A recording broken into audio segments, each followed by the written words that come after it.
And the Commissioner, thanks very much once again.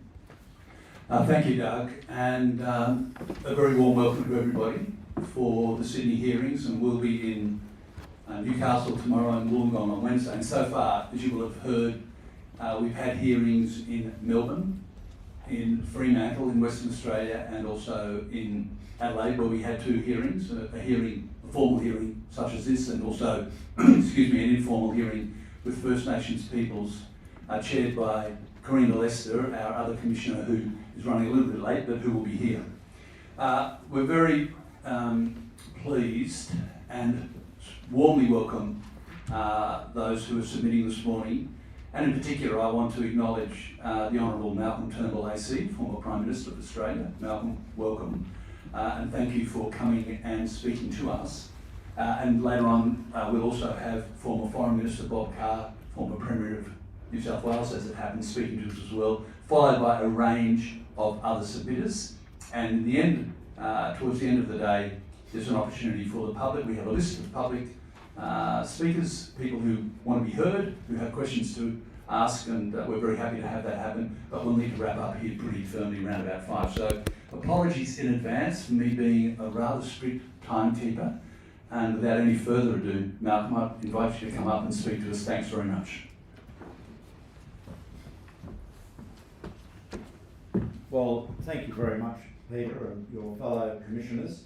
Thank you for holding this inquiry. As you said at the outset, and as Doug has said, this is an inquiry that should have been held by the Australian Parliament. The Australian Parliament has, of the 3 parliaments involved, the US Congress, the British Parliament and ours, the Australian Parliament has the most at stake, but has been the least curious and is certainly the least informed. And every single one of the 226 members of the House of Representatives and the Senate should ask themselves whether they are actually serving the people that put them there by continuing to refuse to properly examine this enormous commitment. Virtually everything we know about the progress of AUKUS we learn from submissions and testimony given to the US Congress. The US Congress is kept very well informed, but they have their own interest to pursue, and it's not always the same as us. The UK Parliament has had a thorough inquiry, and they've made very severe or serious criticisms and raised big issues about the risks with AUKUS. Our Parliament has done nothing, absolutely nothing. And yet we do have the most at risk, because whether we ever get any submarines depends entirely on decisions taken and industrial developments in the United States and the United Kingdom. I mean, we have virtually no agency, independent agency at all. So, you know, whether you're a fan of AUKUS or a critic, there's no question that it involves a massive sacrifice of Australian sovereignty. No question about that. And one of my threshold points is that this is the worst possible time to be sacrificing sovereignty. I mean, the bottom line is that we are living in a more dangerous, more unpredictable world. Our great ally, the United States, is not by accident, not by circumstance, but by deliberate design, much less dependable today than it has been in the past. They're making that very clear. This is a United States administration that does not pretend to be engaged in global affairs to defend democracy. It's an administration that makes it clear that it believes might is right. Donald Trump says that. He's proud of that. And that is precisely what all of the post-Second World War international architecture was set up to refute and to prevent. Its achievements have been imperfect, for sure, but we're living in a very different environment today. So, look, I'm sure you've seen my submission, commissioners, and my remarks and thoughts on this issue are well known. So I'd really probably better, having made those introductory remarks, just conclude quickly with these opening remarks. But above all, I believe Australia needs to be sovereign. The more independent and self-reliant we are, the better. And those who value and treasure the US alliance, and I am one of them, I say to them, we are a better partner to the United States when we are self-reliant, when we can speak truth to power, when we have genuine agency. And I'm not a theorist in this area. I have dealt with 2 American presidents as Prime Minister. I've had matters of agreement with them and matters of disagreement with them. And where I have won respect of those presidents is by standing my ground and standing up for Australia. Prime Minister after Prime Minister, Minister after Minister, cheered to the echo by sycophants in the Australian media, go to Washington and engage in all sorts of grovelling. Yes sir, no sir, 3 bags full sir. Let me tell you, that only earns contempt. People forget that in the imperial capital, whether it is Washington or Beijing, they regard deference as their due. So the more sucking up you do, all they do is put up for a while and then call for the next sycophant to join the queue. We are at our best, our safest and our most Australian when we are sovereign and self-reliant. And AUKUS has undermined that, and I fear that unless we change course, we will be much more vulnerable, much less safe, and we will have had even less agency than we do today. Look, thank you very much to Mr Turnbull for the summary of the position that he has put both previously publicly, Malcolm, and also in your submission to us, which I commend to those here and also those watching live on the broadcast. It's succinct, it comes from a place of great experience, and it highlights some of the issues that this Commission of Inquiry did really want to examine, so we appreciate that contribution a great deal. I might open up now with the time that we have available for questions, and perhaps I could kick off. You made some recommendations to us that we should consider, Malcolm, and I suppose the one I'd like to explore briefly to begin with is the nature of any parliamentary consideration of AUKUS should the Parliament subsequently agree to that course of action. Well, clearly it should. I mean, this is such a gigantic expenditure, such an enormous switch in our posture. Let me put a bit of context around this. When I became Prime Minister, I inherited from Tony Abbott a process, effectively a tender for a new fleet of conventional powered diesel electric submarines for the Australian Navy. And look, you can fairly say that the previous Labor government should have got on with that earlier, but this process was begun in February 2015. Initially, Tony Abbott had been minded to do a unilateral deal with Japan, but to be honest, not a lot of progress was made on that. So I don't think people have criticised Abbott over that. The way he went about it wasn't conventional, but it didn't waste a lot of time, truthfully.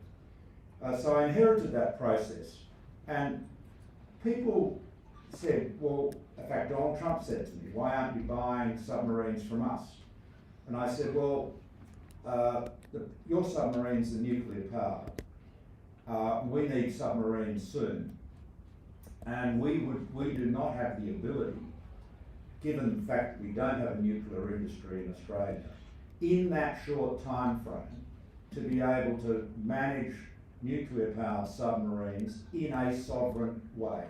It was fundamental that we should be able to sustain them, maintain them ourselves, because otherwise it's not a sovereign capability. You're spending billions of dollars on expensive platforms that you can't operate without somebody else's permission. It seems to be pointless. And Trump absolutely understood that. I mean, he didn't come back to it again. There is a myth that's spread around, and there are various old defence bureaucrats that say, oh, Australia had always sought to get naval nuclear propulsion from the United States. Let me tell you, that is utterly untrue. No Australian government has ever sought to acquire naval nuclear propulsion from the United States.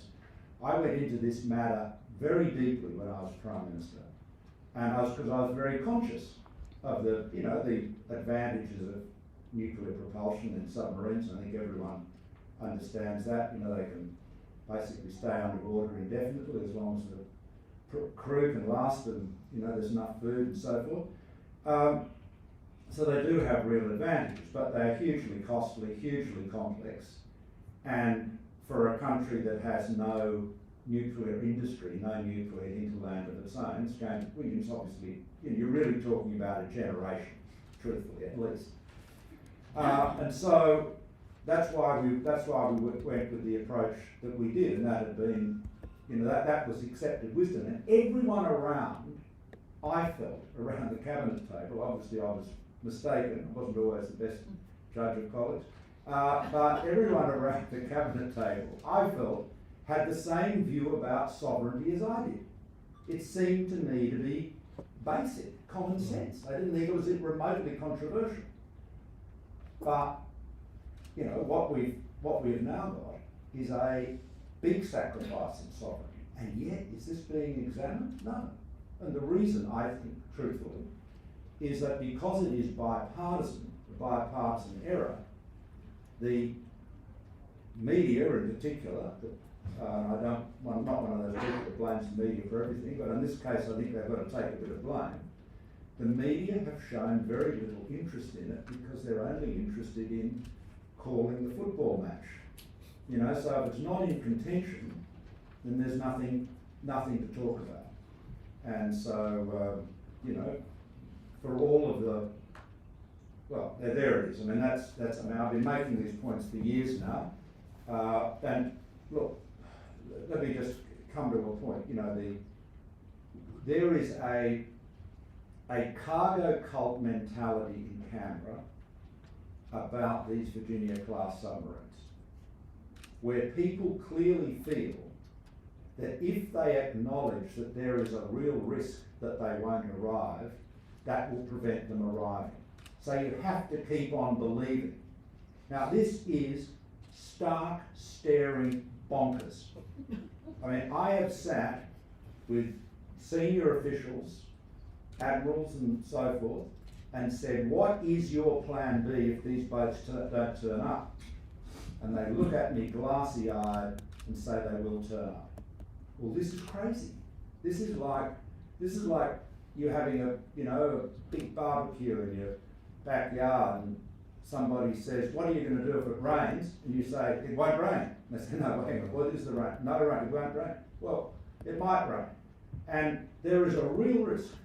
I mean, the one thing that we know about the submarine production in the United States is that they have not been able to increase the production for years, despite billions of dollars, not just the $3 billion you've said, but many more billions. It's it's bumping along that 1.1, 1.2 a year. 4 years, they've been forecasting it's going to increase. But the forecasts look pretty aggressive, 5 or 6 years ago. Now it's looking like a vertical takeoff. They're going to go from 1.1 to 2 by 2028. Really? In 2 years? That's inconceivable. So Paul Keating used to say, quoting Jack Lang, he used to claim that in the great race of life you should always back self-interest because you know it's trying. Well, ask yourself this question.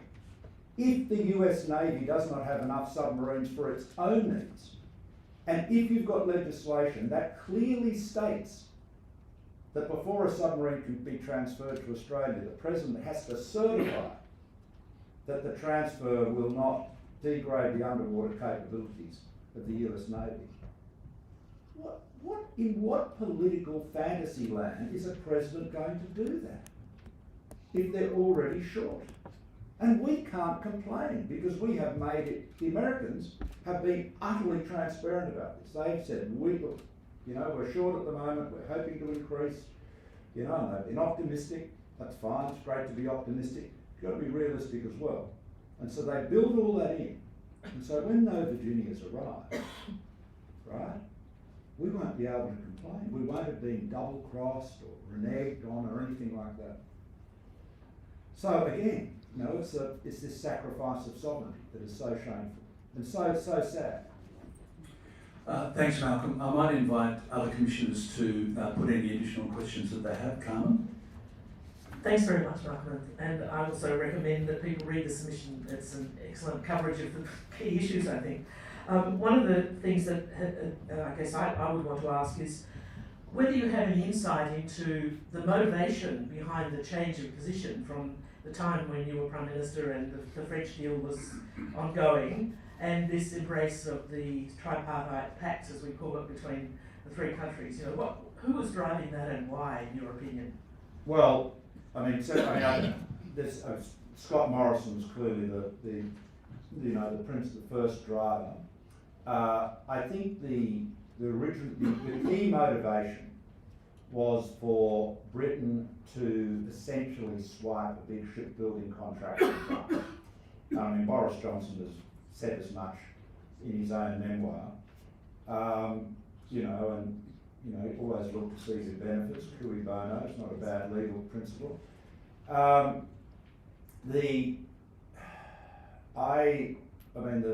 The bizarre things about, the arguments for naval nuclear propulsion are very well understood and so forth. If we were going to switch to naval nuclear propulsion, which was always an option and something that we understood down the track, the logical partner to do it with would be France, because the boats that we were building, we had all the IP, by the way, to build it. We weren't, they'd all been transferred to us. The boats we were building were in fact based on the current French, the latest nuclear-powered attack submarine in the world. It's actually the newest SSN in the world, as it stands. And unlike the British shipbuilding industry, the France's naval group is delivering a new one to the French Navy roughly every 18 months at the moment. They're delivering 6.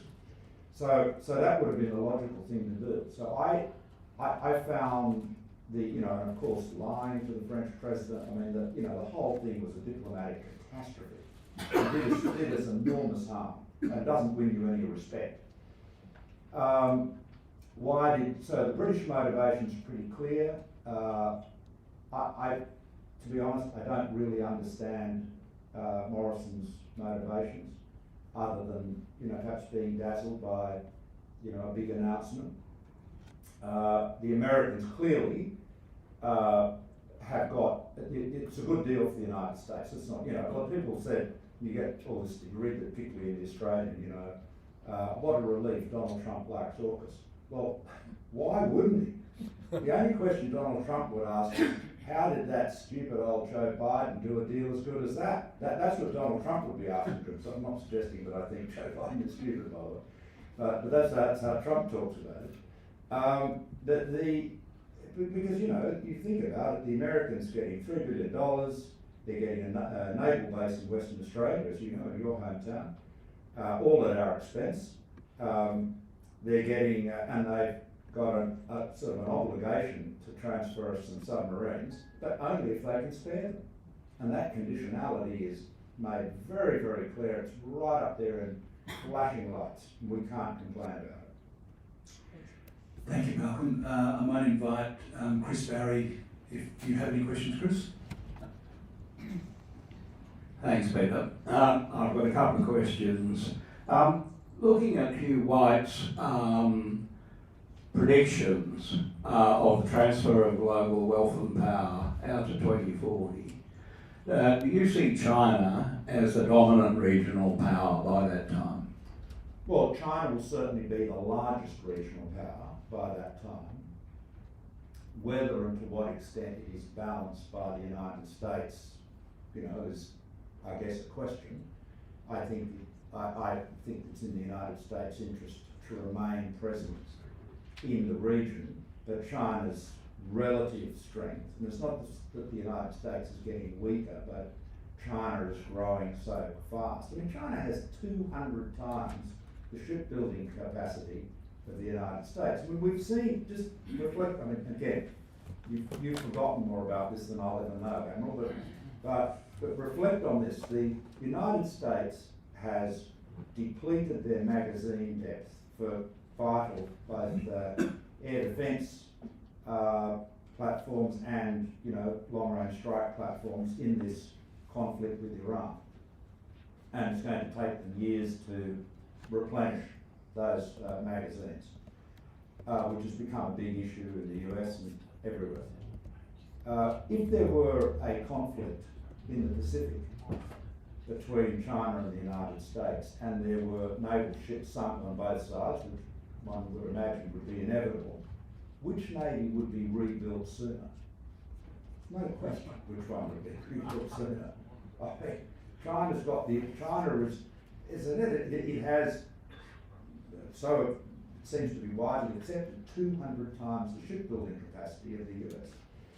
So I think China's leading role here in the region is inevitable.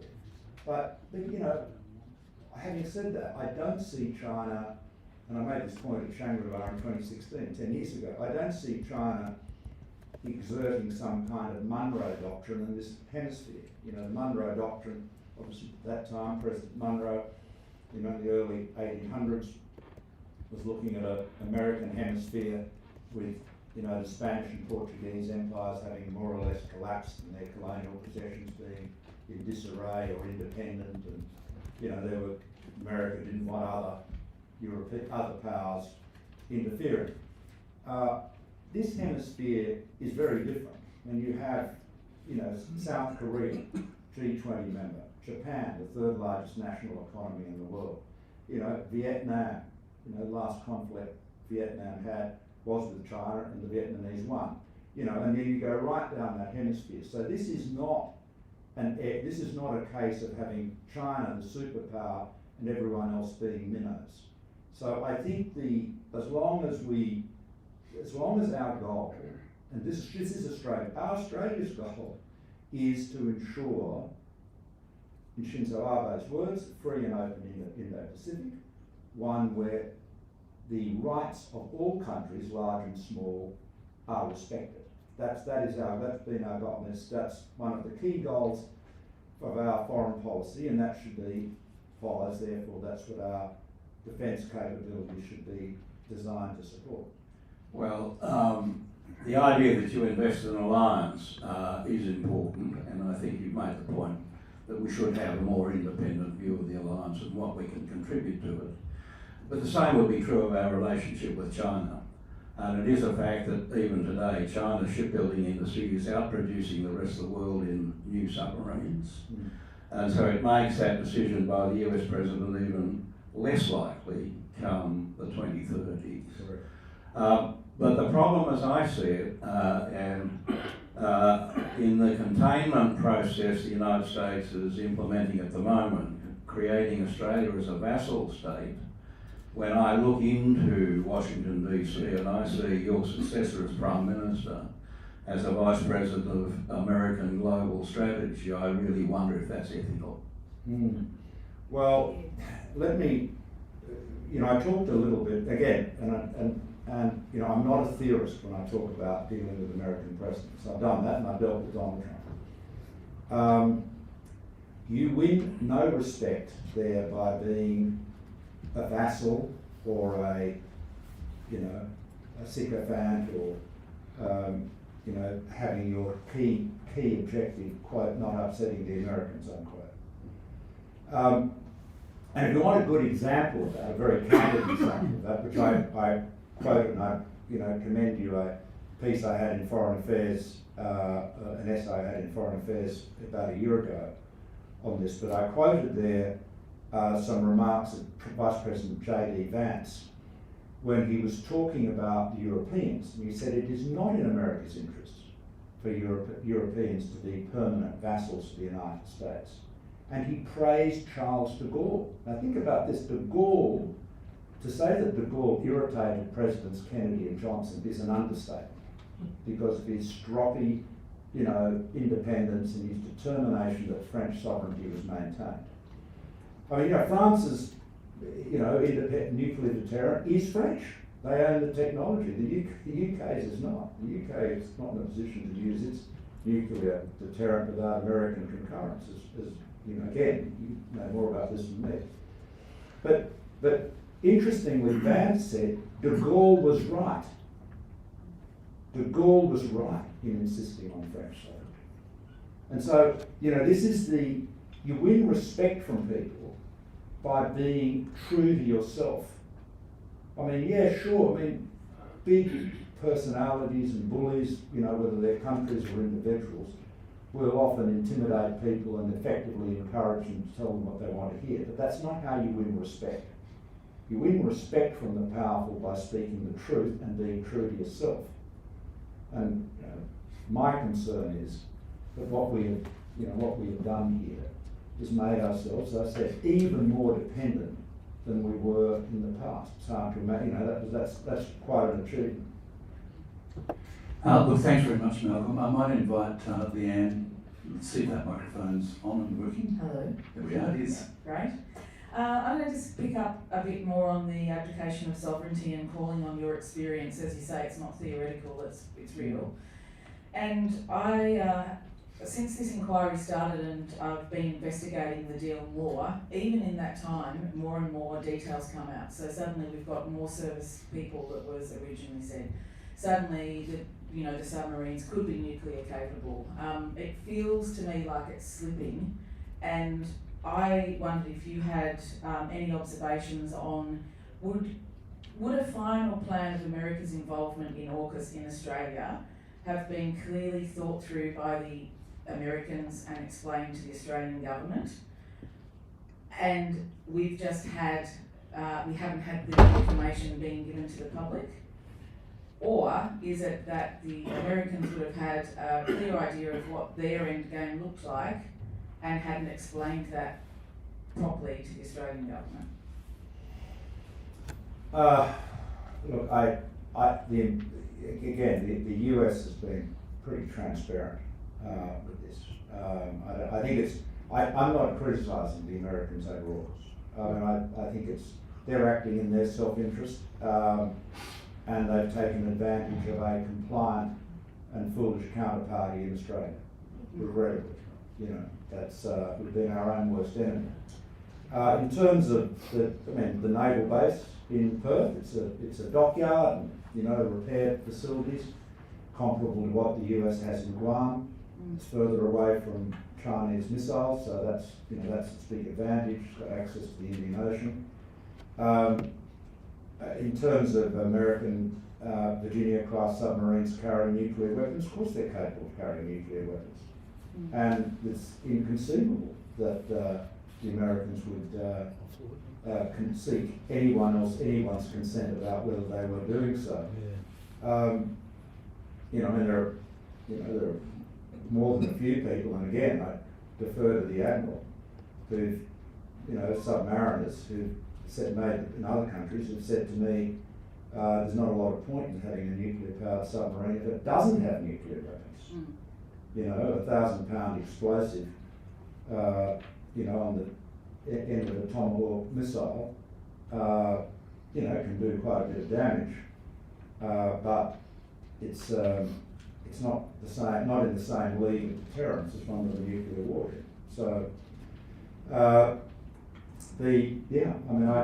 Look, the reality is, this is a US base. It's not called a US base, but it is a US base, and as we've seen, the US is treating it like a US base. Now, this has never been discussed in the Australian Parliament. There's never been an inquiry. These are momentous changes, and our Parliament has absolutely let us down. And it was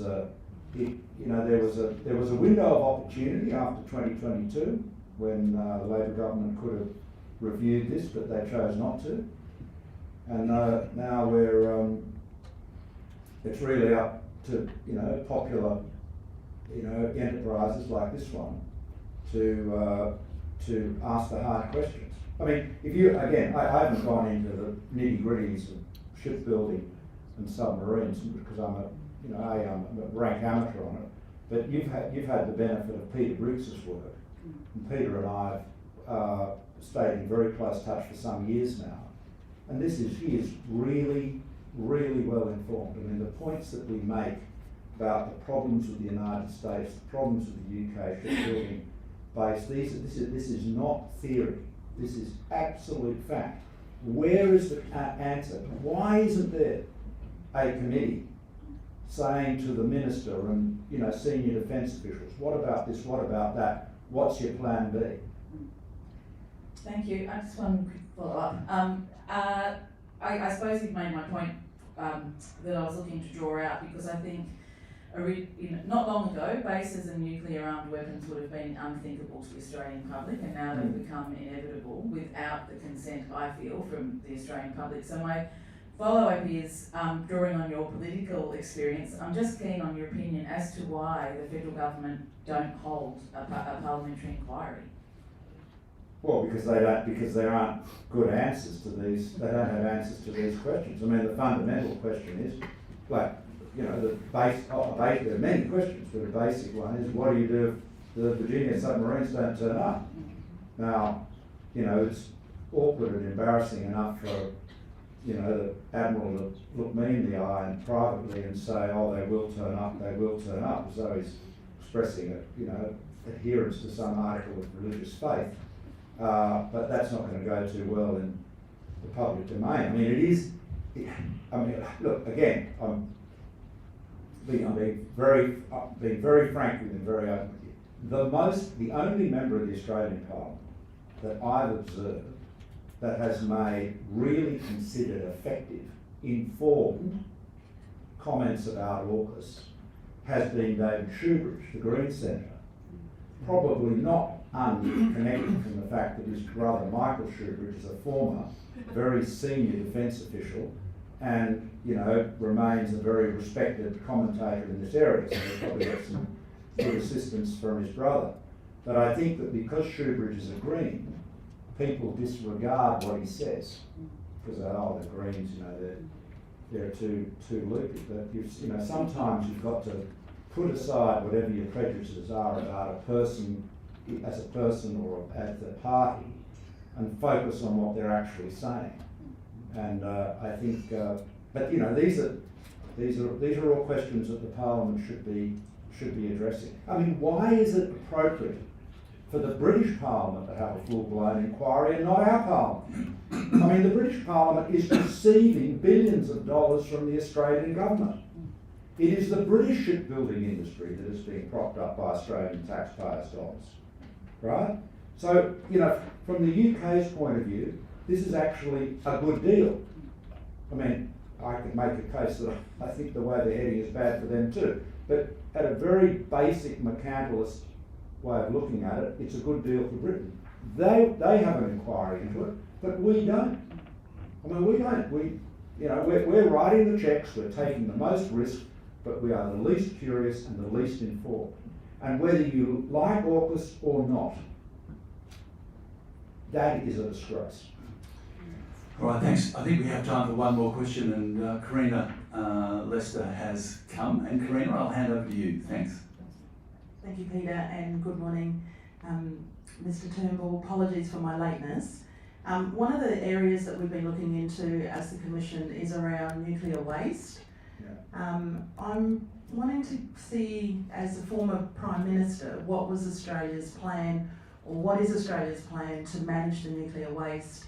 And with the submarines, I'm informed that we will be responsible, probably years down the track, but what is the steps to discuss nuclear waste, and how will this, and what have you seen over the times when you were Prime Minister, managing this nuclear waste? Well, it's been a long debate, and particularly in South Australia, you can make the argument that Australia has good geology for dealing with nuclear waste. waste, you know, we've got men ultimately digging a very deep hole, very, very deep hole in very stable geology, and putting the nuclear waste at the bottom of it is the key.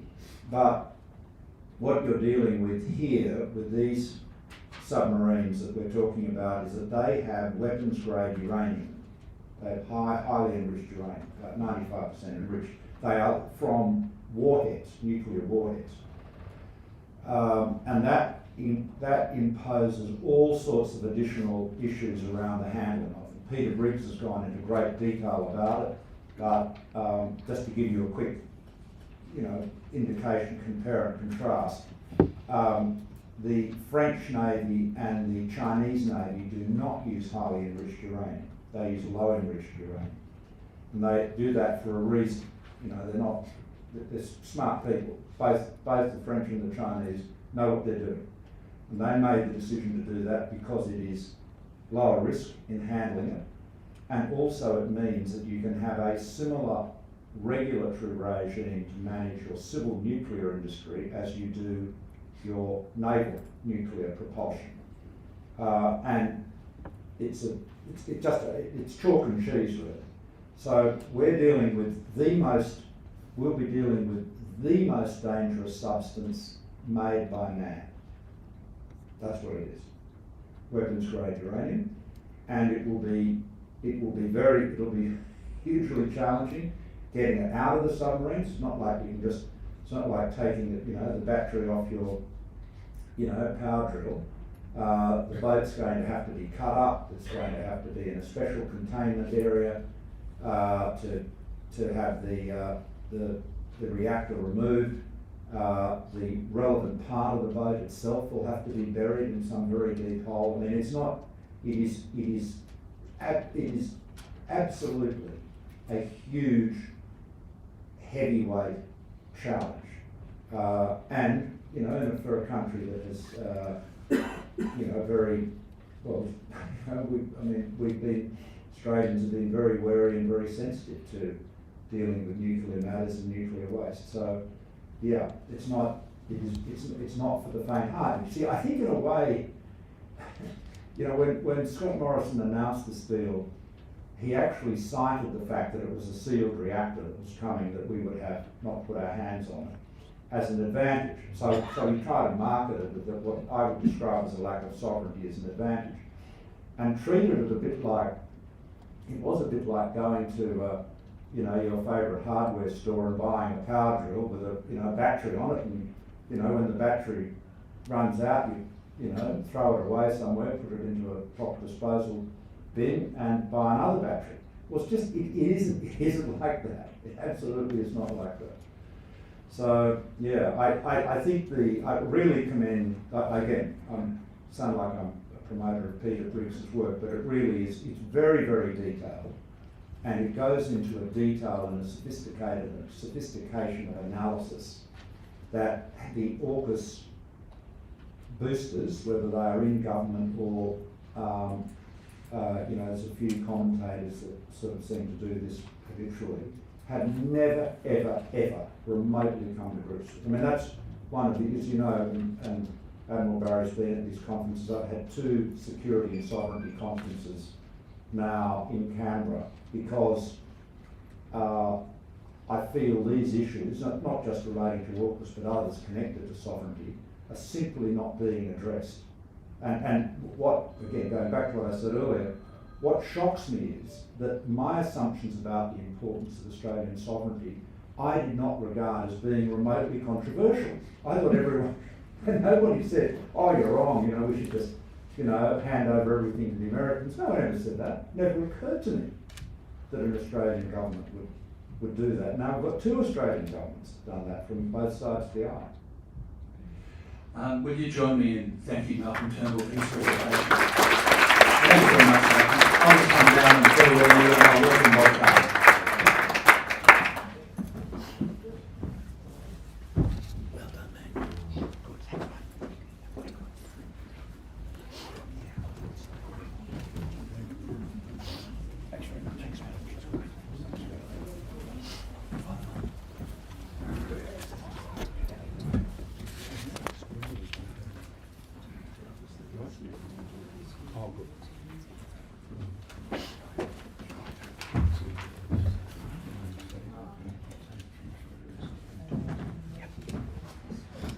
So it's, it really, I mean, for those of us that are here and all those who are taking the opportunity to,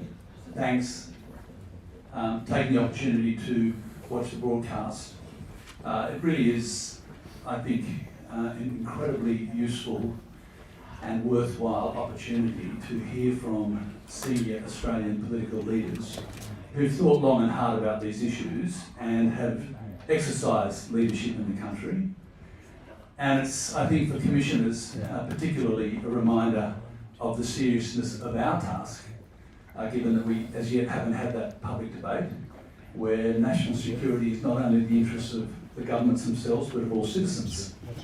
On that note, I might invite former Premier of New South Wales and former Foreign Minister of the Labor governments, of which I was proud to serve with you, Bob, Bob Carr, to speak to us and take some questions. Thanks, Bob. Thank you, Peter. Former Premier Lawrence, it's delighted to see you again after many years, and to your fellow commissioners, congratulations on the job you're doing. I'll make some brisk comments and then focus on what is a challenge I know you'll want to tackle, and that is, how can Australia get out of this? What are some diplomatic approaches to the challenge of disengagement?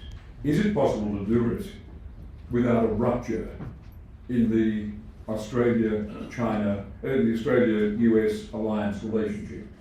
And I'm happy to talk about some of the things that you touched on with Malcolm Turnbull, and that is how it fits into our relations in Asia and the sort of Asia that is emerging before our eyes.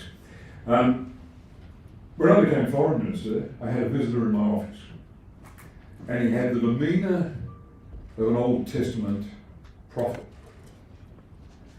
None of the Old Testament prophets have had their prophecies confirmed as spectacularly as those made in my presence by former Prime Minister Malcolm Fraser. Fraser had asked to see me. Bear in mind, this is way back in 2012, a long time ago. And he had one urgent message, and that was the loss of Australian sovereignty and the likelihood, no, the certainty, that Australia would be more likely dragged into war because of our US alliance than be protected from war by the alliance. Now just think about it. There was a figure of the Cold War. There was the Prime Minister who said in 1980 that he would lead a world movement to boycott the Moscow Olympics that year in response to the Soviet invasion of Afghanistan. And he took on a world role because he was so alarmed by that Soviet expansionism. Bear in mind, he was an Australian Prime Minister who in the first months of his Prime Ministership made clear that he would build a relationship with China, even the China emerging from the Cultural Revolution, because he wanted to recruit them and strengthen them as allies against Soviet expansionism. He's very much a figure of the Cold War, but he reached this position from careful observation of American behaviour and, we're entitled to use this word after a term and a half of Donald Trump, American pathologies. He reached the view back in 2012, speaking to me in my office around the corner, new Foreign Minister, that we should be deeply conscious of the capacity of America to drag Australia into war. And he was focused on what I think has got to be a major theme, if not the major theme of this inquiry, and I'd encourage it to take this direction, if you're not there already, and that is the loss of sovereignty. That was woven through everything I heard this Malcolm say in the presentation he's just concluded. The prospect that we might end up in the 2030s without a sovereign submarine capacity that we've had since 1963 and the arrival of the Oberon class. That a miscalculation, a huge miscalculation by Canberra would leave us in that position, And at the same time, having made, and Malcolm said it, without any public debate, without any debate in the Parliament, a concession for a base on Australian soil of nuclear-powered and nuclear-armed US and British subs. No debate in the Australian Parliament. In 1962-63, we had a big debate in Australia about North West Cape. The Labor Party did itself enormous damage from the way it handled that debate. But there was a debate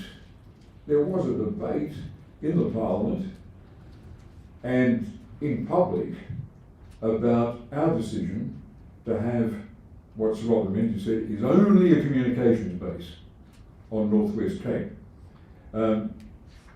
Why can't there be a debate with the Australian people about the implications of B-52s in the north, about a militarisation of Australia's north? I think Australians are rather attached to the landscapes and the ecologies and the pre-78 history, the indigenous history of Northern Australia, the deep history, the history of deep time on our continent. And we've suddenly made it a target if there should be a war between the two dominant powers on the planet.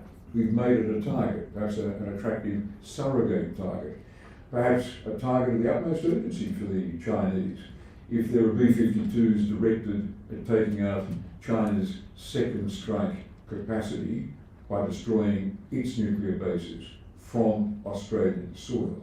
B-52s are there, as Paul Keating has said, for one reason: to deliver attacks on China. Does anyone here recall the debate, the candid presentation in the Australian Parliament by a Prime Minister that we were making a decision about militarisation of our north, about stationing American B-52s, no longer like the Marines, training and exercises in and out, not a base. No, this truly a base by any definition. And again, the work of this commission is so valuable because it is raising these issues and opening them up to what we haven't got in terms of a parliamentary committee investigation.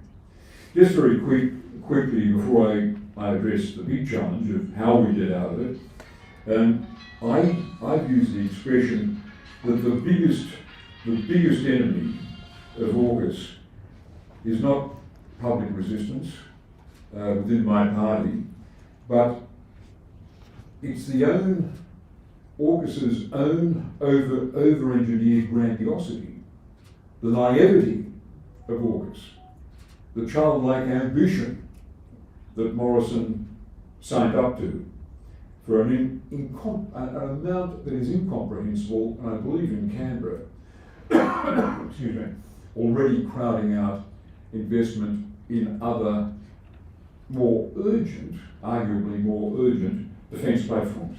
How do we get out of it? That's the crux of what I want to address. There have been two opportunities. One was the election of the Albanese government. And there was a clear opening for a Prime Minister elected with such goodwill to have said a couple of days after being sworn in that, having looked at the material, the available material, and taken advice from senior defence officials, he and his colleagues harbour real doubts about the deliverability of something struck by the Morrison government. The public would have accepted the new Prime Minister's argument that the opposition had not been fully informed. And indeed, they hadn't been fully informed. The fact that they didn't ask for more information, it seems, is not relevant here. They weren't given information. And he had reason to point that out. He could have said that. And his goodwill would have been accepted by the people who just voted for him. And he could have said that and subjected AUKUS to a quick, efficient desktop reanalysis. and he would have been furnished with enough substantive doubts to have said, we're returning to the French. The French deal, negotiated by Malcolm, seen as expensive at the time, with that figure of 55 billion placed on it. Yeah, I remember a conversation with a journalist where I said it is expensive, 55 billion, and the journalist who was sympathetic to the submarine corpus said, well, you've got to understand that's over the life of the contract. Well, compared with what replaced it, it was a bargain, and the subs would have been available and serving us. Most of them in the water, of course, at any one time, which is not going to be the case with the nuclear version, and providing affordably a lethal protection for this continent. Rendering this continent safe beyond argument, lethally effective at protecting our shores and indeed our sea lanes of communication. Why, the Commission, I'm sure, is asking, did we enter the more ambitious, the more fragile, the grandiosely conceived alternative at that price? Inconceivable. Inconceivable. The biggest transfer of wealth out of this country in its history. Don't forget that 368 million. So that was the first opportunity for an Australian Prime Minister to have said, carrying public support with him in the context of the goodwill extended to a new PM with a mandate, and an electorate that was ready, I believe, to be sceptical about anything that Scott Morrison had advanced, given one of the major reasons for the election of the Labor government was the electorate's exhaustion and contempt for Prime Minister Scott Morrison. This being his signature policy, they would have been prepared to accept an argument. It deserves another view. I think the major reason the new government didn't move is very likely to have been the tactical short-term consideration that the Prime Minister was obligated to go to a meeting of heads of government of the Quad in Tokyo. And it would have been perhaps controversial, certainly touchy in a diplomatic sense, to have arrived at his first meeting so early in his term with the US President, President Biden, having opened up for debate something that Biden had committed to so emphatically, even if at the time he couldn't recall the name of the Australian Prime Minister, when he spoke so touchingly about the heavenly virtues of our alliance relationship. That fella from down under, just a reminder of how little we counted with the Oval Office. But nonetheless, there was an opportunity, and one the Australian people would have accepted, and with good diplomacy, would have left Biden with nothing else to do but to accept the reality, because his alliance with Australia is so important to him, especially in the context of the challenge of the rise of China. The second opportunity was when Elbridge Colby initiated, as Deputy Secretary of War, initiated his own review, the Pentagon's own review of AUKUS. And he wasn't embarrassed, Colby, as I recall, to be described as having reservations about AUKUS. Well, that was an opportunity for Australia to say to him, what was Rudd's nickname for Elbridge? Kevin wanted to send a signal that they were really cosy, so they called him Bridge. I think he said, referred to Bridge. Well, we could have gone to Bridge, our Prime Minister, our Defence Minister, or our very diligent ambassador in Washington, and said, well, Bridge, you've got reservations about AUKUS. I've got news from Canberra. We've got reservations about AUKUS.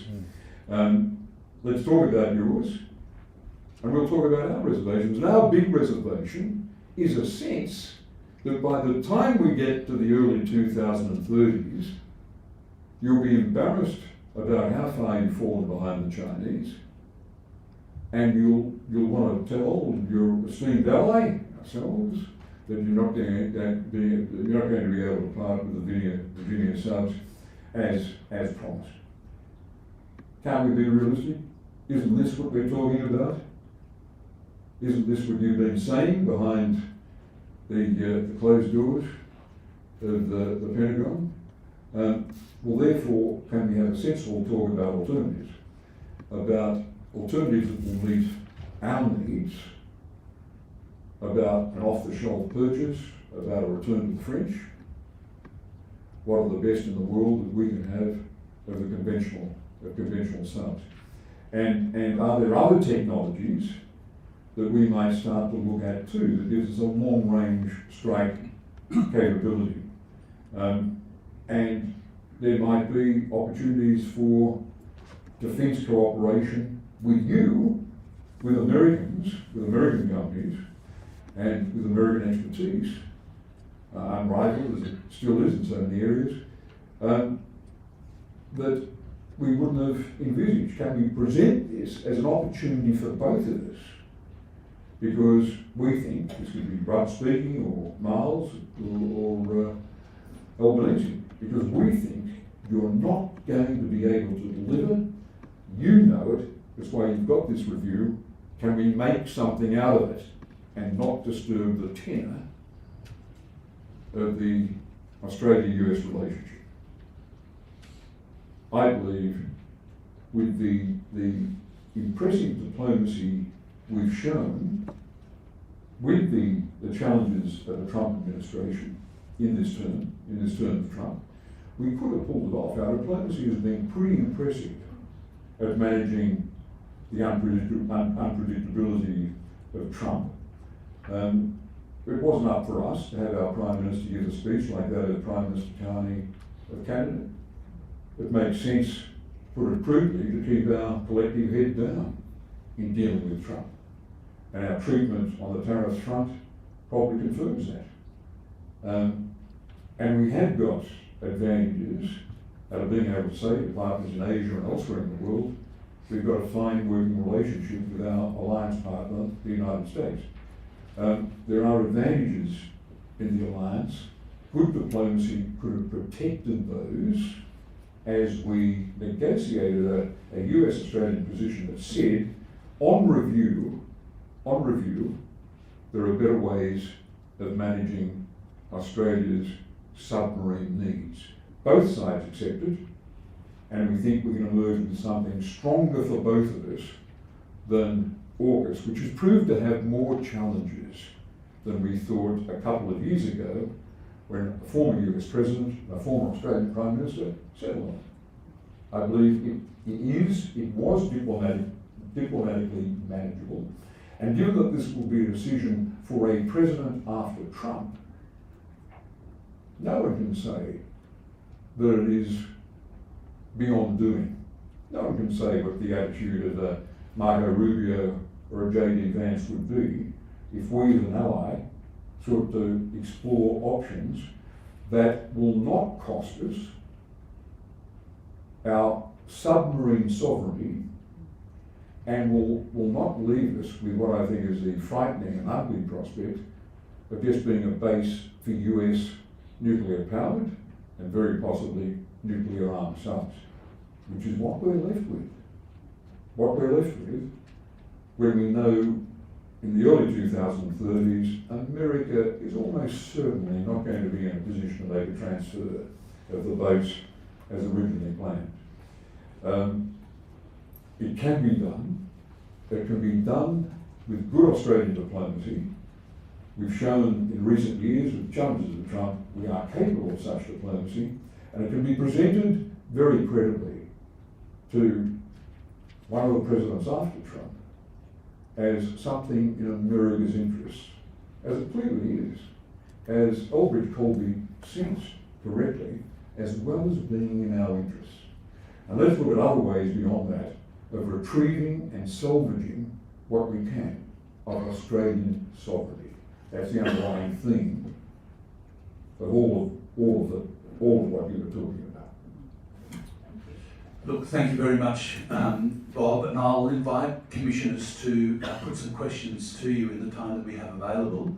I might come to Leanne to begin with, who's closest to you. Thank you for that very much. Thank you. Yeah.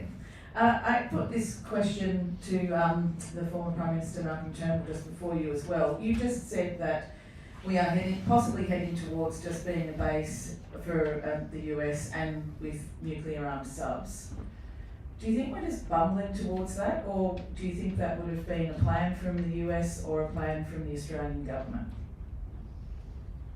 I don't think it's a plan. I don't think it was a plan from the Australian government, because I don't think there's any evidence, any diplomatic litter that enables you to say Scott Morrison and his advisors even had a major vision here. Perhaps his advisors did. Perhaps the people, the senior public service, identified as the authors of AUKUS. I'm just grabbing for his name. Tony Abbott's former advisor, who ended up head of ONA, now Ambassador Shearer, Andrew Shearer. Maybe he had a Machiavellian agenda here, not fully disclosed to his Prime Minister at the time. Okay, thank you. Thanks very much, Bob. Chris? Thanks for that idea. Let's see what happens in 2028. But in the meantime, can I ask you the same question about the transfer of global wealth and power into this region? By 2040, half the world's GDP will be here. And does that mean that we should recalibrate our relationship with China to take account of those new imperatives? And how would that influence our engagement with the United States and the Alliance? Well, you've got a US president now who has, during the time of the Korean summit, used the expression G2 to sum up his approach to a relationship with China. Now, I don't know where that leaves all the anti-China obsessives in ASPI and the US Studies Centre. All of a sudden, they've got a spokesperson, the leader of the free world, the leader of the United States, undercutting the anti-Chinese rhetoric that had taken hold of our elite for 10 years, and saying, I like this President Xi, I admire President Xi, I can do deals with him. The Trump vision is over a mafia boss in New York. I want to protect my district and my deals. You take control over there, I'm prepared to deal with you. And Marco Rubio presented it as soon as he became Secretary of State. I found it quite striking. And I wonder where it came from in Republican circles. Began talking about the rule of great power relations as a guide to foreign policy. He didn't say our starting point is the glory of American power, the US alliance system with its spokes and hubs, the transcendent strength of NATO as a commitment by Western democracies, all compatible with the UN Charter, one might quickly add. He didn't talk about the role of our allies, South Korea, Japan, and Australia in the region. He just said China is very important, he admires China, and he admires its leader. And the theoretical context for this is great power politics, not liberal internationalism that Joe Biden and the people like Jake Sullivan advising him would have said is a hard-nosed Democratic Party's approach to international relations, liberal internationalism and support engagement with our allies. That's been expressly repudiated by this American president. And it's got to be said that J.D. Vance, at least, if not Marco Rubio, would bring the same values to his presidency. I think I think Australia should be approaching China, taking into account what's emerging as a wisdom out of Southeast Asia, that is of our ASEAN partners, with the qualification of the Philippines, and their difficulties with China, China's assertive behaviour in its maritime territorial dispute with the Philippines. But the other 9 ASEAN states are saying, in effect, as one Singaporean put it, we can deal with a powerful China. We've had hundreds of years of dealing with a powerful China. And it's interesting that Vietnam, with its 1,000 years history of conflict with China, is taking that realist approach. And the Singapore, the Indonesians, you've now got customary in the world of Southeast Asia the view that the first visit of a new leader, it's true of the Indonesian president, will be to Beijing. There's symbolism in that. China is their biggest trading and investment partner. The shift of power is real. No one, when I was running the Australia-China Relations Institute at UTS, we speculated about what areas of AI China was about to lead in. Today, nearly 10 years on, there's no room for speculation. The truth screams at you from the front page articles in the New York Times. The shift, with all its vulnerabilities, astonishingly high youth unemployment, for example, and the challenge of the devastation of its property sector, lower growth rates, the loss of traditional manufacturing, with all these vulnerabilities, there's been a resilience about China and its growth. There's the extra ingredient, especially after the entirely unnecessary conflict with a war with Iran, that nations in the region, South Korea would be an example to think about, are obliged to see China as the more reliable, predictable partner, the one likely to be guided by networks of rules and treaty relationships, by respect for world trade relationships, for example, that is not seen from this current administration in the US. Now, our diplomacy, I want to clear up one thing, that is we put a massive effort into diplomacy in Southeast Asia, indeed into Asia. I don't think it's a matter of putting in more effort, but I think the challenge for us is to absorb some of the wisdom, some of the realism you're seeing in Southeast Asian capitals about relations with China. And I think he's grown tired of hearing me quoting him, but one former Singaporean foreign minister did say, we still want the US in the world, in our world, Southeast Asia, but just over the horizon. Thanks, Bob. I might take the opportunity just to put a quick question to you. We are signatory to a couple of important treaties which relate to provisioning, storage or otherwise of nuclear waste and nuclear weapons, Nuclear Non-Proliferation Treaty and the Treaty of Rarotonga, the South Pacific Nuclear Free Zone Treaty. And this is in relation to relations with the Pacific as well. The Treaty of Rarotonga, as we can observe, essentially permits the transit of nuclear weapons through a treaty signatory, but it, to use its own language, doesn't permit the stationing. It's been pretty clear from a lot of the material that's come to us, including from former Prime Minister Turnbull today and yourself, that there's a likelihood, and from the questions from the commissioners, that the Stirling base itself is taking on all of the appearances of being a base, not an impermanent transiting setting. It seems to us at first blush, and we'll consider it more fully when we reflect and then come to our recommendations, that we may actually be in breach of that treaty. What are the implications for that if that's the case? I can't bring any I can't bring any knowledge, personal knowledge that would add to your understanding. I'd be very interested in reading what you settle on when you're given that full consideration. I certainly agree with the tenor of your analysis here. It has all the ingredients, all the characteristics of being a base, not an impermanent servicing facility. And that renders all the more unsatisfactory.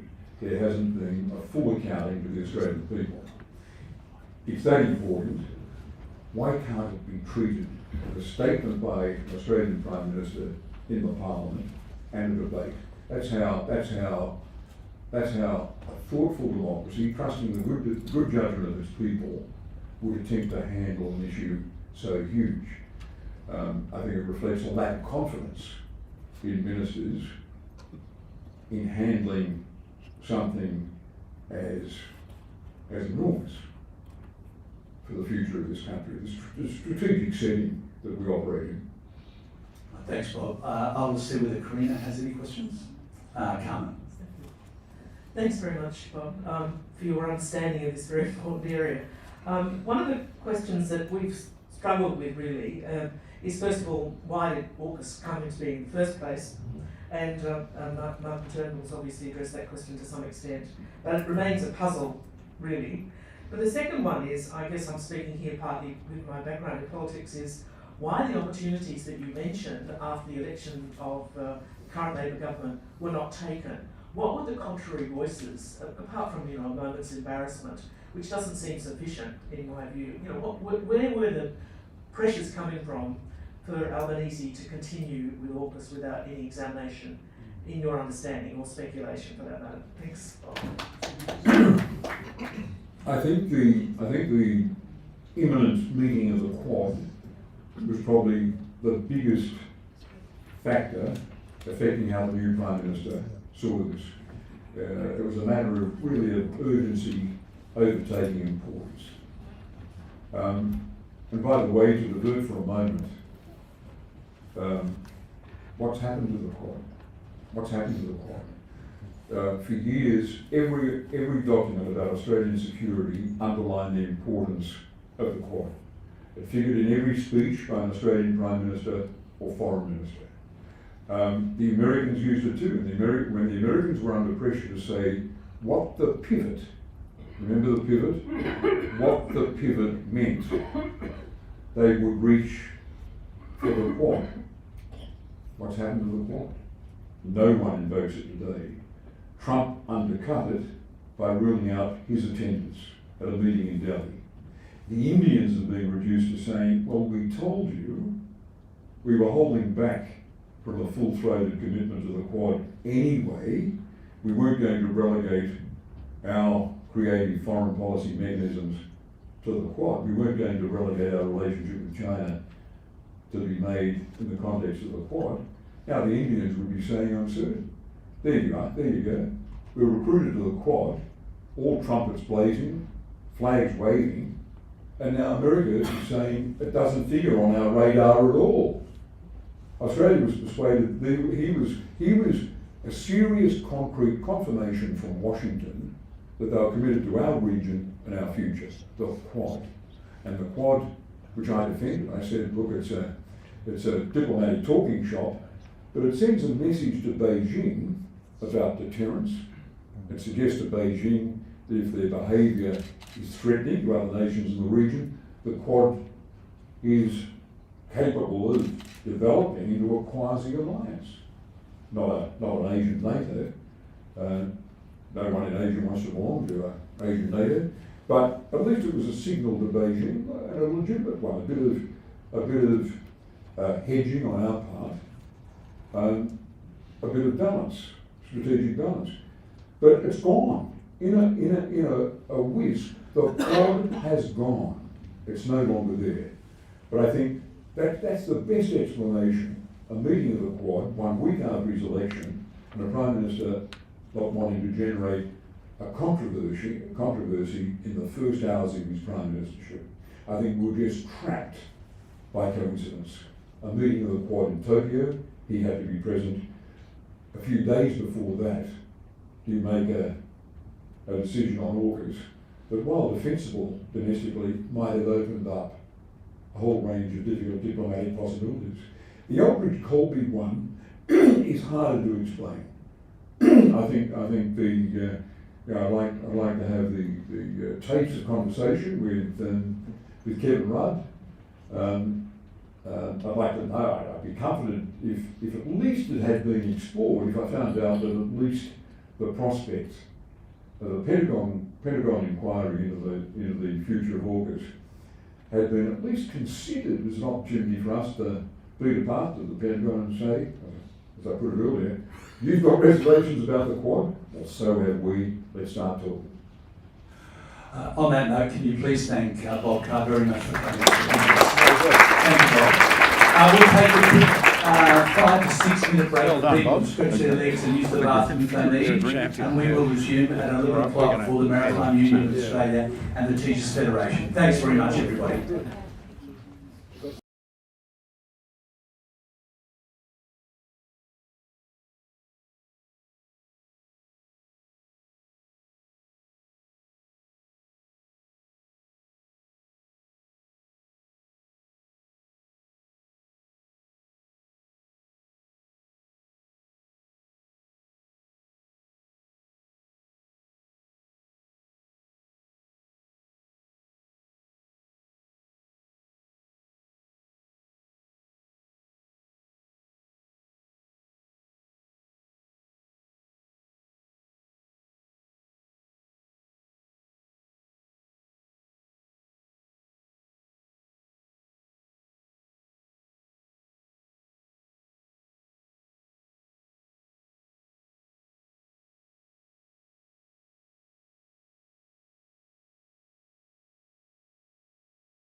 from the Maritime Union of Australia to come up and to speak to us now. Thanks very much, Warren. Thank you, Chair and members of the inquiry. Thanks for the opportunity to appear today. I speak for the Maritime Union of Australia and in solidarity with the many unions, community organisations, First Nations representatives, peace activists and working people who oppose AUKUS. The MUA's position is clear. Australia should not be drawn into deeper into a nuclear military alliance built around US strategic priorities, nuclear-powered submarines and preparation for conflict in our region. The Union has publicly declared its total opposition to Australia acquiring nuclear-powered submarines through AUKUS. It's not an argument against skilled work, public investment or capable Australian maritime industry. Maritime workers want secure union jobs, safe ports, strong local shipbuilding and an Australian-controlled strategic shipping capability and investment that serves the public. But AUKUS is not a credible plan for those aims. It is an extraordinarily costly military program that risks binding Australia's industry, infrastructure and foreign policy more tightly to the military priorities of the United States and United Kingdom.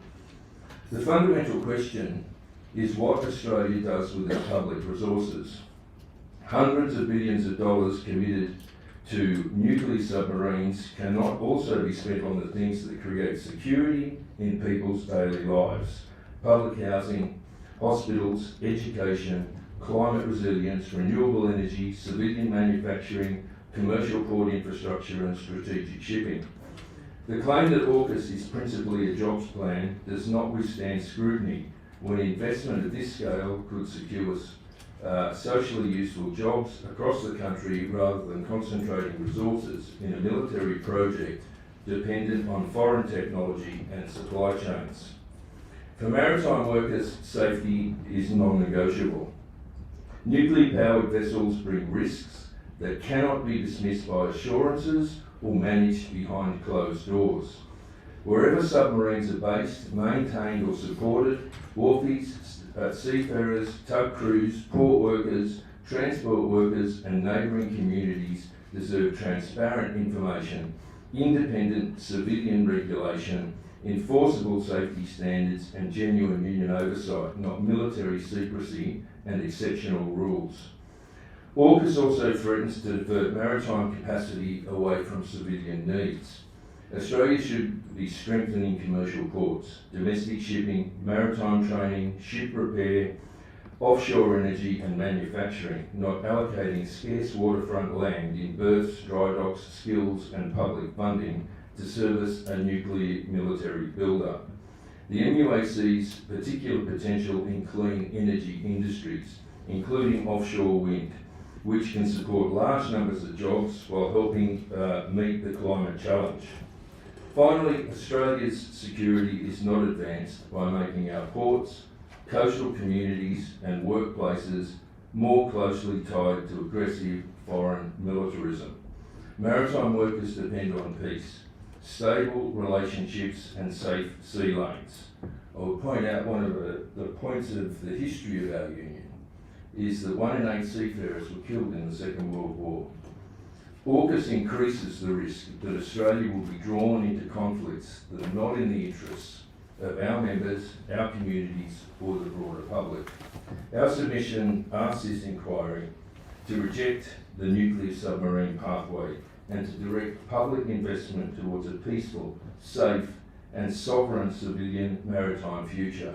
Strategic shipping, commercial port upgrades, clean energy, local manufacturing and the public services that working people rely on. Australia needs jobs and health, not nukes. We need independence and peace, not more US bases and deeper military dependence. Thank you, Chair. Thanks very much, Warren. I'll just see whether any commissioners have any qualifying questions that they wish to put to you. I suspect we've seen the submission and that was very thorough, thank you. I'll just check. Just one question. Just one question, Carmen. Thanks very much, and thank you and your members. And I just wanted to probe whether or not you've had any communication with government and defence forces about questions of hazard management and safety in relation to nuclear powered, potentially nuclear armed submarines in any of the ports that are in question, Western Australia, here in New South Wales. None. No consultation whatsoever, no discussions around any of these plans, and no responses to queries raised. All right, thanks, Warren. Time for one more quick question. So it's clear that Port Kembla is opposed, doesn't want AUKUS there. Are you aware of any port communities who are for it, who are campaigning for it? No. Not campaigning for it. No. All right, thanks very much, Warren. Now can I ask Natasha and Kelly from the New South Wales Teachers Federation to come up and speak to us. I appreciate the submission that the MUA has made, and it's good to see Teachers Fed here as well. Thank you. The New South Wales Teachers Federation is the public education teacher union. I am Natasha Watt. I'm a maths teacher by qualification and a high school deputy principal when I'm not the deputy president of the Teachers Federation currently. We acknowledge that we're on the land of the Gadigal people and pay our respects to any Aboriginal people here today. Our opposition to AUKUS is grounded in deep concerns about peace and national sovereignty and in the question of economic priorities. A lack of sovereignty affects teachers and their communities.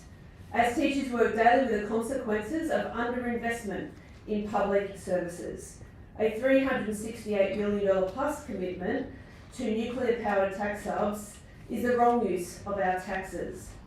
Teachers in public education systems know that schools are not yet at the minimum schooling resource standard reported back in 2011 as part of the Gonski Review. Public schools in New South Wales will reach the minimum standard in 2034. That is 23 years to fund public schools at the minimum level required. Further, there is no ongoing capital funding program for public schools. Here, the public education system in New South Wales includes in excess of 2,110 schools, proudly in every community. Our students deserve quality school buildings regardless of their location, their setting and their context. This must always be properly funded. Our submission calls out that there is a $5.4 billion funding gap from 2023 in 1 year, in that year alone, between the non-government and the government sector on schools infrastructure, which is an outrage. The housing crisis is not an abstract issue for teachers in our system either. More than 90% of teaching positions across the state are in areas where housing is unaffordable on a teacher's salary, while not a single local government area is affordable for two top-of-the-scale teachers seeking to buy a home. This is a workforce recruitment and retention issue.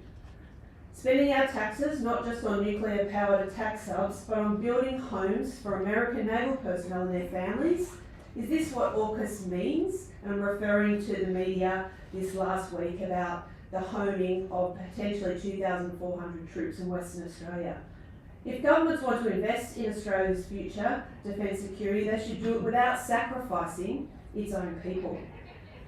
Kelly, my colleague on my left, is a primary teacher by qualification and will add her opening statement as the Teachers Federation lead TAFE organiser. Commissioners, a TAFE system with enough qualified teachers and industry standard equipment for their students is urgent and necessary. There are not enough electricians in the training pipeline to enable us to meet net zero targets, and we have a shortage of TAFE teachers qualified to train the next generation. Other skills shortages include nurses, plumbers, bricklayers, and early childhood educators.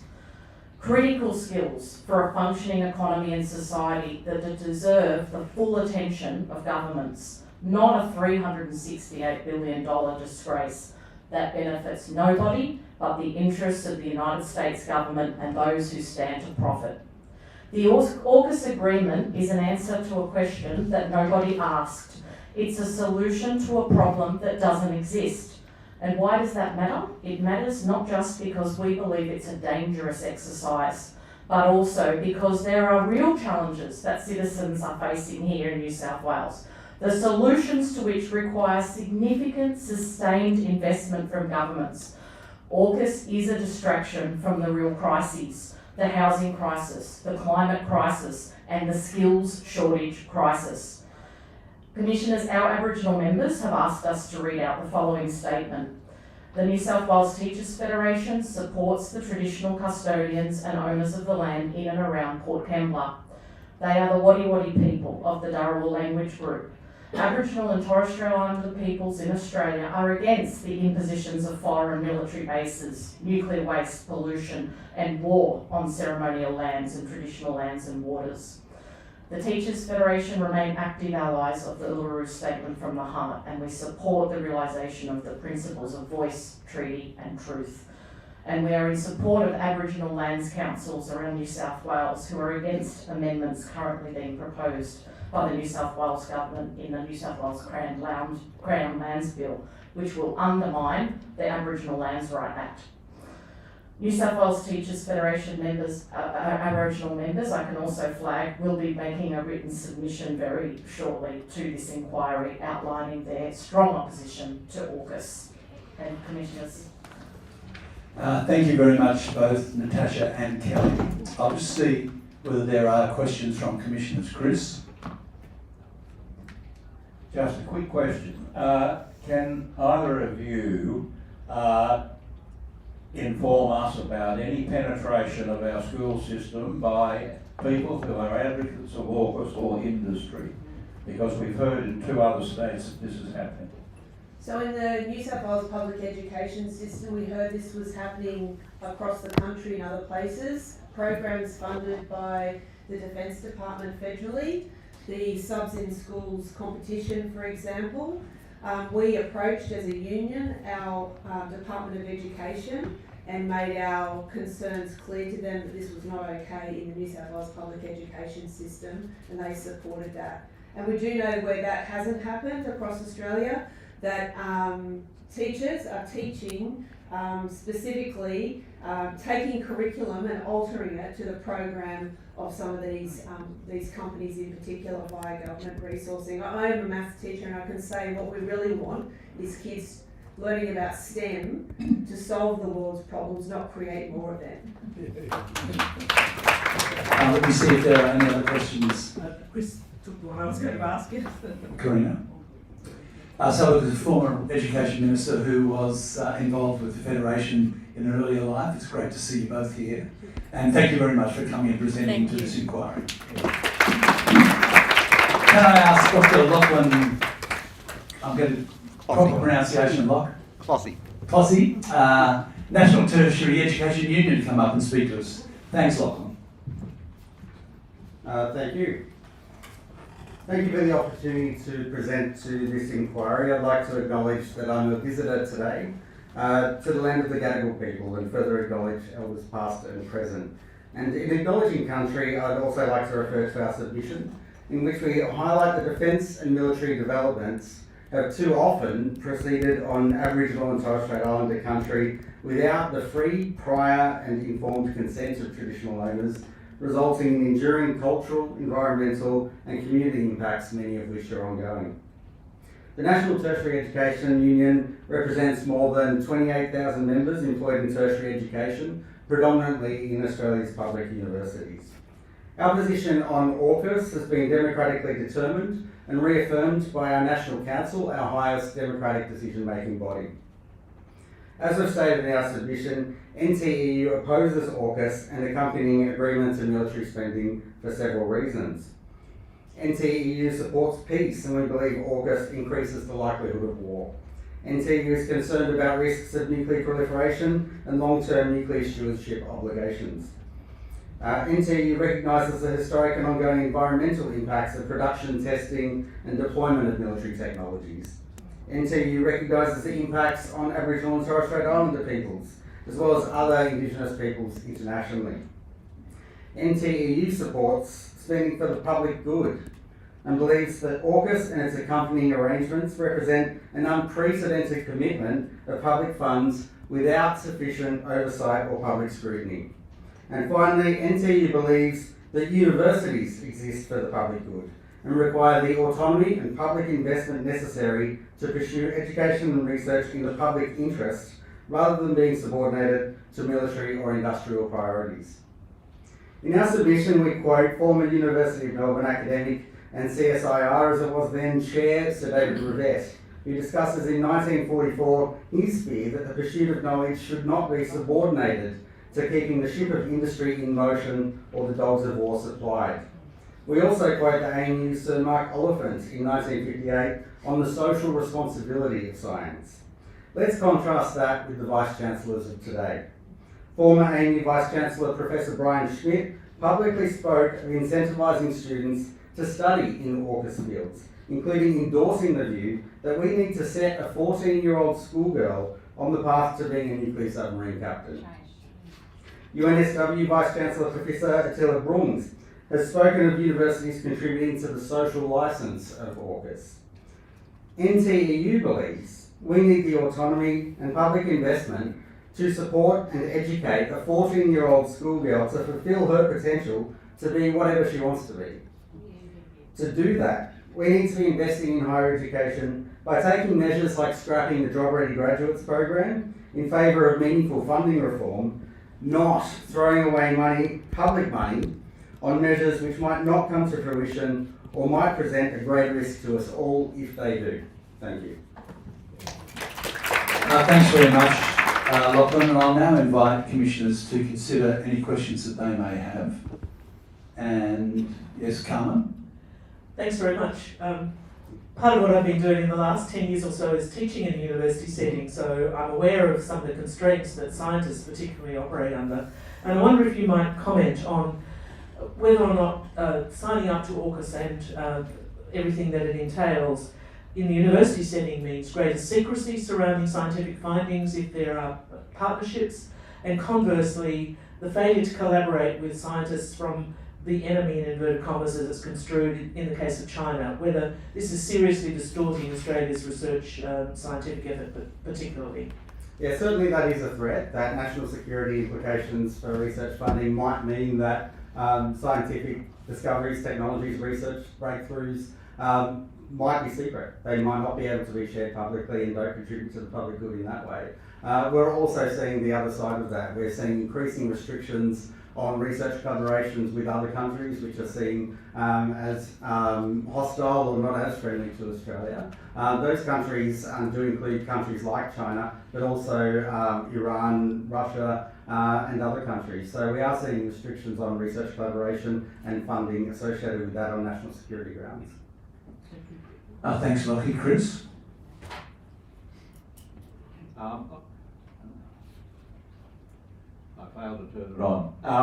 Lockie, I just want to refer to Pillar 2, which lists, I think, about 8 opportunities for research and development. And I'm aware that in the university sector, research projects under the aegis of Pillar 2 have been put forward, and the Minister for Education, I think, has, on national security grounds, said something like 72 of them will not proceed. But my real question goes to the amount of money that's going to support Pillar 2 and how that's being received in the tertiary sector. Well, I think there's a broader context there, and that goes to the funding of higher education more broadly.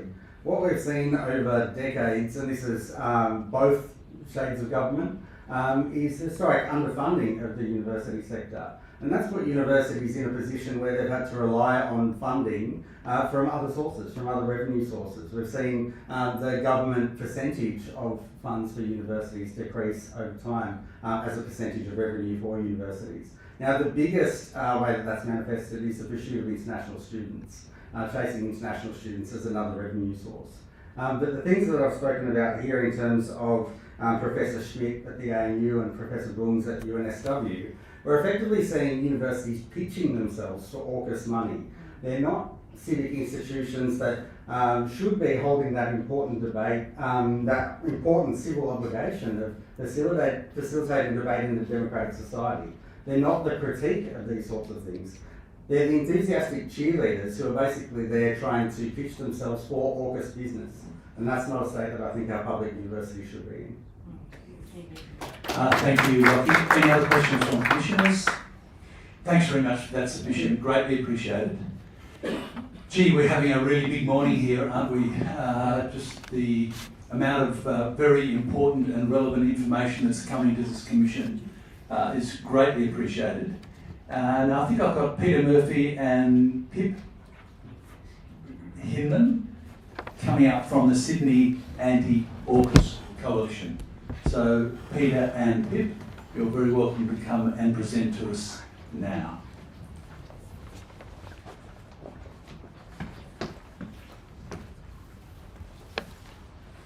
Okay, thank you very much. We really appreciate the organisation of this inquiry. That's been long overdue.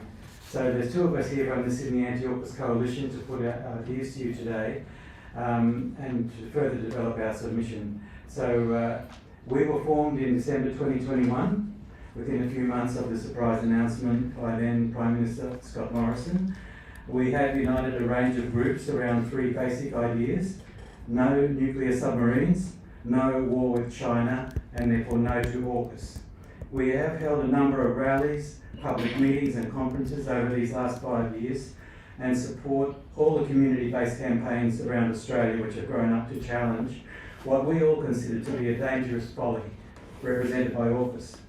We are committed to addressing all the important issues raised by AUKUS, but what we found is that the Australian people at this point, and for several years now, are really primarily concerned at the absurd cost of the proposed nuclear-powered submarines and the overall embedding of Australia into US plans for war with China. We make sure that we point out the arrogant denial of First Nations rights in the blithe government statements that the high-level nuclear waste from the AUKUS submarines will be stored in defence land. Each submarine will have at least 100 kilograms of highly enriched U-235 when they're decommissioned. And I've asked artificial intelligence about this, and which they said the answer was 700 million years was the half-life. It's a joke, isn't it? So we know that this will be put on First Nations land. It will be trucked through urban areas and regional cities, and this is completely wrong and unsustainable. AUKUS is a plan to endanger our whole society with the threat of nuclear waste and nuclear war. A plan to tear apart our society because it pits our communities against the policy elite who are more loyal to the US alliance than to our collective well-being. Our approach has been to talk about how the huge funds committed to the submarines could be spent on the important environmental and social priorities we put forward in our submission, and you've heard from the speakers already this morning as well. We don't want to talk about alternative military acquisitions to the submarines, in fact, although many people do raise all those points as well. This is because the narrow focus on increased military spending on whatever capabilities reinforces the framing of the debate as one about how to fight a war with China, when we know that China has no plan to attack Australia, and Australia's official military assessments continue to confirm that. The preparation for war with China is really intense, with significant deployment of Australian military forces to the Philippines and an extraordinary program of basing US military forces in Australia. We've already heard about this, but we are deeply concerned at the capacity now for the US to launch a nuclear attack on China from Northern Australia using the B-52 strategic bombers at Tyndall. And there will soon be the similar capacity at HMAS Sterling. We've been urging the Australian government to publicly oppose the preparation for war with China and to be part of a vigorous regional diplomatic effort to de-escalate the military build-up around Taiwan and the South China Sea, the West Philippine Sea. Given the very dire economic consequences for Australia, the region of any US-China war, there is enormous potential for a successful diplomatic campaign to de-escalate and demilitarise. The movement against the AUKUS Pact should further develop public awareness of alternative spending by engaging with First Nations organisations first, as well as all of the climate, health, housing, education, scientific and trade union organisations who are already moving in this direction. So now I'll pass over to Pip Hinman. Yes, the Sydney Anti-AUKUS Coalition does welcome this inquiry, very much so, because while the major parties refuse to hold such a parliamentary inquiry, this one is already sending a very important message, we believe, and that is that AUKUS does not have a social licence, and they know that. The major parties, in our opinion, know that most people object to billions of taxpayers' dollars being spent on what is essentially a preparation for war in China, dressed up as deterrence. Most thinking people are indeed anti-war. They want differences settled by negotiation, not by building killing machines. In AUKUS's case, weapons that are capable of carrying nuclear bombs, as we've heard from the previous speakers. But because this inquiry has already heard a number of submissions on key data on AUKUS Pillar 1 and 2, I'd like to spend my few minutes on outlining some of the political challenges the movement against AUKUS faces. We saw the Lowy Institute polls over the last few years. In 2025 and 2026, it's found a majority in favour of nuclear-powered submarines.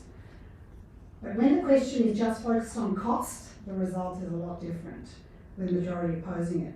Now, the most recent Lowy Institute question asking about nuclear-powered submarines showed a 3-point rise in support from the previous year, and a softening of those against Australia acquiring nuclear submarines. However, it also found Australians do not trust either the US or China to act responsibly.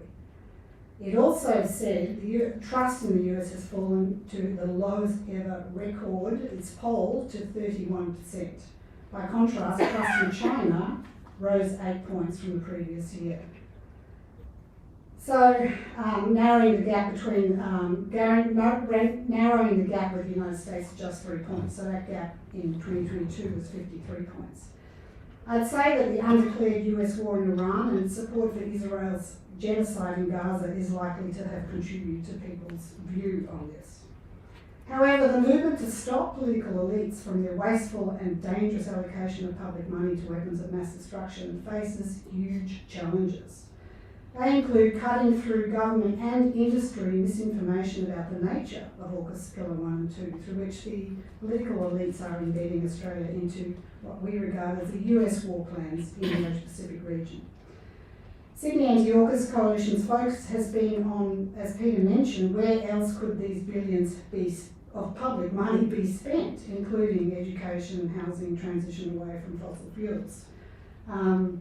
We've sought to highlight that increasing militarism that comes with AUKUS prevents planning and prevents funds from being directed to new jobs and benign industries that could help us on a number of social levels. We've also sought to highlight the important role Australia can and must play in the Pacific. If it is to be it's the good neighbour we're being told that we are being, in mitigating climate change, which of course is the greatest security threat to the region. Federal Labor purports to respect the sovereignty and independence of Pacific Island countries, but its approach, particularly in this instance, is shown up by its refusal to take seriously their calls for it to act on the climate emergency, which is of course an existential threat to many Pacific Island nations. In addition to the Pacific Island countries not being consulted, nor have our Asian neighbours been consulted about Australia signing up to AUKUS.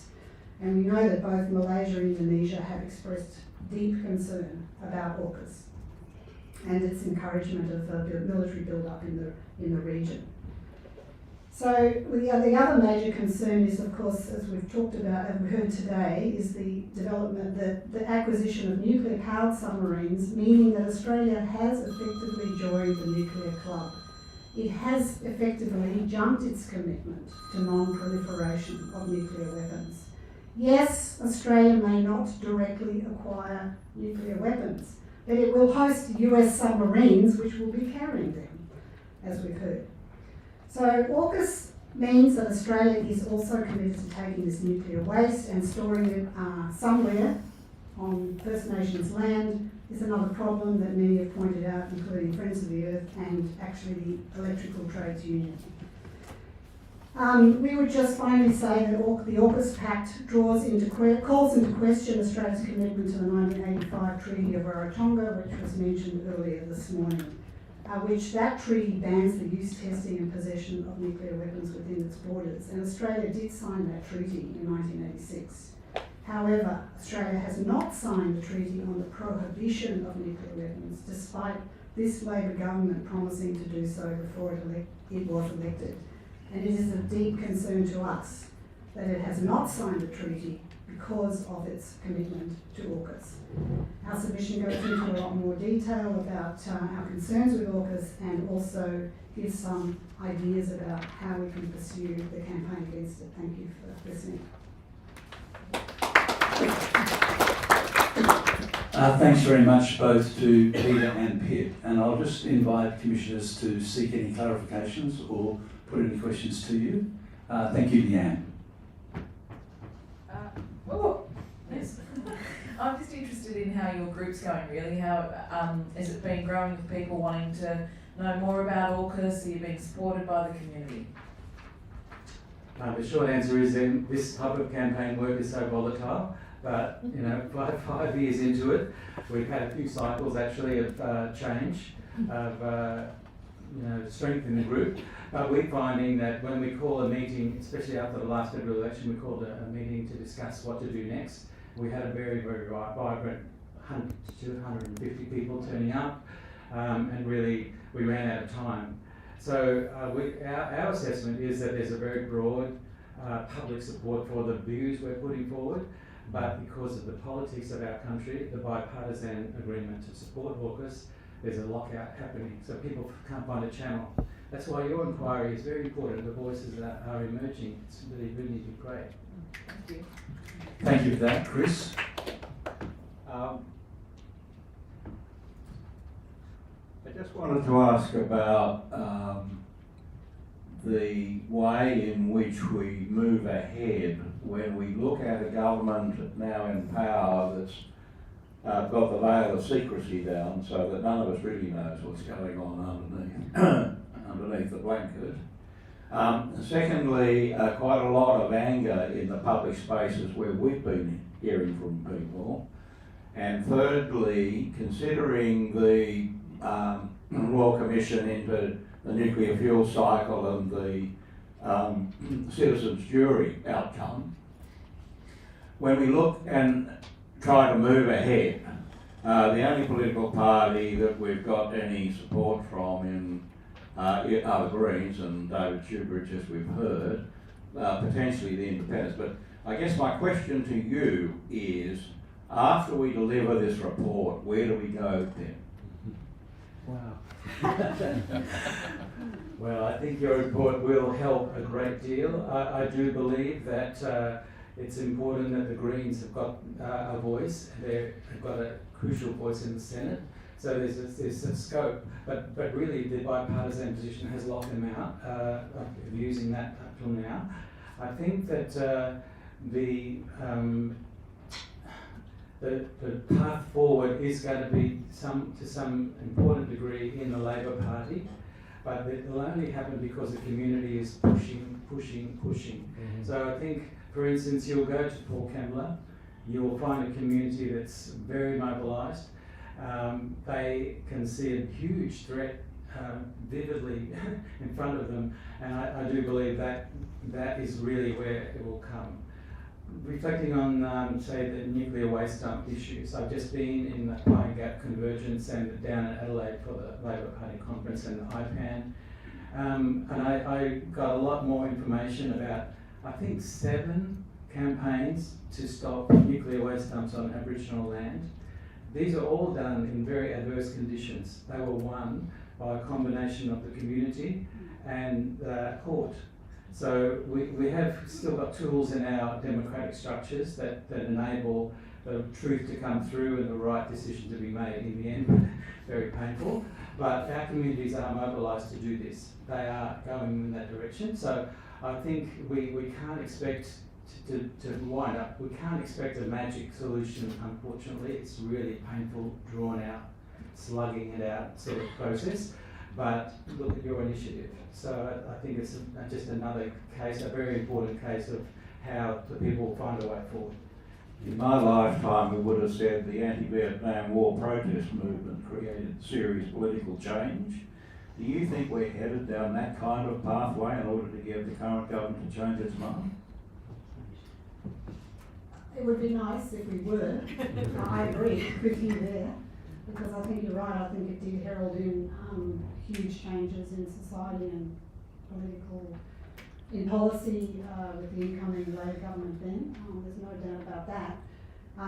But I think there's the ingredients there, but I think the ingredients to create a more of a mass movement, as you're saying, which is more visible, but as is our challenge. We have to sort of help create that. And I think it's true. I think this inquiry is actually probably fomenting some of those, will ferment those discussions later. But as Peter's just said, I think you'll find in the community in Illawarra is definitely a small section of possibly what you're seeing as a part of the anti-Vietnam War movement continuing on there, because they face the possibility of a nuclear base being set, or a naval base being set up there. But I agree with your point about the need for the mass nature of such a campaign. Can I just add one more thing? I noted that when the third submarine, we promised, turned into a second-hand one, there was a change happen. It's maybe a little tremor in the bipartisan position, but I would have expected that Senator Patterson and Andrew Hastie as well would have backed in the government's statement that this is all cool. But instead they started sniping. So I think I see the first crack in the bipartisan position.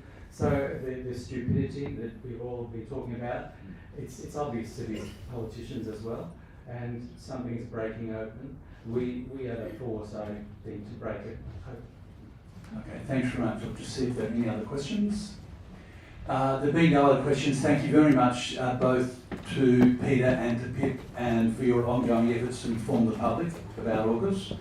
We're running a little bit, thank you very much. We're running a little bit ahead of time, and given that we've got quite a list of people that want to speak towards the end of the day, and we're lucky enough to have Professor Toby Walsh, Professor of Artificial Intelligence at the University of New South Wales, who is due to speak to us this afternoon here early on. And thank you very much, Toby, for coming up, and we look forward to hearing from you and throwing some questions at you, if in fact we can understand what it is we need to be asking. Thank you. I'll do my best, Peter. Thank you. And thank you for the opportunity to address the public inquiry today.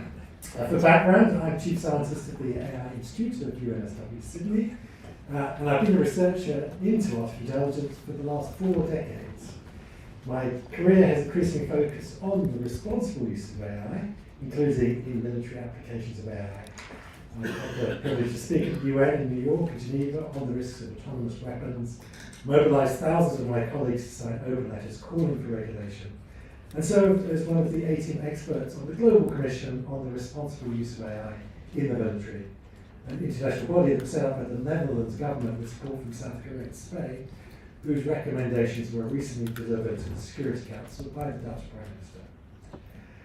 In short, I have deep concerns regarding the strategic, financial and ethical assumptions underpinning the AUKUS agreement.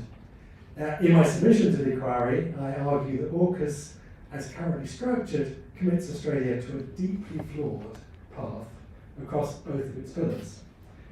Pillar 1, the purchase of nuclear-powered submarines. Here, the commitment of over $300 billion over 3 decades for 8 nuclear submarines carries extreme financial and strategic risks. As the submarines won't be delivered to the 2050s, Australia is buying a platform that will be obsolete by the time it arrives. At the same time, we're incurring massive opportunity costs that could otherwise fund national security, education and welfare. I believe in the short term, simply basing US and UK submarines at HMAS Sterling offers a more prudent and immediate deterrence capability. And in the longer term, Australia should be looking to develop its own much cheaper autonomous capabilities. I also want to talk about Pillar 2, which is the sharing of military technologies, in particular in artificial intelligence. Here, we cannot and must not accelerate Australia's participation in the military use of AI without both investing in our own research capabilities and in strong governance. Delegating life or death decisions to autonomous systems undermines meaningful human control, introduces extreme unpredictability, and dramatically heightens the risk of accidental flash wars and rapid escalation. This will decrease, not increase, our national security. Equally, without investing in our fundamental AI research capability, we will have nothing here to trade. AI is rapidly changing our world, and AUKUS needs to reflect these changes. So my recommendations are threefold. Redirect the expenditure, allocate at least half of Pillar 1 funding towards uncrewed aerial, land and maritime vessels. Invest the rest in fundamental AI research, regional diplomacy, and the cyber resilience of critical national infrastructure to tackle emerging AI threats that we've seen in the last few weeks in incidents like those in Mythos. Recommendation 2, petition our Pillar 2 engagement on binding international agreements that exclude AI from nuclear command and control, and that mandate human responsibility at all stages of the AI lifecycle. And the third, champion the global governance of AI. Leverage Australia's diplomatic standing to develop international treaties restricting autonomous weapons, following the roadmap that we established in the Global Commission for the Responsible Use of AI in the military. Australia stands, as the world does, at a critical crossroads. We can either fuel an unconstrained arms race in military AI, or exercise visionary leadership to establish the norms and treaties that safeguard global security in an AI-powered world. Thank you. Look, thank you very much, Toby. And I think the Commission are deeply appreciative of the expertise that you bring to this particular component of AUKUS. And it's fair to say, without any disrespect to those that have spoken to us before, it hasn't been something which has reached a great deal of attention, but clearly it's something that we're aware of and that we need to understand much better. So it's terrific to have both the submission and the opportunity to ask you some questions now. So thank you very, very much. And I'll hand over to Commissioners. And Chris, I think you've got the microphone in your hand, so it's over to you. I have, because we could have a conversation lasting several hours. I'm all yours. But I've been thinking deeply about the whole issue of AI in the warfighting realm. And it does concern me, as it does you, the absence of human decision making in potentially the chain to go to war, as that's illustrated very well in Annie Jacobson's book on the nuclear war scenario, and the mayhem that creates, given that the nuclear powers at the moment, the nuclear weapons powers that is, are increasing their inventories of weapons, because one or two is not enough to wipe out the human beings. But I want to bring it back to how we can control the way we use AI, and whether we need an international convention in order to do that binds the membership of the United Nations General Assembly. Thank you for that great question. I mean, to acknowledge the start of the question, it's absolutely crystal clear that the nature of warfare is changing in front of us. You have to turn the television on and look at what's happening in Ukraine, or look what's happening in Gaza, or look what's happening in the Iranian conflict to see the way that we go about war is going to be completely different. And it comes with significant challenges and risks as well. That Australia needs to think about when making such large investments. I've been advocating for more than the last decade and spoken at the United Nations that we definitely need international regulation. We've regulated many types of technologies in combat of war. We've regulated biological weapons, chemical weapons, blinding lasers, cluster munitions. Actually, when you look through the list, there's quite a large number of technologies that we decided are abhorrent and that we need to put limits on how they're used. And internationally, we've made these agreements. Those agreements are not watertight. You still occasionally, for example, hear of chemical weapons being misused in Syria and elsewhere. But it has largely limited the worst excesses of those weapon systems.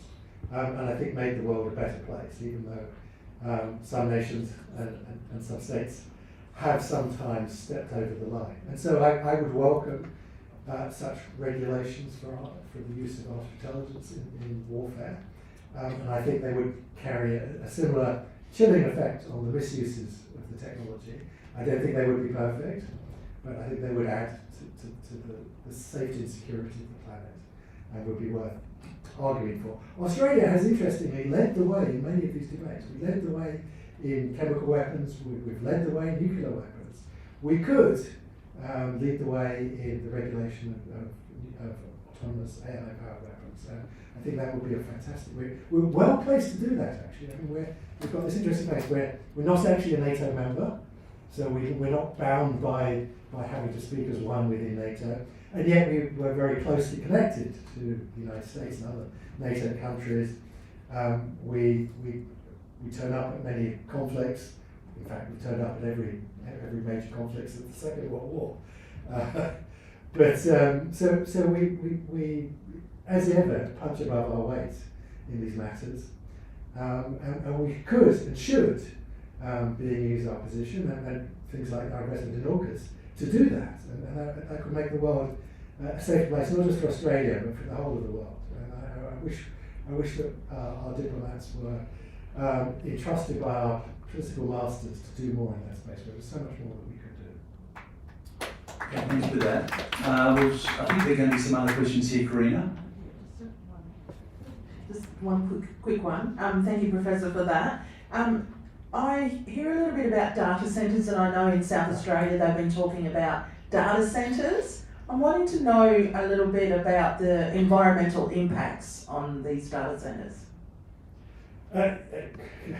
Great question. On one that's troubling lots of people, or rightly troubling lots of people. First of all, I don't think people really fully comprehend the scale of the data centres that we're talking about. The largest one that's planned for New South Wales is going to use 1 gigawatt of energy. Now, to put that in context, Australia generates 20 gigawatts of energy. That's the whole of Australia. That's how much electricity we use. So that's 5% of Australia's electricity would go to that one data centre. We're talking about huge, great demands upon our electricity grid. At the same time that we're trying to go through an energy transition, we're trying to use renewable energies, is trying to all go out and buy electric cars and electrify our world. So that has to be managed in a better way than it's being managed at the moment, so that we don't end up actually having a larger carbon footprint because of the demands that those data centres, as the Prime Minister has promised, will use new renewable energies. What I've never seen the Prime Minister, or indeed anyone in the data centre industry, explain is how they're going to build that renewable energy fast enough. It takes a lot longer, unfortunately, to build renewable capacity than it does to build data centres, and we're building data centres at a much greater capacity. Building data centres, I should point out, the positive, because people rightly worry about the environmental consequences, but I should also tell you that our economy is being kept afloat by those investments at the moment. The latest ABS quarterly figures showed that the only thing that stopped Australia from going into recession in the last quarter was the amount of money being spent on data centres and AI. And so we should be pleased that we're getting this investment. Other countries, other companies are coming in, investing in that money. It's helping keep our economy going, but it needs to be done in a much more responsible way. It needs to, for example, one thing that rightly people are very upset is that this is being done without local consultation. Most of these data centres are sufficiently large that they're not required to be decided at the local level, they're decided at the state level, and there's a lot of competition between the states as well, which means that there isn't the public themselves not being appropriately consulted. It could be done in an entirely responsible way. You don't need to build data centres in the middle of suburban areas. The speed of light, data centres use electricity to transmit their outputs. The speed of light is incredibly fast. I did the maths. You could build a data centre in Lithgow, where there's an old coal-fired power station that they want to close down, and there's plentiful site. I imagine many local people would welcome the investment, would welcome the jobs that would come to Lithgow. it takes less than a millisecond for the electrons to get from Lithgow to Sydney. So that in most applications that would be entirely reasonable to have a millisecond latency for the signal to get there. So there's absolutely no reason for them to be built. For example, in Lane Cove, to pollute the environment there, to noise pollution, to use up all the water. The only reason I can believe that they're being built in Lane Cove is because it's developers. Developers will make a lot more money developing land close to Sydney and developing land in Lithgow. Thank you for that. I'll just see, I think Leanne. I was just wondering, with the Pillar 2 looking at new technologies, does it necessarily, could we do that outside of the AUKUS framework? Should we be looking at how we exchange technologies, including AI, but not have to have it captured within the AUKUS framework? Well, we definitely need our own sovereign capabilities. Again, this has been highlighted by developments in the last couple of weeks where the United States switched off our access to the most capable AI models, and we discovered that we were very vulnerable. We need to have some cards to play in this game.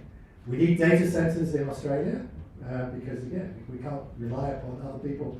They could just turn off the submarine cables or turn off the satellite links, and then we would be stranded. So we have to invest in these capabilities ourselves. Whether we do it through AUKUS or other investments, that's for politicians to decide. It's actually, there is, but if you're making significant military investments, you should be making significant military investments in the technologies with which war is going to be fought in the future. And whether I like that or not, that's going to be with artificial intelligence. Thank you for that. I think Carmen. Thanks very much. I just want to take you back to the military use of such technologies, given Australia's government and all the discussions around the AI safety institutes we set up. They've very clearly stated that they're not going to consider military applications. They're not going to consider guidelines on military applications of AI. That's always been put aside and something that the government has been very reluctant for strange reasons. I think it's unfortunate because I actually see without such guardrail AUKUS, they're going to, and we've seen in Ukraine, we see it elsewhere, that it's going to be cheap autonomous systems with future warfare. Now, Australia is making a few small investments in those spaces in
in case I forget at the end of the day when we're heading for the exits and we head up to Newcastle, special thanks to Kelly and Matilda and Julie for all of the work that you've done, and Phil's around here somewhere too, so I'm thanking him, let him know he's been thanked.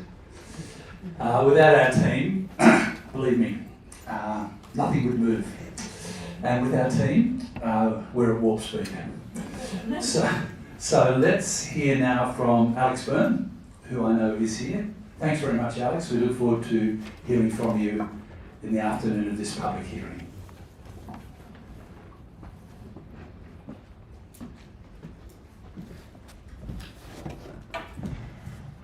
Thank you, Chair and Commissioners. Thank you for inviting me. I apologise for my voice if it's a bit crumbly because I developed a cold on the weekend. I hesitated to accept this invitation because I'm not a former Prime Minister or Minister or an expert like Toby before lunch. I'm an ordinary Australian with great concern for his nation. But I do have significant experience in public policy as a senior executive in universities, as State Librarian of New South Wales next door to here, and as President of the World Body for Libraries and Information Services, where I represented our sector in the World Summit on the Information Society and in various other international forums. And looking at AUKUS, I'm profoundly troubled by the lack of attention to the public policy issues. And some of that has been canvassed this morning and no doubt in your previous consultations. But my biggest concern here is the lack of transparency. The fact that it is still very vague what AUKUS actually commits us to. Yes, we know broad descriptions of Pillar 1, broad descriptions of Pillar 2. We're told that they're starting to deliver things. But there's been no public consultation. There's been no parliamentary consideration, let alone parliamentary oversight. And in short, there is no social licence for AUKUS. In my retirement, I volunteer restoring an old Sydney ferry, and the other people I work with are all similarly sceptical. And they have no particular expertise. One was a naval architect, and the others not at all. And AUKUS has not been conveyed to interested members of the public. We get announcements, but they're announcements about money. When you go and look at the 2026 Integrated Investment Programme put out by Defence, beautiful tables of approved expenditure, yet to be approved expenditure, total expenditure going out over the next 10 years. But how does that relate to AUKUS? You can identify elements that probably relate, but do they really relate to that 368 billion that we're told about? And as I wrote in my submission, that 368 billion coincidentally is the same cost as the World War II cost Australia. Take the figures for World War II, use the Reserve Bank calculator and inflate them, and it's the same amount. Is this venture of equivalent gravity to Australia? It certainly is of major disruption to Australia. We see no fiscal responsibility. The Auditor General can audit particular programs. The Auditor General hasn't got a handle on this because it's too vague. There's nothing that the Auditor General can really grasp hold of. We continue to hear announcements of additional monies that will be spent or are being spent on the Osborne shipyard, on Henderson, the refurbishment of the Collins submarines. We're told these are outside AUKUS. Well, why are they outside? What's inside? And with due respect to Admiral Barrie, the history of defence procurement shows that few projects are completed on time and on budget. It's probably in many ways in the nature of the beast, but it doesn't give confidence when we're in this morass of indecision and vagueness. And of course, as many others have said, is this investment preferable to the monies that we need to spend on education, health, housing, environment and so on? There's a very long list of major public issues. My next concern is that our sovereignty is severely compromised by that. There seems to be considerable evidence that our defence establishment has been captured by the US military environment. Not just the US military, but all the defence manufacturing organisations, the whole environment. That we speak their language, we turn to them. Our command and control systems are embedded with them. Our personnel are embedded with them. Are we in a position to make a separate judgment about the efficacy of these decisions? In my view, Australia's benefited considerably from our long-term participation in the Five Eyes, and I'm not at all suggesting that we should turn our back on the United States, but I am suggesting that we need a much more independent defence posture, and that we should heed the advice of Canadian Prime Minister Carney and participate in building a network, an alliance of like-minded middle powers.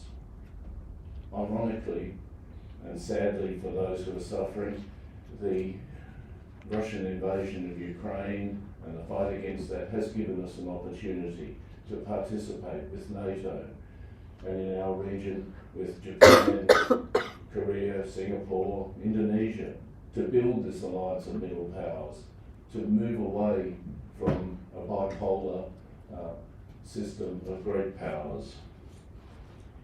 A mature nation needs its own defence strategy, and we need to build that.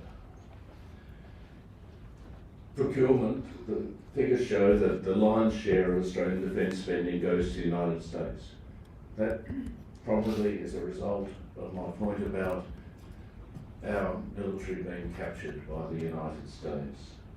But we have a history of ill-judged procurement, things that aren't really quite right for our environment, and too often getting things that ultimately we have to get rid of because they're not really functional. And we've even had some second-hand material from the United States with hidden maintenance flaws. Makes you wonder about the proposed second-hand submarines. And that goes to the independence of the country, the risks we're taking. Minister Conroy's recent obfuscation about the duration of American personnel, American use of Henderson has raised that. As somebody this morning said, it evidently is a base. That is what is being proposed, but a base that has not been discussed and certainly has no social licence. The 20 to 30 year lifetime of the used submarines means that we will need to deal with their nuclear waste in the 2050s. A quarter of a century at most from now. Our history of trying to deal with low-level nuclear waste shows that we're not in a position to do that, and we won't be in 25 years' time. that will dig a hole in the Woomera Range or somewhere. Doesn't answer the questions. We don't have the regime to look after it.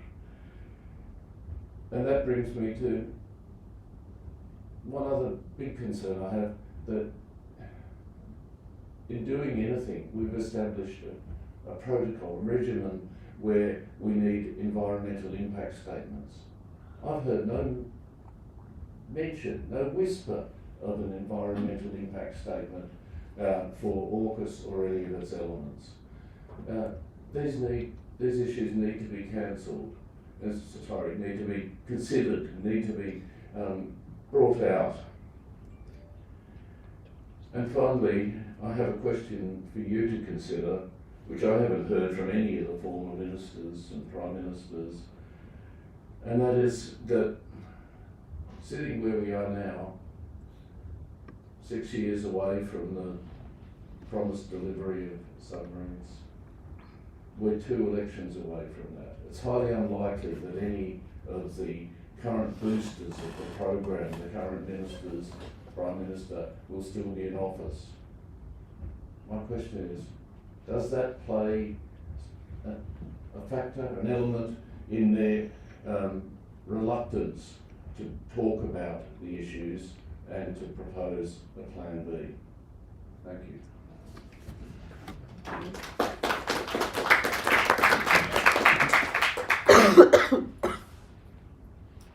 There we are. Look, thanks very much for that, Alex. And yeah, you have been preceded by Prime Ministers and others, but you bring your own eminence. And to that extent, the additional point I would make is that we're looking forward to hearing from everybody, all members of the public, as they come and present. But thank you very much for coming in. I've got a good question before I hand over to fellow commissioners, and it actually goes to your specific area of expertise. Because one of the things that you've raised in your presentation, and we've heard from many others in the other hearings, is that the issue of opportunity cost hasn't been fully addressed. And it's something that we'll bring our mind to, certainly. Now, I happen to be a big fan of libraries in all sorts of different ways. And I'm also aware that libraries, in a sense, have sort of reinvented themselves over the last decade or so. They're now communal places of gathering. They're places where, of course, information is readily available for people when they go onto the computers that are available in the library. And they play an extremely important role in providing both culture and information and material for citizens in Australia, full stop. Do you, given your background, have a view about the opportunity cost in relation to investments in libraries, both regionally and nationally, that becomes part of the consideration as to whether the spend of $386 billion should be equated in the way it is, which is mainly to these submarines? Well, we've been fortunate in Australia that the strength of our librarians, the strength of our communities backing them up, has meant that our libraries have prospered. I can compare it with Britain, where libraries have suffered. The funds have been taken from councils and libraries are the first to go. Sometimes within days of announcements of funding cuts, the libraries were shuttered. Parks, pools, other community facilities as well.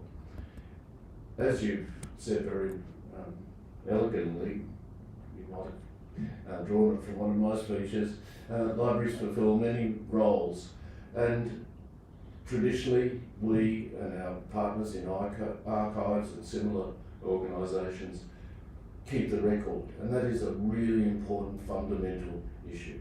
We used to do it by having huge stacks. Next door in the State Library we had huge stacks under the Mitchell Reading Room, and major libraries of record still do that. But increasingly what we've done is digitise, and next door we did that in a big way to get things out to people wherever they may be. And at the same time, as you've said, we reinvented ourselves as places that were welcoming, not just places where you came in and ordered some books, sat down and kept very quiet. In fact, one of my early speeches I entitled "Shh, we have something to say," playing on that image. And that is very important. I was reading an article just a few days ago about third spaces, and libraries are very much third spaces that are used by people, young and old, from parents bringing in toddlers right up to people like me in their retirement and their dotage. Thank you very much for that, and I second that emotion. I'll just see whether we have any questions. Yeah, so Carmen. Thank you very much, and I appreciate the work you've already done. You mentioned transparency as a critical absence in the way surrounding AUKUS and its generation here, and I wonder if you have an opinion, and you may have more than an opinion, you may have evidence, but do you have any suggestions about the links between the lack of transparency in a government or governments and the much touted reduction in trust in governments, whether you think those two things are related? And I ask that because AUKUS obviously requires a huge amount of trust at the same time as people are not being given the information about what it actually means. They're profoundly linked, and I might illustrate that by moving to a different area, which is of considerable community concern, and that's development of commercial, residential, industrial properties. We heard a little bit mentioned just before lunch about the data stores, but if people suddenly learn that an apartment block of 11 stories is going up just across the street from them, as a friend of mine told me last week in Leichhardt here, they're understandably upset and distrustful of those who they believe are approving that and facilitating that. And that's where libraries, not all libraries, but many libraries have played a role by getting development applications, planning proposals and so on out into the public domain so that people can sit there and read them. It's not good enough just to put them on a website and hope that people may stumble over them or hope that they won't stumble over them, but to get them out and to have a known, trusted location where people can access them. Lack of information, whatever it be, medical, any area, does lead to distrust. Thank you very much. Thanks for that. Any other questions from commissioners? Chris. I've always got a question, Alex. Look around this room, and as I see it, it's full of old farts like me. So my question to you, and my sense of what you've said, is you probably are better connected to younger Australians than I am, and I'm just wondering if you've got any feedback from their views of these things that might be different from what we've been hearing. Well, I can only comment from my own experience, and that may be a particular sector of the community, I'm not sure about that. But the people I talk to know very little about it. They see it in the never never, you know, oh yeah, sometime in the future. But overwhelmingly, they're absolutely cynical about it. They don't believe that these submarines will ever be delivered. They think it's just pie in the sky. And Pillar 2, which is perhaps in many ways the more substantial of the pillars, or potentially the more substantial, is pretty well unknown, I think. Well, if Pillar 1 doesn't happen, it means we're shoveling money into two very much larger economies than ours for no reward. Indeed. Perhaps of some benefit to the people in northwest England and in the United States. Thank you very much, Alex Byrne, for coming and speaking to us today. We greatly appreciate you and your submission. So we're moving at a reasonable clip here. I'm hoping that Professor Jocelyn Che is here, and she is here. And on that basis, we'll invite her to come and speak to us, please.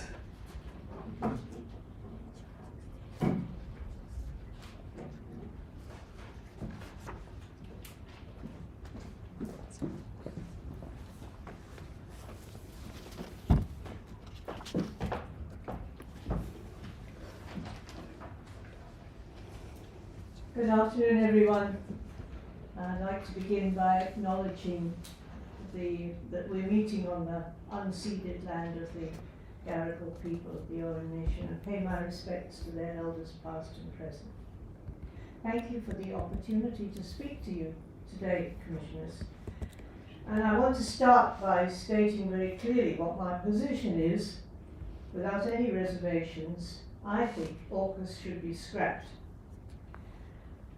That might seem a little provocative in today's security climate, but I don't say this without reason.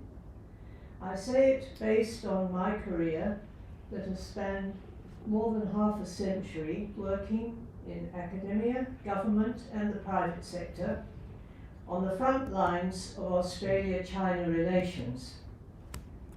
Now today we're told that China is inherently aggressive and hostile, that our only option is to lock ourselves into a multi-billion-dollar military structure with the United States and acquire nuclear-powered attack submarines. But my life's work tells me a different story.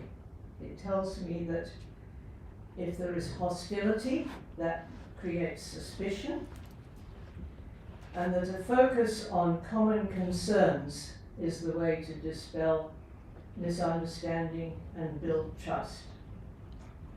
So I'd like to take you back and give you a bit of a personal perspective. In the 1970s, I had the immense privilege of serving as the first cultural counsellor at the Australian Embassy in Beijing, 1975 to 78. That was the tail end of the Mao Zedong era. China was poor, it was isolated, and it was very cautious about international contacts. And yet we were able to be a pioneer in opening up dialogue, and we reaped immense rewards from that initiative. Later, I was the first executive director of what is now the National Foundation for Australia-China Relations. And then I was the first female senior trade commissioner for China in the mid-80s.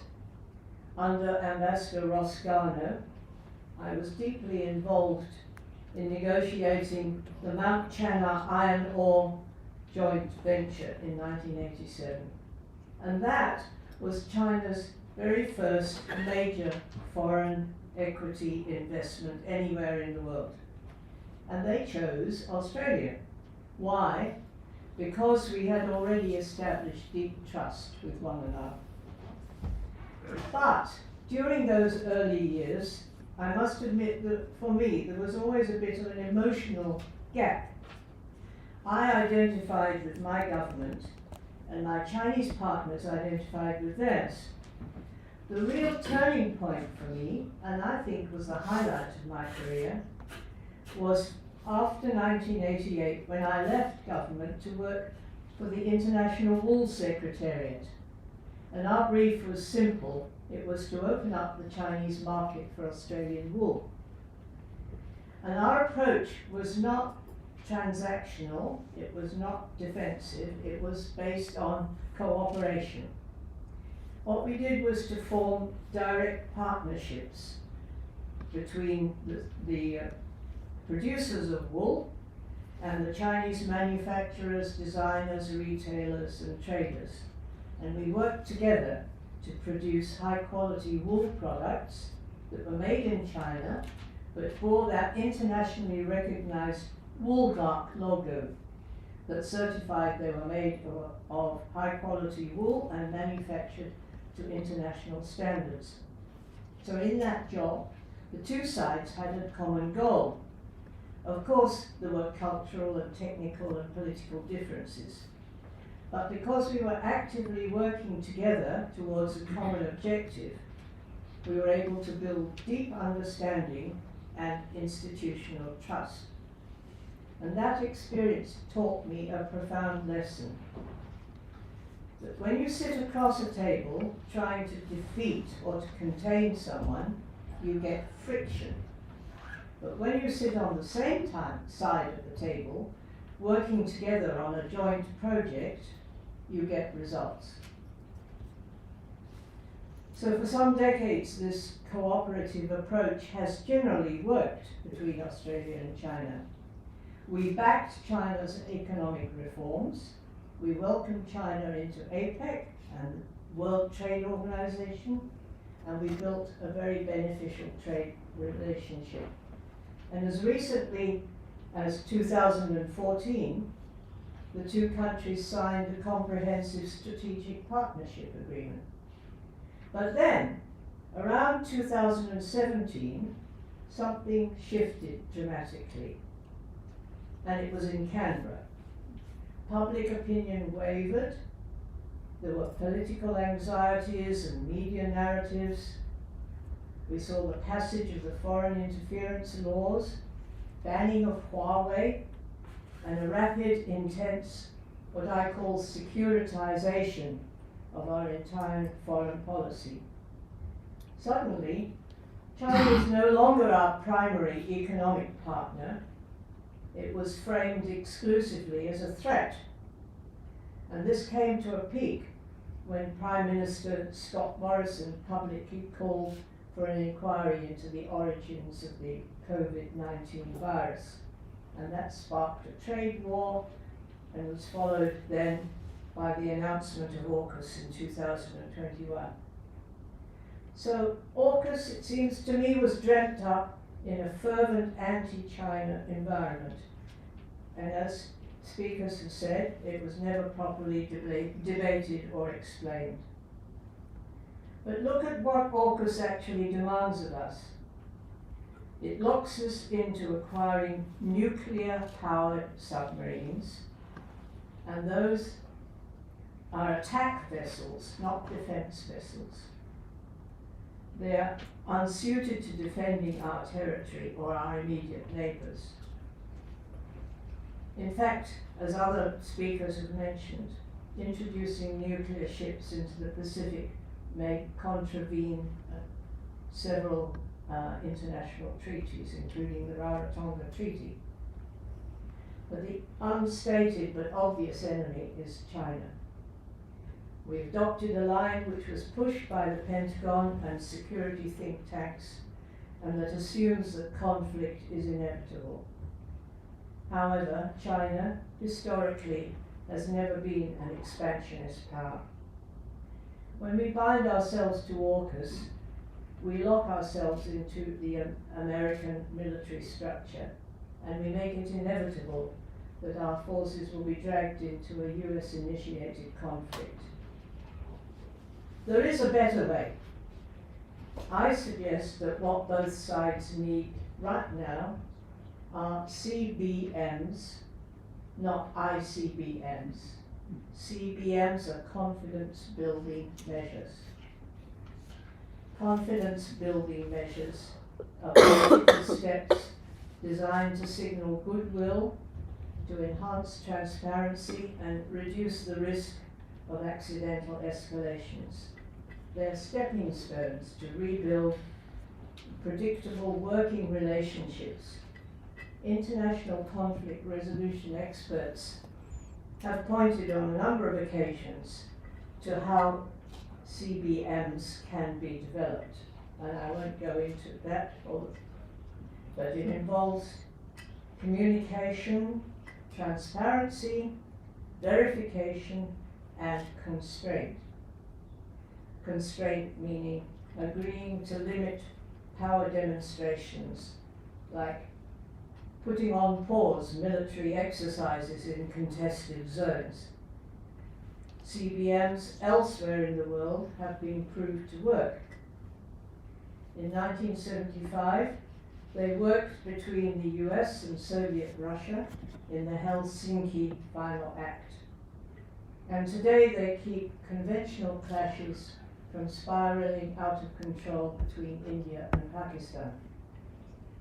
So I think we can apply what I call the Woolmark philosophy in a wider context. We can focus on national, jointly designed cooperative projects that would create a peace spiral. And we're already doing some things, particularly in scientific research. For many years, for instance, Australian and Chinese scientists have been working together at the Walter and Eliza Hall Institute to find global health solutions. The National Foundation for Australia-China Relations has funded joint work in renewable energy, in photovoltaic technology, and as recently as 2024, Australia collaborated with China in Papua New Guinea to control malaria. But why stop there? In our own Pacific neighbourhood, there is so much that we could gain from working together on issues like climate change. Just recently, our Foreign Minister, Penny Wong, met with the Chinese Foreign Minister, Wang Yi, and Minister Wong expressed a clear readiness to enhance exchanges, to build up mutual trust, and to expand cooperation. So the door to stabilisation and expansion is open. To scrap AUKUS is not about abandoning security, it's about reclaiming it. It would allow Australia to develop independent strategic initiatives that really safeguarded our national interests. It would allow us to rebuild a relationship with our largest neighbour that was based on trust and mutual respect. So let's move away from the rhetoric of war and let's choose cooperation over containment. Thank you. Thanks very much. Jocelyn, you bring considerable expertise and history to this submission, which we very much appreciate. I'll just see whether we have any questions from commissioners coming to you at this point in time. And I believe Chris will have a question, so I'll go straight to him. I can't resist the opportunity, Jocelyn. I painted this morning the picture of the changing globe in terms of wealth and power. And I think that's going to shift into our region significantly, where 50% of the world's GDP will be generated by 2040. So my question to you, with your background and experience, is as we try to improve our relationship with China, what would be your 3 top priority areas to beef up? The first one, I have no hesitation in telling you, we are greatly lacking in expertise. Teaching of all foreign languages is declining in Australia, and that includes fewer and fewer people studying Chinese language, history and culture. We can't, if we really want to understand a powerful neighbour, we need more expertise. We need more funding for language studies and for universities in Chinese studies. That undoubtedly, that's number one. Secondly, I put great faith in people-to-people contacts. The one thing that strikes me has really changed since we first established relations with China in December 1972 has been the development of Australia's multicultural nation, where the ethnic Chinese community is now our largest, it is the largest part of our multicultural community. And the position of the ethnic Chinese community should be considered when we are talking about our international relations. And that's something I haven't heard any of the speakers today focus on. So I think that's an important aspect that has to be continued. Number 3, well, there are a great many things, so I'll leave it as number 1 and 2, undoubtedly be my top 2. Thanks for that, Jocelyn. I'll just see whether there are any other questions from commissioners. Thank you. I'm just interested from your perspective, given your deep knowledge and understanding of China.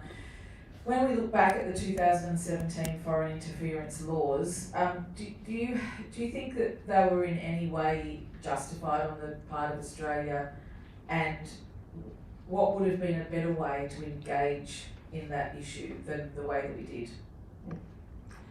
I think I was one of the earliest people in Australia to raise some concerns about the Confucius Institute movement, which was, I think, hardly exists. There may be still technically some institutes still exist in some universities, but they're not doing anything very much.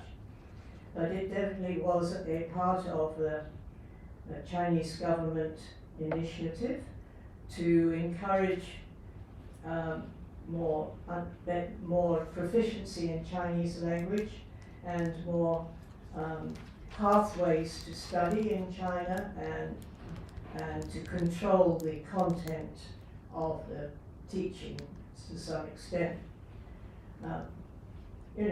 China is complicated because if you just look at language, you think language is simple. Well, it's one Chinese language, but it's not.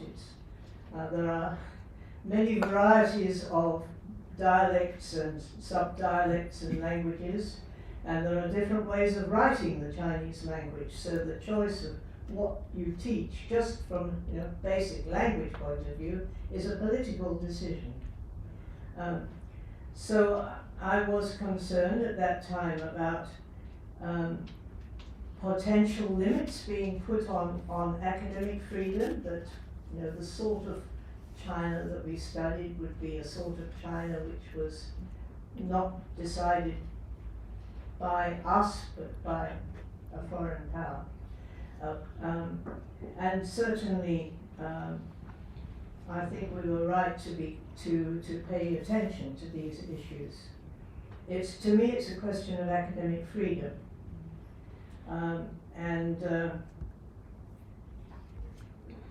That was how I think that was the point at which the concern about Chinese interference began to build. It was from that.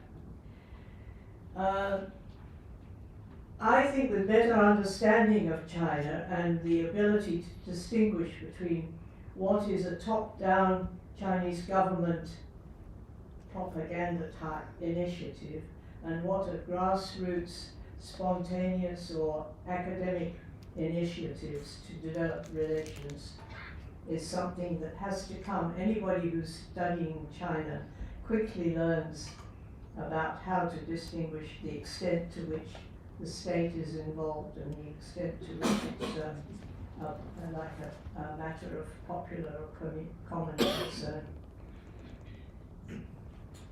Thank you for that. Just seeing whether there are any other questions. So, one final quick question. We had Prime Minister Turnbull here this morning, along with Foreign Minister Carr. Both of them said in their own distinctive ways that the relationship that Australia had with the United States should still be considered an integral part of our foreign affairs and defence strategy and posture, although they were highly critical of AUKUS, as you've been by calling to scrap it. In the absence of AUKUS, and given the significant expansion of Chinese military power in the region, and the retreat, in a way, of the United States from a rules-based order, are there confidence-building measures or defence-building measures that you think it's appropriate for the Commission to consider? China's military certainly has grown, but the Chinese economy has also grown. and China is, if not a superpower, then it is an emerging superpower. So we can't expect that China would maintain a defence force which was not commensurate with its new status. These are facts. We have to, our diplomacy has to be a realist diplomacy, and we have to find a way of living with a newly emerging superpower in our region, of coming to terms with it, of defending our own interests, of making sure that we are, expressing clearly our own interests, while recognizing that China also has its interests that it will pursue. That's what diplomacy is all about. And a confidence building measure to provide some substance to that?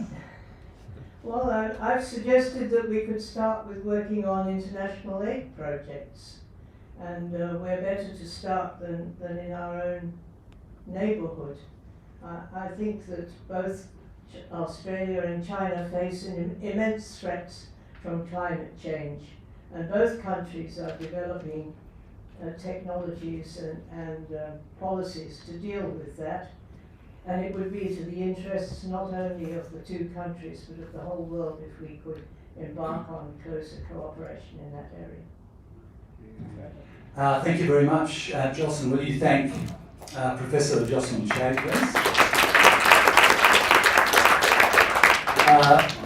We are now going to call Richard Wan to speak if he is in the building. Richard, are you here? Oh, great. Thanks very much.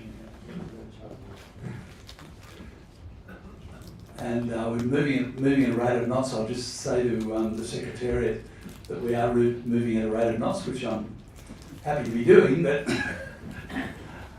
hopefully Andrew and Peter and others are going to be around by the time we get to them. Thanks very much, Richard. We are in your hands.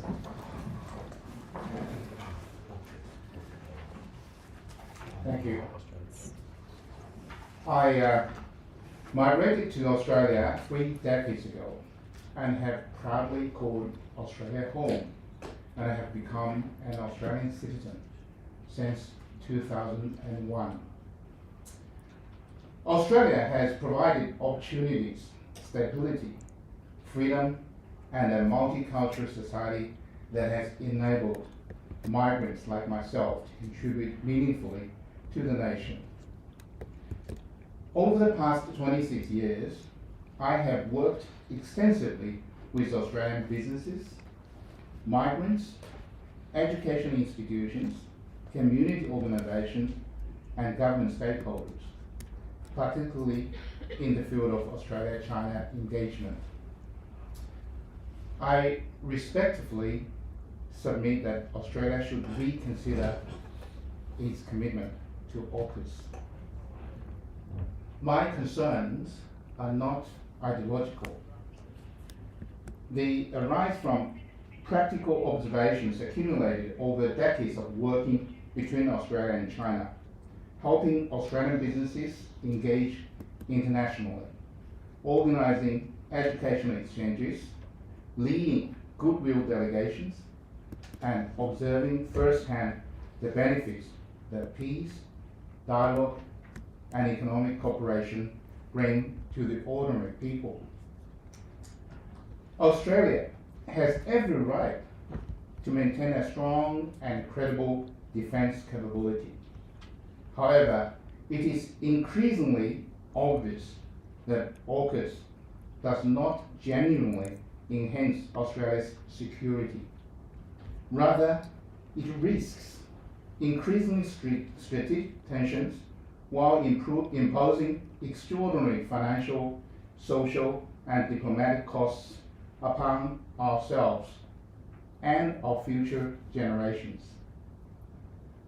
The decision to commit hundreds of billions of dollars to a long-term military arrangements certainly requires the highest level of public scrutiny and democratic accountability, but unfortunately was never there.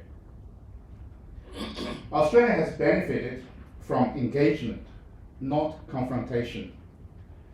Australia's prosperity has been built through our engagement with our region.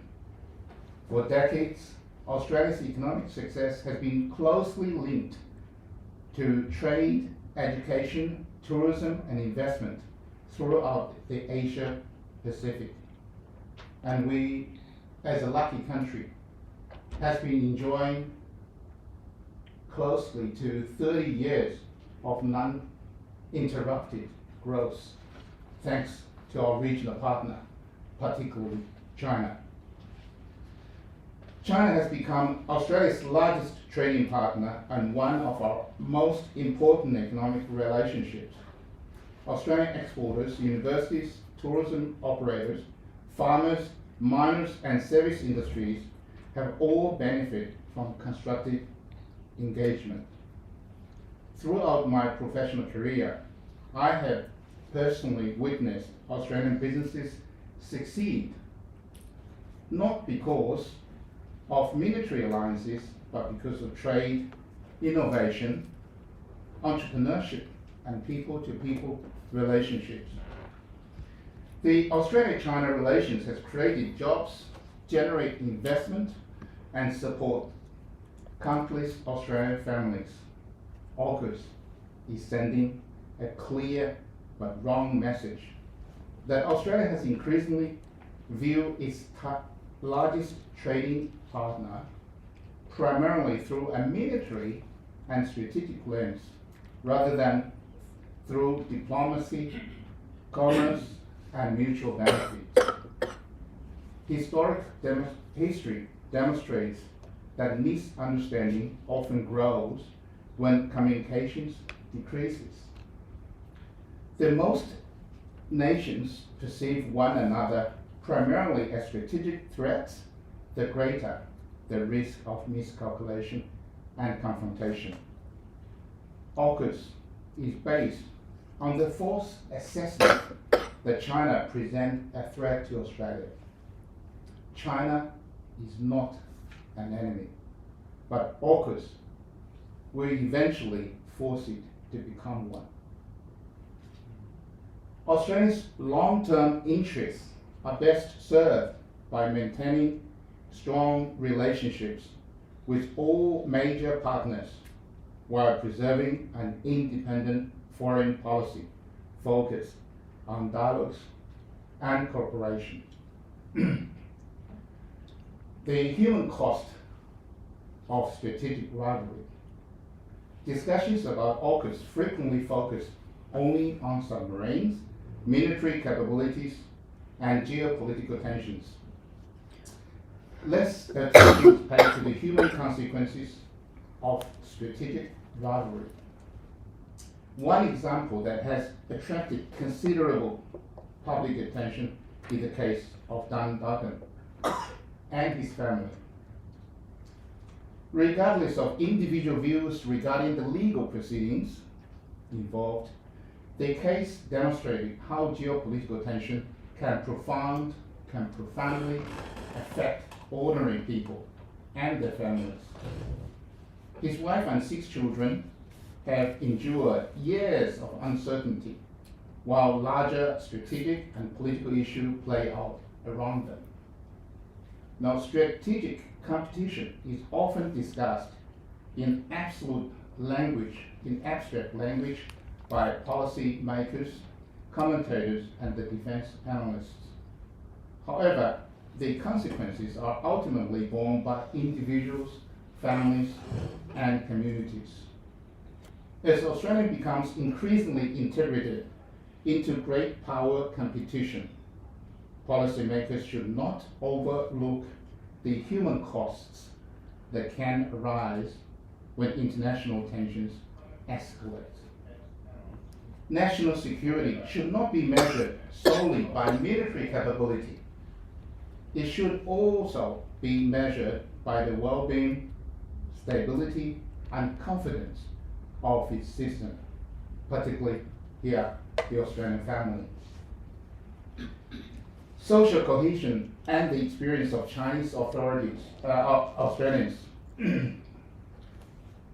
As a migrant who has lived in Australia for nearly 3 decades, actually over 3 decades now, I have seen the enormous benefits that multiculturalism has brought to our nation. I have also observed how international tension can affect domestic social cohesion. During COVID-19 pandemic, I helped organize chartered flights and goodwill initiatives that assisted people affected by travel restrictions and facilitated humanitarian support between Australia and China. These activities were undertaken during an exceptionally difficult period for families separated across borders. At a time of heightened public anxiety and deteriorating Australia-China relations, aspects of these efforts became the subject of public controversy and media scrutiny. Following legal proceedings, public apologies were subsequently issued by 7 News, Daily Mail Australia, and SBS. I do not raise this matter to revisit those events. Rather, I believe it highlights an important public policy concerns. When geopolitical tensions intensify, individuals and organizations involved in Australia-China engagement become vulnerable to suspicion, misrepresentation, and public attacks. This undermines social cohesion and creates divisions within Australia's multicultural community. Australia's Chinese community has contributed greatly to our economic prosperity, cultural diversity, and international engagement. Public policy should encourage understanding and consider confidence between communities, not foster an environment in which cultural connection or international engagement are viewed with suspicion. National security is not only about military capability, it is also about maintaining a united, confident, and cohesive community. The economic opportunity cost of AUKUS. The projected cost of AUKUS is measured in hundreds of billions of dollars over coming decades. I would start with roughly $35 million a day for the next 3 decades. Regardless of the final figure, the commitment represents one of the most expensive public policy decisions in Australian history. Every dollar allocated to AUKUS is a dollar unavailable to other national priorities. It drains funding from other, potentially more effective defense capabilities. I would get maybe not a very appropriate comparison. Iran's response to the United States war of aggression has shown that it makes sense to spend a small amount of money on a lot of cheap weapons, drones and stuff, rather than to spend a lot of money on a few weapons.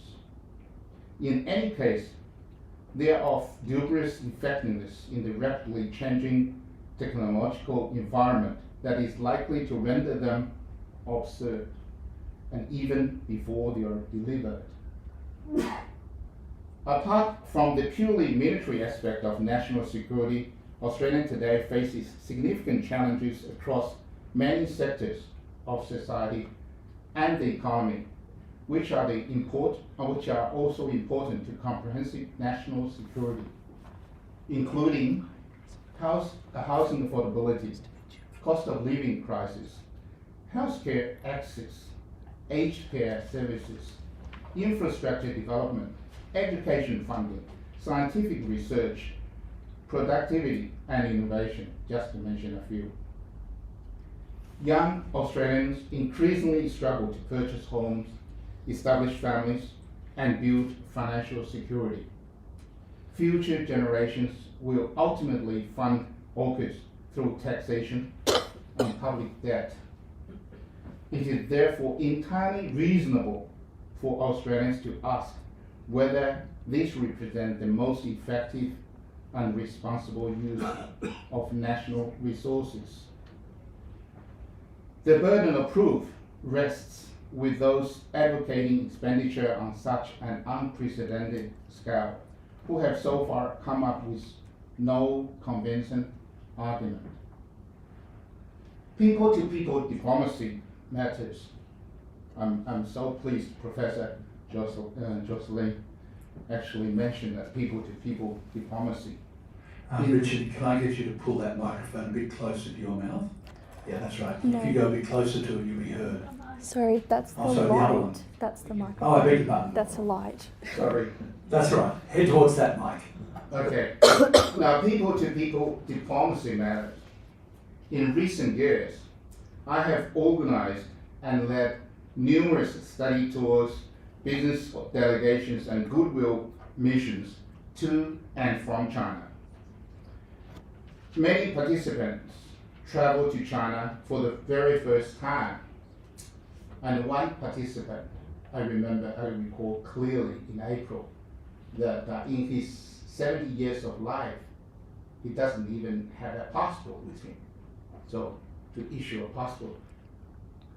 Australia is generally known to be able to travel, to have traveled very, very much. But this is a delegate that we had that I was very surprised that he did not even have a passport. The feedback from delegates has consistently been the direct engagement, challenged assumptions, reduced misunderstanding, and created a deeper appreciation of both countries. Participants regularly reported finding ordinary Chinese citizens welcoming, hospitable, and eager to engage with Australians. These experiences reinforced the important lesson: direct engagement creates understanding. Understanding reduces fear. Reduced fear contributes to peace and stability. No military capability can replace the value of genuine human relations. Australia should continue investing in education exchange, cultural engagement, business cooperation, and people-to-people diplomacy, alongside maintaining appropriate defense capabilities. The long-term foundation of peace is understanding, not suspicion. Sovereignty and strategic independence. Australia's national interests should always be determined by Australia and Australians. A key question that deserves greater public discussion is how AUKUS diminishes Australia's strategic independence. Many Australians are concerned regarding operational cost control arrangements, future deployment obligations, command structures, sovereignty implications, long-term strategic commitment. These questions require transparent public debate. Australians should have confidence that decisions regarding war and peace remain firmly under Australian democratic control and are guided by Australia's national interests, not external interests. Any arrangement that clearly reduces Australia's freedom to determine its own strategic future demands careful scrutiny. Australia's role in the region. Australia occupies a unique position within the Indo-Pacific region. We have strong relationship with the United States, China, Asian countries, Japan, India, and Pacific Island countries. Our greatest strength has traditionally been our ability to build bridges rather than deepen divisions. Australia has often succeeded internationally when acting as a constructive middle power that promotes dialogue, practical cooperation, and regional stability. Many countries throughout Asia do not wish to choose sides in major power competition. AUKUS weakens our ability to engage constructively with our neighbors. Many have indicated a negative reaction to an initiative so clearly designed to hamper China and strengthen America's dominance in the region. Our region's future prosperity depends upon stability, economic cooperation, and mutual respect. Australia should continue to support those principles. In conclusion, I migrated to Australia because I believe in its future. That future should be built upon confidence, independence, diplomacy, economic opportunities, and peace engagement with our region. Australia should maintain a capable defense force while pursuing a foreign policy that prioritizes dialogue, cooperation, and mutually beneficial relationships. AUKUS ultimately increases strategic tensions, deepens regional mistrust, imposes enormous financial burdens, and reduces Australia's room for independent decision making. As someone who has spent decades building bridges between Australia and China, I believe Australia is strongest when it serves as a bridge builder rather than a participant in escalating great power rivalry. I respectfully urge the inquiry to carefully consider whether AUKUS genuinely serve Australia's long-term national interests and whether alternative approaches would better promote peace, security, and prosperity for our future generations. The security of Australia will ultimately depend not only on military assets, but also on wise diplomacy, particularly people-to-people diplomacy. Strong regional relationships, social cohesion at home, and the trust we build with our neighbors. Thank you for the opportunity to make this submission. Thank you. Thank you very much, Richard. And for us to be able to hear the benefit of your long-term experience, we appreciate that. I'll just see whether there are any clarifications or questions from commissioners. Just to ask you, if you don't mind, to expand a little, you said that AUKUS sends a signal to China. I'm just wondering, given your, obviously you travel regularly and you meet with various groups, what you understand to be the way that signal is being received, not by government so much, but by the people that you encounter. Yes, from the people-to-people delegation, what I have been organizing in the last decade, what I call study and goodwill tours and delegations, try to meet people of various levels. Most people, the response was, hey, Richard, why do Australia want to come to South China Sea? What has that to do with Australia? When we are having a trade with Australia, we feel we are so complementary, and why we feel Australian people are so good, but in the media it looks so bad.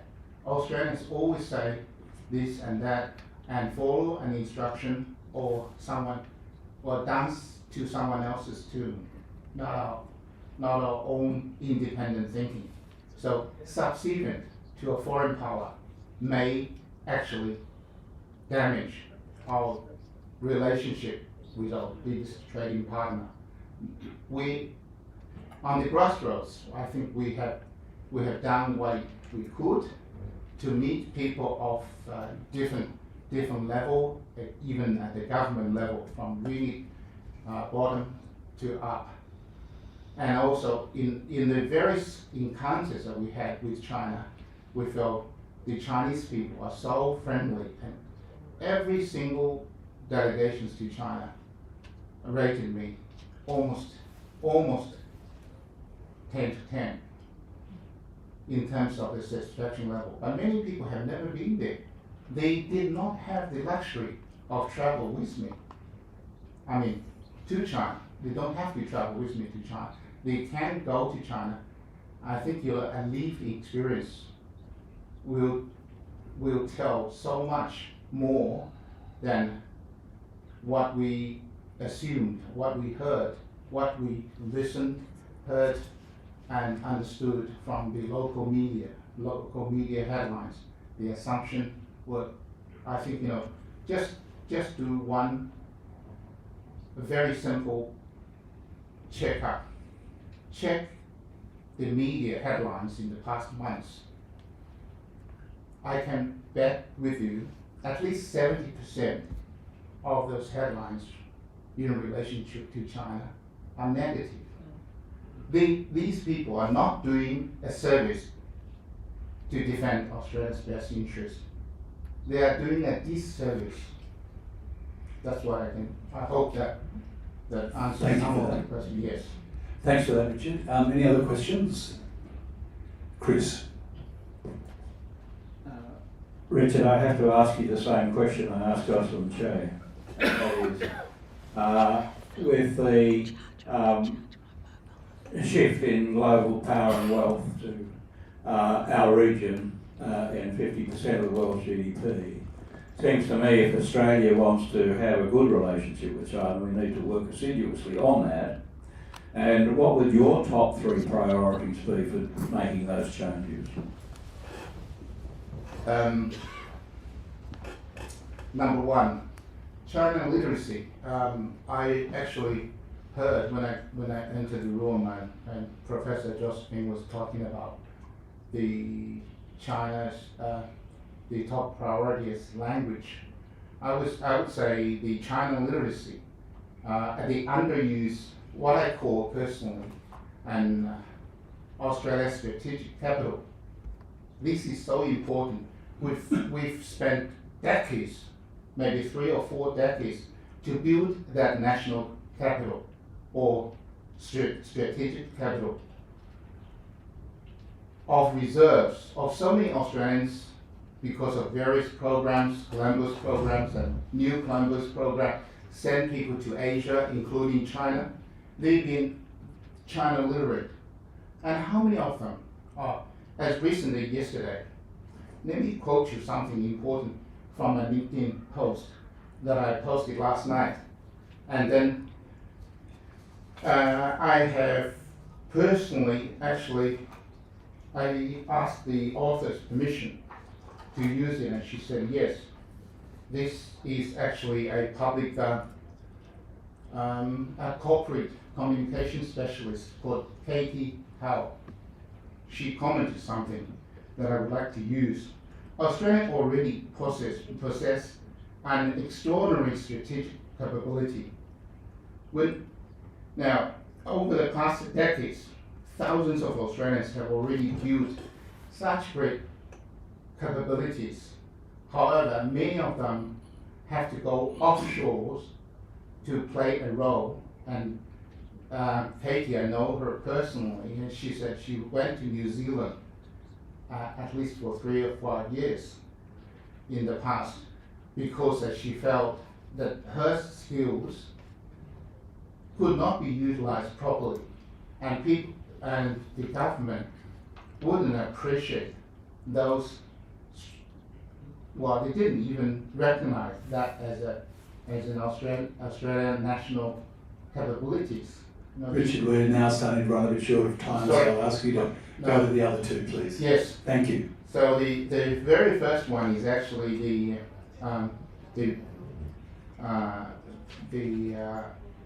Asia capability. The second one is the people-to-people's dialogue and diplomacy and communications. How good it is when people feel, hey, Richard, when I visit China, I suddenly feel my whole world has been opened. It's so transformational. Even they are holding public positions here in Australia.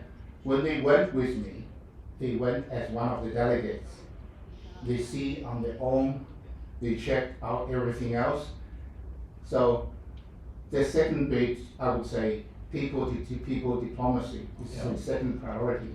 The third one that I could say is that Australia is so blessed with so many, there's one thing Australia can do. Australia can't be the number one in its economy.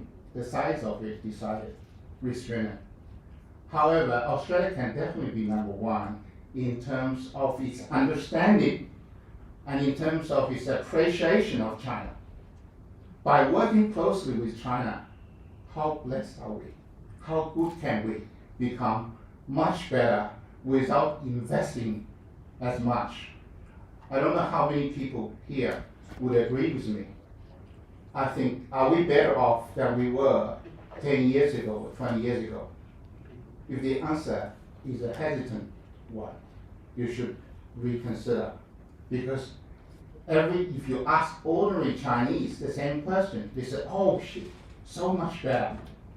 Chinese would speak with confidence, with proud, and 30 years ago when I left China for Australia, everyone was saying, Richard, great, you are going to such a great country. You're so blessed, you're so lucky. Now, 30 years when I go back, you say, oh Richard, are you still hanging out in Australia? And those questions really revealed some of the substance. Thank you. Richard, thank you very much. And we appreciate the submissions that have been given to us now. We're going to take a short bathroom and stretch your legs break, and we will resume in about 15 minutes' time. Thanks, everybody.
To turn off your phones if you've turned them on to chat to friends, neighbours, work colleagues, or whatever it might be. I'm going to ask the next three speakers, some of whom are here, we can run in at about, I know all of you, or no, two of you, so welcome. Around 20 minutes would be fantastic. Gives us time to hear from you and ask some questions as well. And Ian Dunlop, the Australian Security Leaders Climate Group, is with us. And Ian, there we are. Please come and speak to the Commission, and thank you very much for taking both the time to put in the submission and also to be here to speak to us. And then remember, folks, once we've heard from these three speakers, we go to pre-registered speakers where there's a pretty tough 5-minute timeline, and we'll get through as many as we can before we have to finish by 5. So thank you, Ian.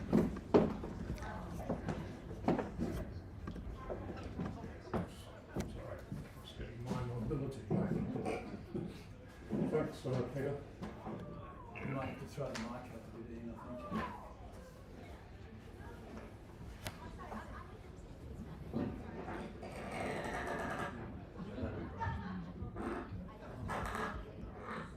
There we go. Is that okay? Yeah, that's good. Looking all right? Good. Well, thank you very much indeed for the opportunity to speak to the Commission. Briefly, my name is Ian Dunlop. I've got a background of some 30 years in the fossil fuel industry up to 1990, and I spent the subsequent 36 years working on averting the damage caused by increasing fossil fuel use. I'm not an expert in submarines or military tactics, but I do have wide experience in major project development, risk management and governance. So at various stages I chaired the Australian Coal Association, was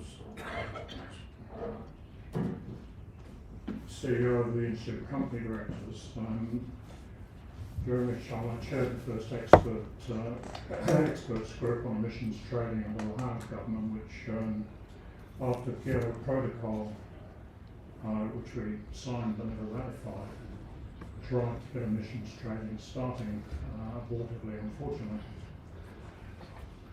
Since then I've been heavily involved in risk management aspects of climate change, and I'm a member of the Australian Security Leaders Climate Group, the Breakthrough National Centre for Climate Restoration, and Global Royal International. So my interest in giving evidence to the inquiry is not so much in the existential military aspects of this and hardware and so on. It's more the strategic rationale for our commitment to AUKUS.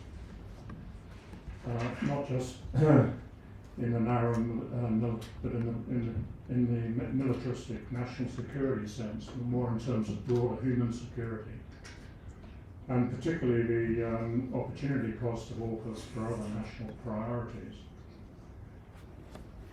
My written submission sets out the view I have on AUKUS overall, which I think is one of the greatest strategic mistakes Australia has ever made. It's the most costly, complex and risky project I think ever undertaken. But a project developed, as far as one can tell, with a complete absence of strategic analysis for our real defence needs.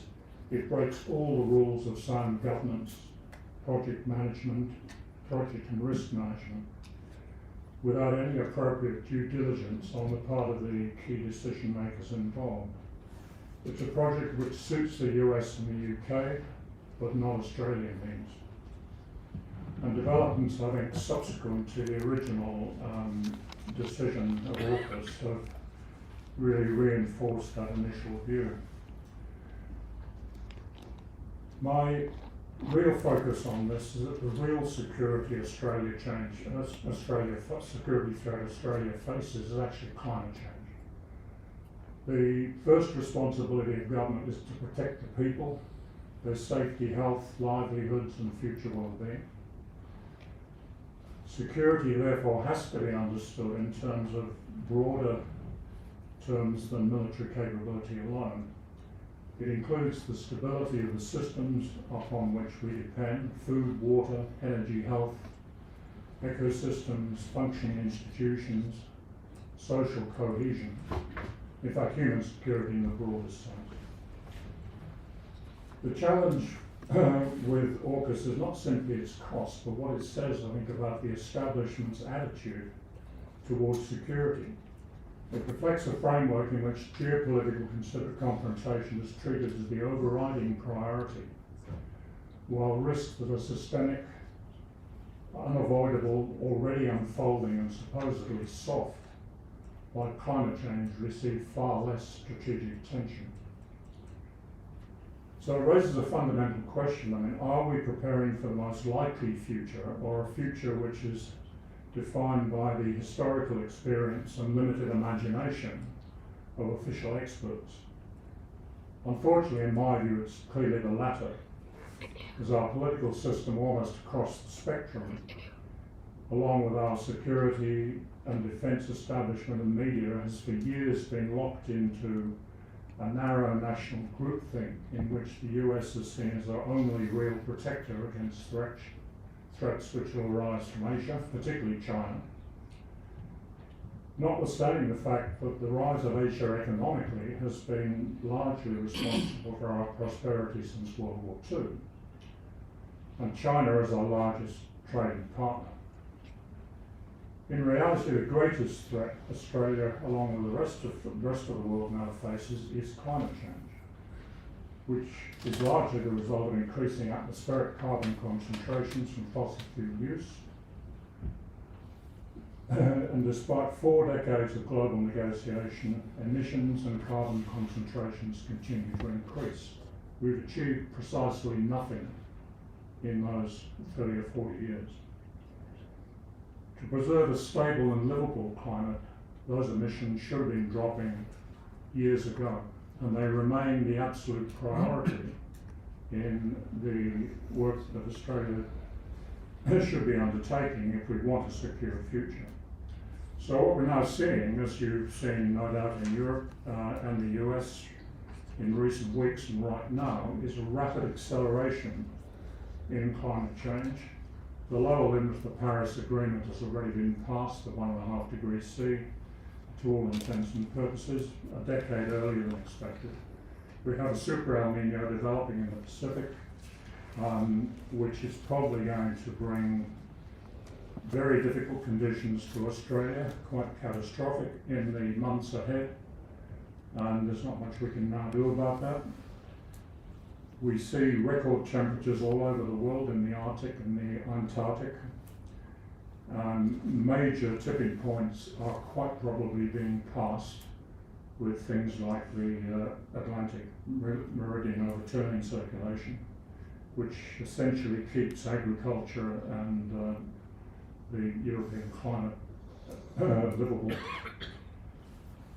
We're seeing increasing evidence of negative community health impacts, even to the extent that we may be damaging the metabolic process of the human brain by essentially increasing CO2 levels. And mortality from extreme events is clearly increasing. Now, we haven't seen anything yet, unfortunately, and I included in my submission a graph of the El Nino in the Pacific at the moment. I've provided the commissioners with an update on that graph a month later than the one I published. The picture is of a position on sea surface temperatures in the El Nino area in the Central Pacific, which should be scaring the pants off every major decision maker around the world. It is way beyond anything we have ever seen before. And the implications of that are absolutely unclear. It is probably going to be extremely bad. There's no guarantee of that. It could be a damn squib. It's a scenario I think that we've certainly been talking about, and many climate scientists are. One hopes that it won't be as bad as people think, but it remains to be seen. And what that means is that you really have got to start to now focus on climate change as the absolute top priority that we have to address in terms of our future security.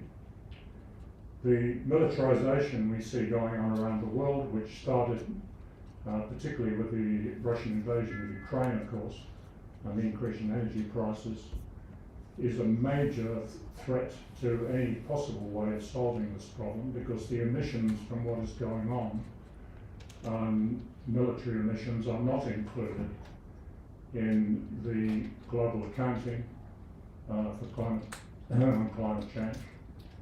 And the destruction that has occurred in places like Ukraine and Gaza, for example, and is now occurring in Lebanon and Iran to some extent, are massively adding to the emissions task we have. And if you add in the reconstruction costs, we're probably talking of something that's around 10% of global emissions, which is enormous, and it's only going up. Nobody is talking about that in the context of the media and so on. So, just briefly, to conclude my comments, I think we need a climate-first security framework, which I have outlined in the submission, which should contain components, the framework as follows, which is we have to accept now this is the greatest threat facing Australia. We need regular assessments of the risk implications of that threat, which are existential and catastrophic. It's quite clear that things are going badly wrong. We need policy that's aligned with that assessment, seriously, not incremental changes of the type we've seen, I think, for decades now, but particularly with current government. We need immediate halt to fossil fuel expansion and the subsidisation that goes with it. We've got to have major investment and acceleration in mitigation, adaptation and resilience. You've got to do all three. It's not just a question of picking one. And we are putting peanuts into that compared with the money, for example, we're proposing to spend with AUKUS. It's complete nonsense. We have got to rebuild our ability to understand the climate science and systems capability of what is actually going on in the southern hemisphere. The government sadly have been cutting right back on that, and unless we have an absolute ability to really understand the southern hemisphere dynamics, we are going blind into a future which is going to be extremely dangerous. We have to reframe our foreign policy to prioritise cooperation with climate leaders. I mean, the irony of this situation is the one country, supposedly our greatest threat, that is going to lead the world on getting out of the climate problem, if we can do it, is China. And it's complete nonsense that we continually view China as the real problem in seeing any sort of stability in the world. It's complete nonsense. Unfortunately, the Trump administration and US policy even before that has demonstrated that the US is the biggest danger to actually getting on top of climate change of any country in the world.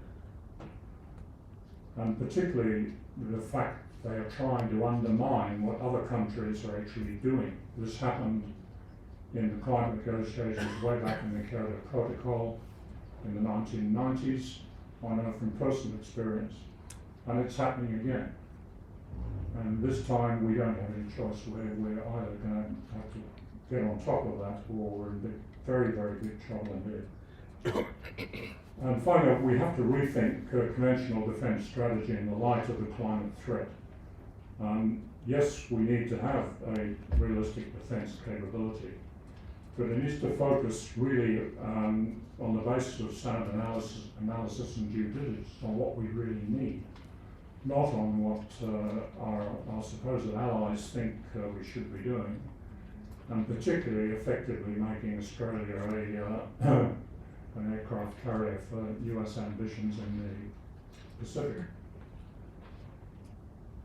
So the resources we have must be allocated reallocated in line with those sort of priorities. We have to put far more money into climate change if we want to have a sustainable future.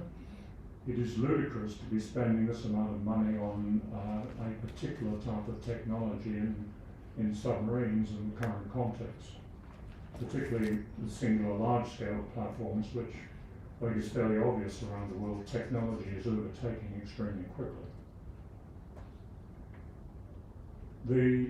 I think finally the media are waking up to the fact that we now have a very big problem on our hands. The Economist magazine, I think 2 weeks ago, if you haven't seen it, front cover, it's too darn hot.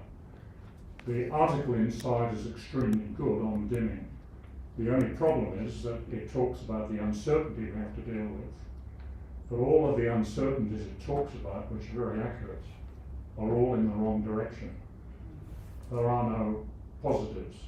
It's all something that is going to get rather worse very quickly unless we start taking far more stringent action against the problem.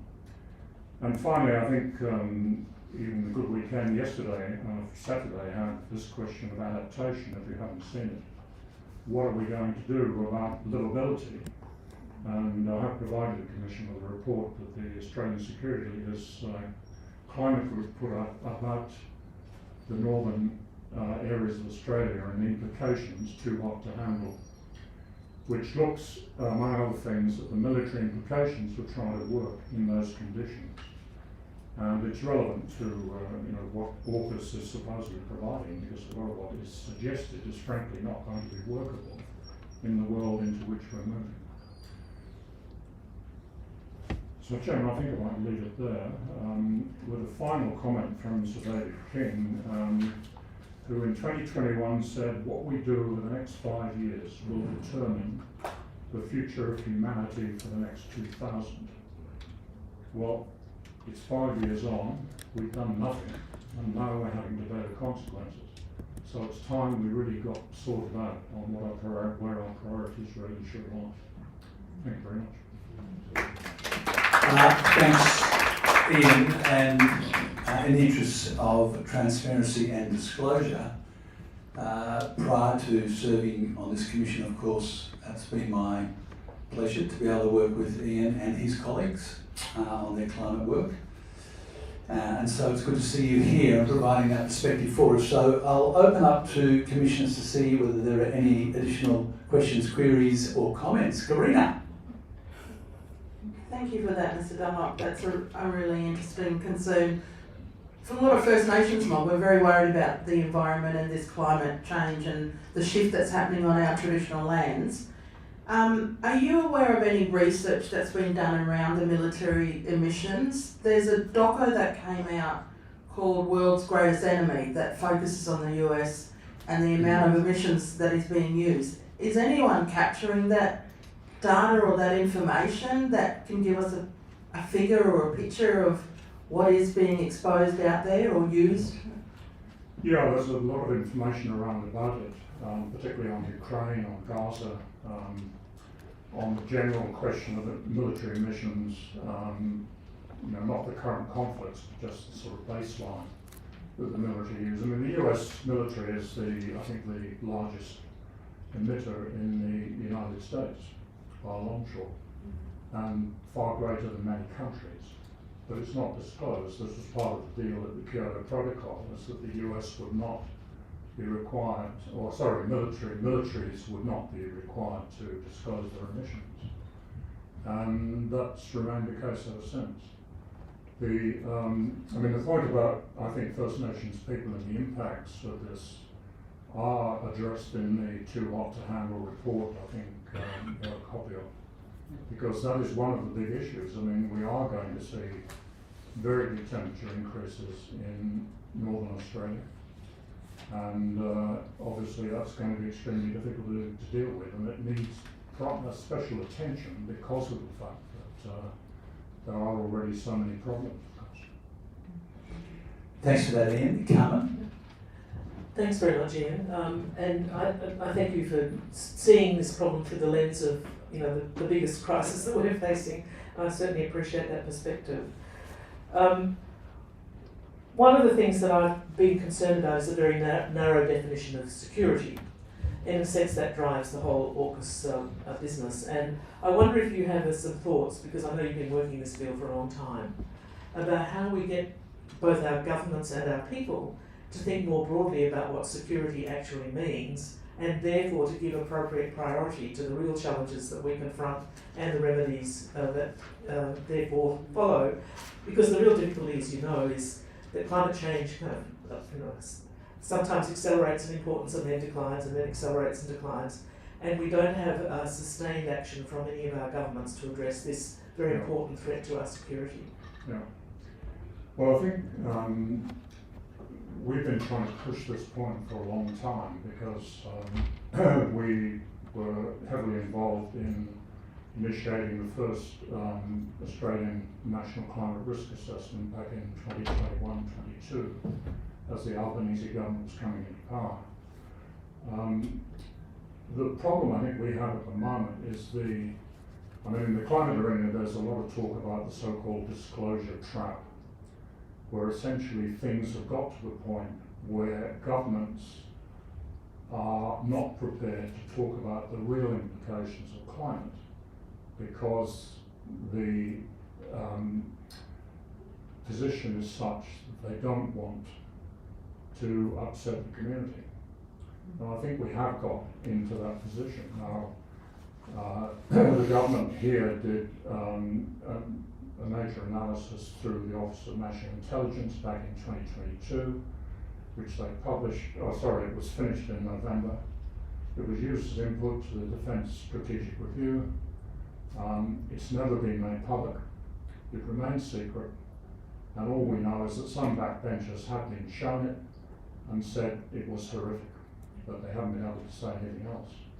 Now, the whole point is that there has to be openness about what is actually happening. Security, I think, one of the big problems is that security is viewed as a very narrow issue where you can't talk too much about it because it's all, very confidential, classified, etc., and we don't want the Chinese to know what we're thinking, even if they're driving Chinese cars in Canberra, but that's another issue. And the point is that if you want to get on top of these types of issues in a manner which maintains social cohesion, you have got to have communication. And people have to know what it is they're facing. They have to then be able to sort of get in behind solutions and commit to them. And the way our politics work, no government or opposition is prepared to be open about the problem. So somehow we have to open it up into a much broader discussion before I think you can get the real security implications clear. Thank you for that. Any other questions from commissioners? Thanks so much for your submission and for these reports. I've got two quick questions I'll ask, they're related. I actually get surprised at how the Australian public, how we don't take this as a security threat, climate change particularly. You sort of think one more bad year of bushfires and people will wake up. People will realise about the AMOCs and that doesn't seem to be happening. So I think it's as much, I'm asking you, do you think it's as much changing the public's mind as to what the security threat is as the politicians? And have you asked the Defence Minister or any of our elected representatives directly to meet with you and to put together a national security response which includes the climate issues? And what was their response if you have? Thanks. Well, I think, take the first point, we have hoped time after time that some crisis around the world with climate would trigger public interest and something would happen. It hasn't yet. I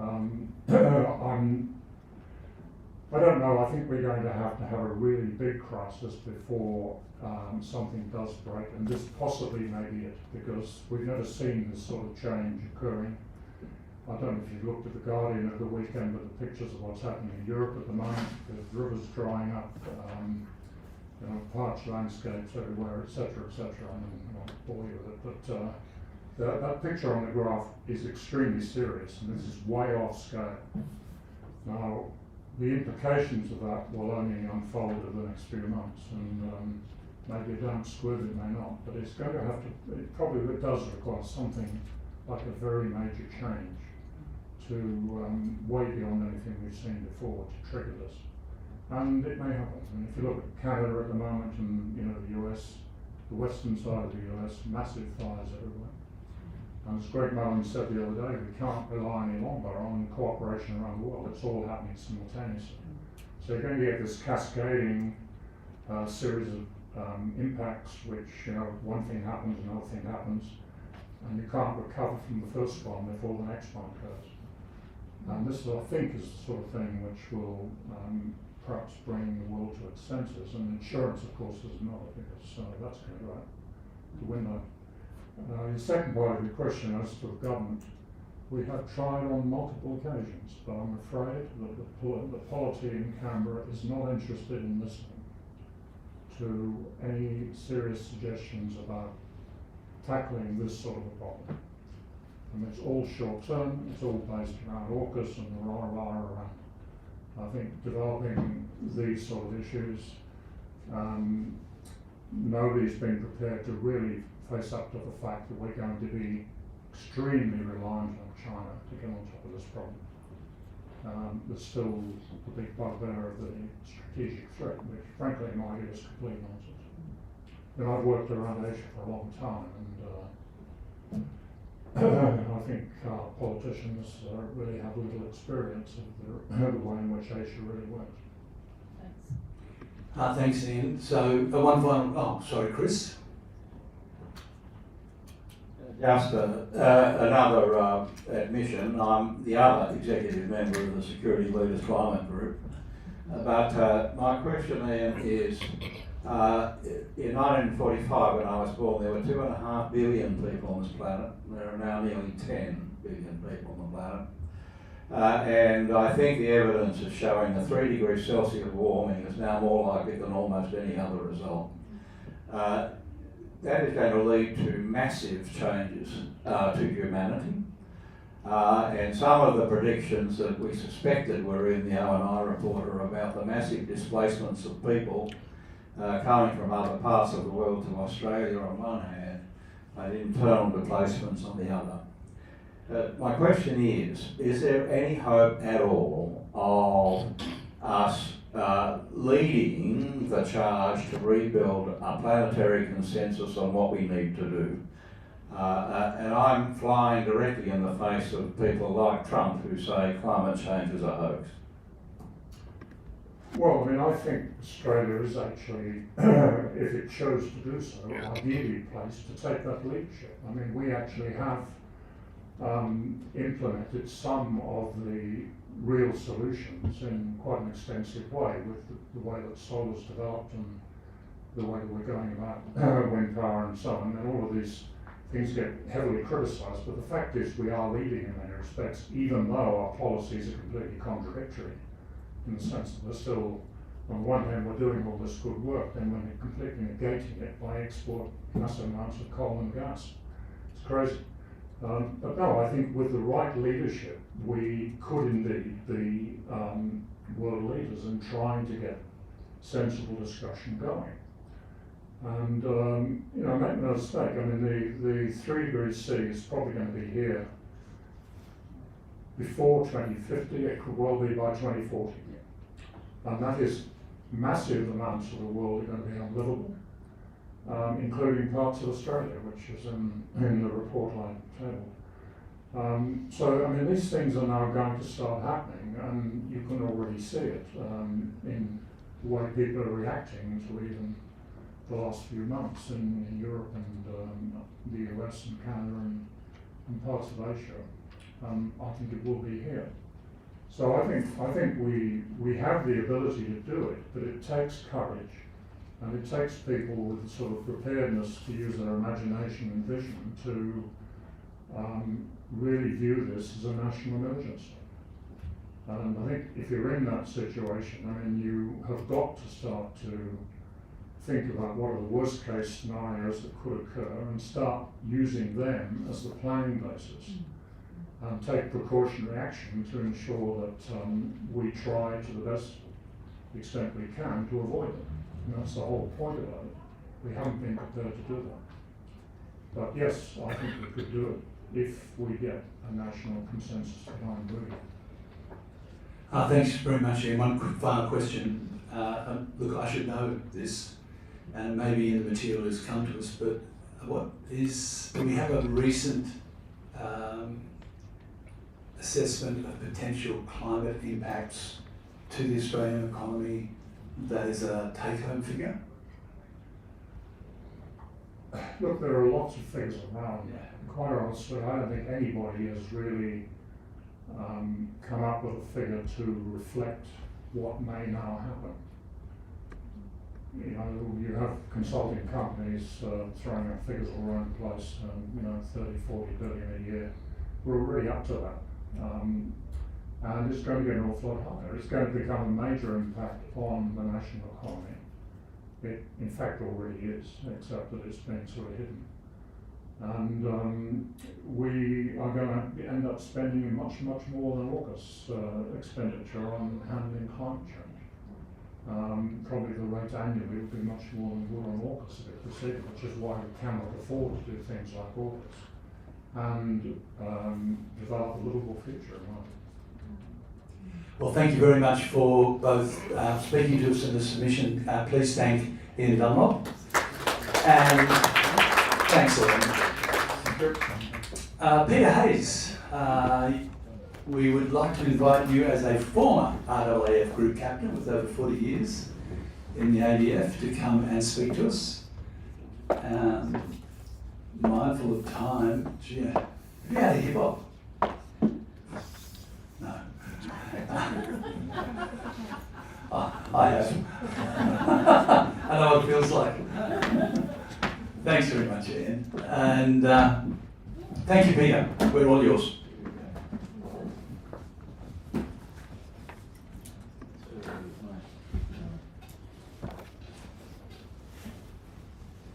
Thank you for the invitation to appear before this inquiry.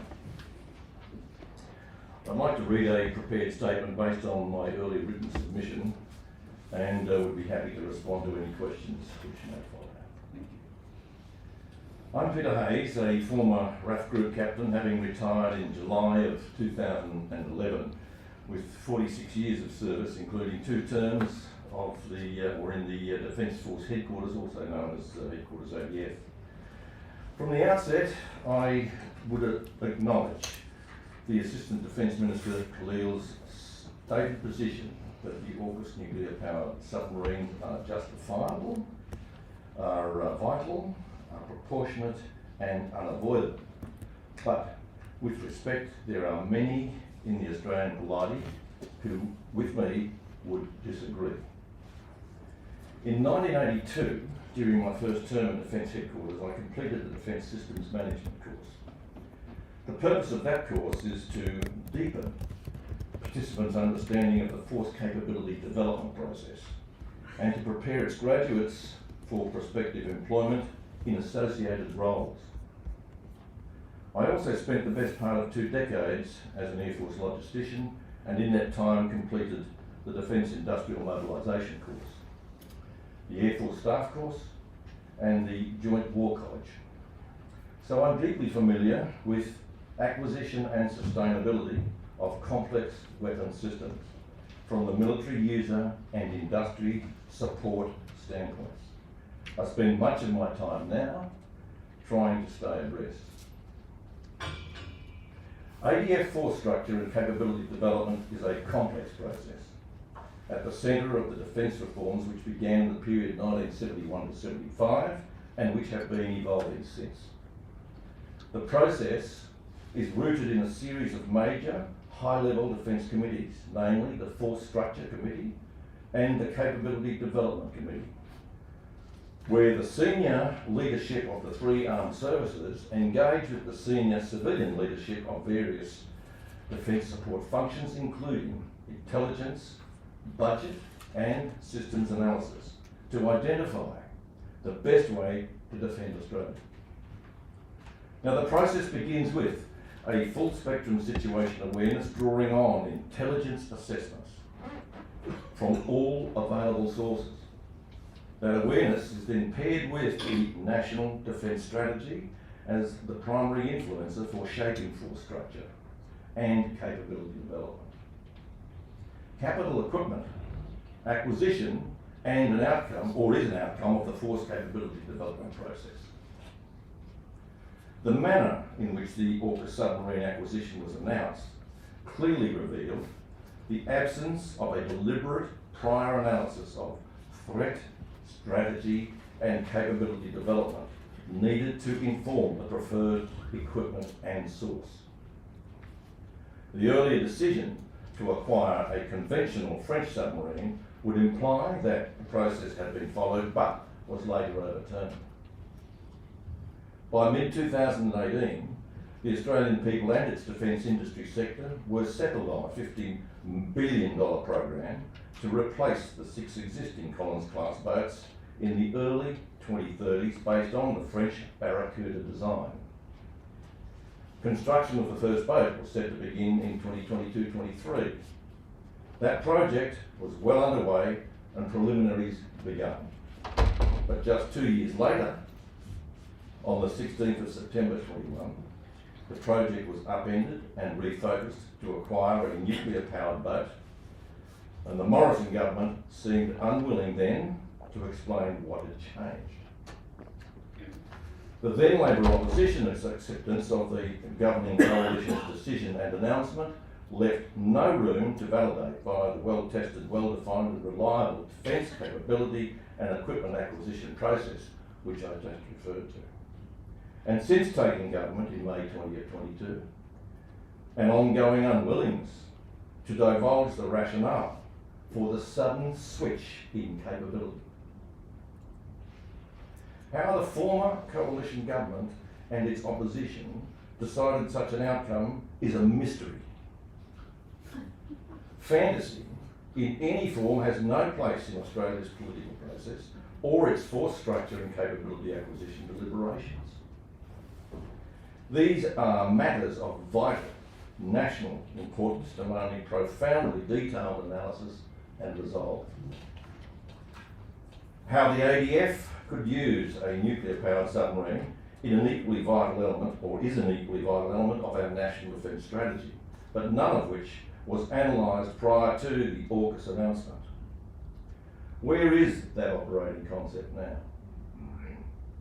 The fleeting fragmented analysis since then is both puzzling and disturbing for many. The Australian Parliament must be afforded the opportunity to validate the submarine decision. This will entail reliance on the defence leadership responsible for the force capability and equipment acquisition processes. If that validation is denied, there are grave consequences which could include any of the following. First, an absent full spectrum situation analysis of the rationale for the substitution of submarine capability based on our own intelligence, our own sources and our own analyses.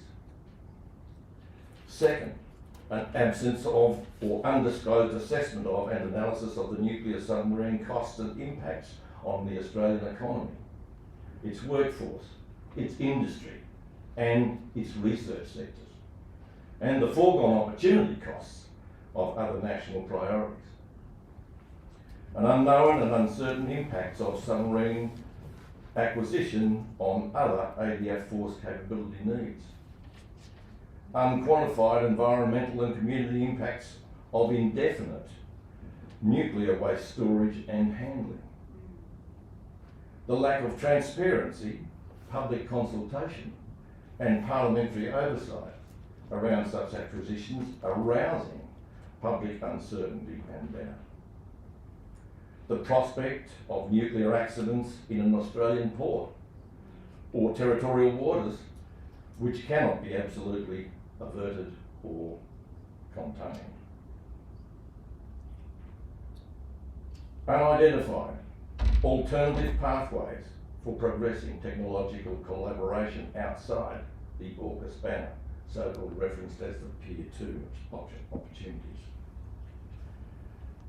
An absent comparative evaluation of cost-effective and achievable alternatives, including a lease option.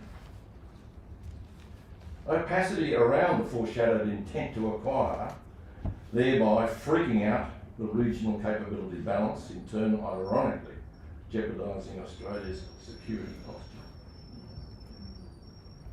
Arousing suspicion in Australia's relations with China, our ASEAN friends, and the Pacific Island nations. And uncertainty around the submarine delivery schedule and budget. I do not support the proposed AUKUS Pillar 1 submarine acquisition without a prior validation by the Defence Force structure and capability acquisition process. With that proviso, I am confident that the process outcome would not settle on a Virginia-class submarine, used or otherwise, leased or owned.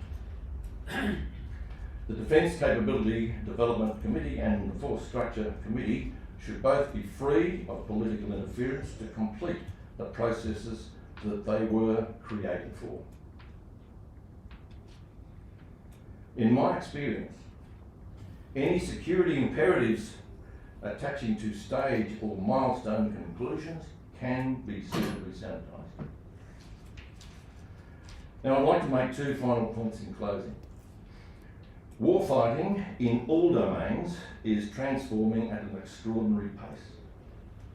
Autonomous systems, drones, counter-drone technologies and software-defined capabilities are rapidly evolving, and traditional development approaches cannot keep pace or keep up.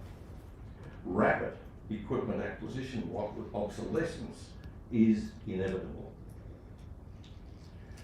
Now, the diversion of $368 billion of public wealth to acquire a doubtful submarine capability is futile. It will not save us from the real and imminent danger of hostile climate conditions. A nuclear-powered submarine has no utility in the war against climate change, where other capability needs are so obvious. I'm happy to take questions.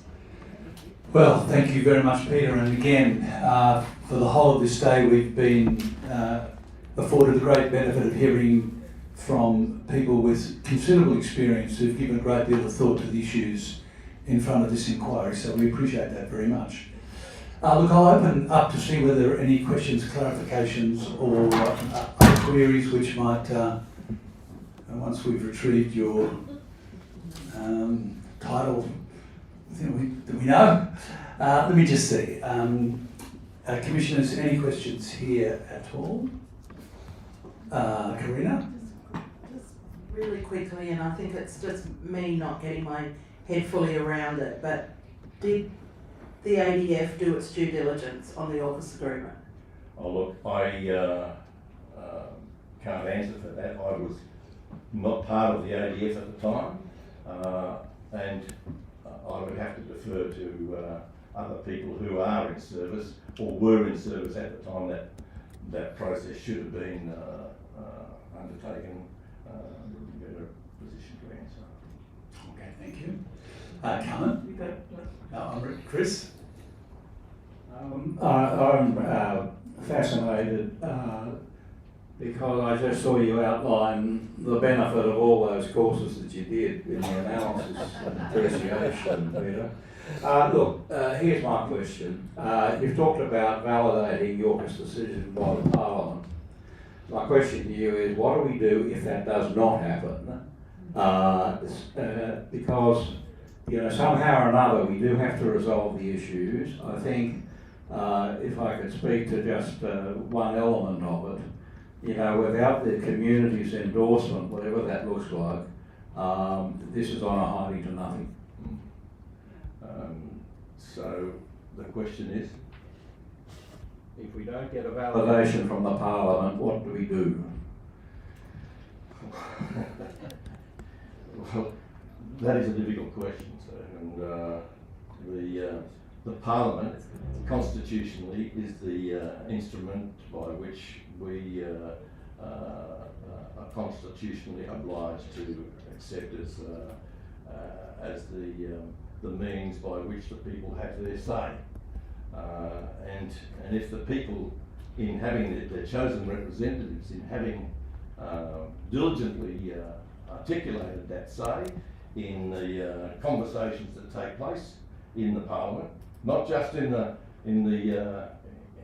two particular committees, but also in open debate, and the questions are framed suitably, then I think the Parliament has exhausted its opportunity and its opportunity to change, move us away from buying nuclear powered submarines, and that really is the heart of what we're on about in this commission: the decision to acquire nuclear powered submarines. Once that's wiped away, then Pillar 2 and substitution for other things, that is focusing on the bigger threat, the existential threat of climate change, would naturally move forward. All right, thank you for that. Carmen? Just very quickly, you almost hinted at it in your reply then, and that is your estimation of the likelihood that any of these submarines will ever be delivered, you know, the key part of the AUKUS Pillar 1. And if so, who will bear the cost of that failure? The cost of failure was clearly borne by the Australian people. Yeah. All right, Your estimation of the likelihood? Well, the likelihood, I think I was pretty clear. If the process is allowed to run its course, I do not expect the nuclear-powered submarine to eventuate in Australian controlled possession. There may be other silly things that go on around that. I don't think that acquisition will take its course. Well, thank you very much for that. Thank you, Peter, for coming and speaking to us today. Andrew Fowler is our next guest. Well done. And we've been looking forward to hearing from Andrew, author and former journalist. Hello, Andrew. Please come and take the podium. Andrew, as some of you will know, actually was someone who covered the AUKUS decision from a fairly early stage, including with the book Nukes, and we look forward to hearing from you. Thank you very much. Yeah, well, I was a Four Corners reporter and foreign correspondent reporter for getting on for almost 20 years. Before that, for my sins, I worked at the Australian newspaper, where I was one time acting foreign editor and chief of staff. I fled screaming from the building and sought sanctuary elsewhere. Anyway, thank you for inviting me to speak here. I've been fascinated by the conversation so far. This is an important forum, and I think you shouldn't underestimate how much focus this has brought to bear on the vexed question of AUKUS. It's been publicised and talked about in the community, not only in the mainstream press, but elsewhere as well. Back in 2022, as Peter just said, I decided to write a book on AUKUS. I was told by friends it was a mission impossible because of the obvious difficulties reporting on matters of national security in Australia. One of the toughest places in the world for that kind of work as a journalist. Foolhardily I was. I pressed on. What I discovered was worse than I'd imagined. Journalism at its best exposes dark crimes, but this was a truly brutal act of self-harm for Australia, in my opinion. It's little wonder that the book, Nuked, a plug I'm afraid, and Atomisé in France, translated, has found favour in both countries because both populations have been betrayed. France because of the disgraceful way in which the Morrison government deceived and lied to the French, and Australia because they were never asked whether or not they wanted to spend $368 billion, and probably a lot more than that in the end, on submarines they were never going to see. This whole deceptive process led by Morrison was designed to draw Australia even closer into the military embrace of the United States, to chip away at Australia's embargo on nuclear power, and just as importantly for Morrison, wedge Labor on national security at the following federal election. If Labor rejected the US deal, they would be cast by Morrison as anti-American, something that conventional thinking at the time would be seen as an election-losing strategy. You don't need me to tell you what a fiasco this has turned out to be. The US can't produce enough submarines for themselves, let alone for us. The shipyards have got more bottlenecks than the work on the new Sydney Harbour crossing. And the nuclear reactors on the yet-to-be-designed AUKUS submarines from the UK have been repeatedly assessed as unworkable for 2 separate years. Unworkable, the nuclear reactors. Then there's the question of the highly enriched uranium that powers the submarines' nuclear reactors, and what we will do with it in 20 years' time when they're decommissioned. If the highly enriched uranium remains in Australia, as the current thinking suggests, because neither the UK or the US will take it, we'll need to spend a whole lot more money on keeping it secure. But before that question, will we have sovereign controls of these nuclear-powered submarines? As Pacific Coordinator, formerly, Kurt Campbell, said during one discussion in Washington about the submarines, and listen to his words. These are the words of the American administration. When submarines are provided from the United States to Australia, it's not like they're lost, he said. They will simply be deployed by an allied force. In other words, they may have an Australian flag on them, but they'll be used to fight whatever war America chooses. So how did we get into this terrible mess? The truth is the US did not want the French to become so embedded in the Australian military. US President Joe Biden made that clear. His administration had deliberately not told the French about the secret discussions with Australia. He saw a strategic role for Australia in the containment of China, using US, not French submarines.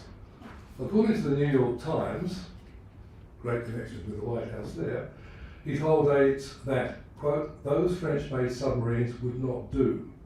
Biden said the French submarines, quote, did not have the ability to range the Pacific and show up unexpectedly off Chinese shores, adding an element of military advantage for the West.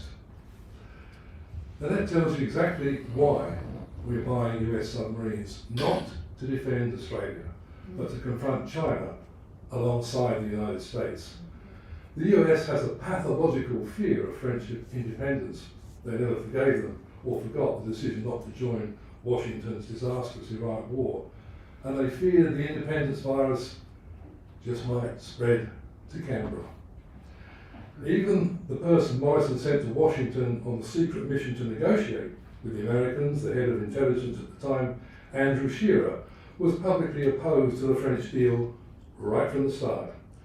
Morrison, meanwhile, was busy deceiving French President Emmanuel Macron with evidence of outright lying as he worked with the UK Prime Minister Boris Johnson, another untrustworthy character. If that wasn't bad enough, there is a deeper, more systemic problem revealed by this disastrous submarine acquisition program.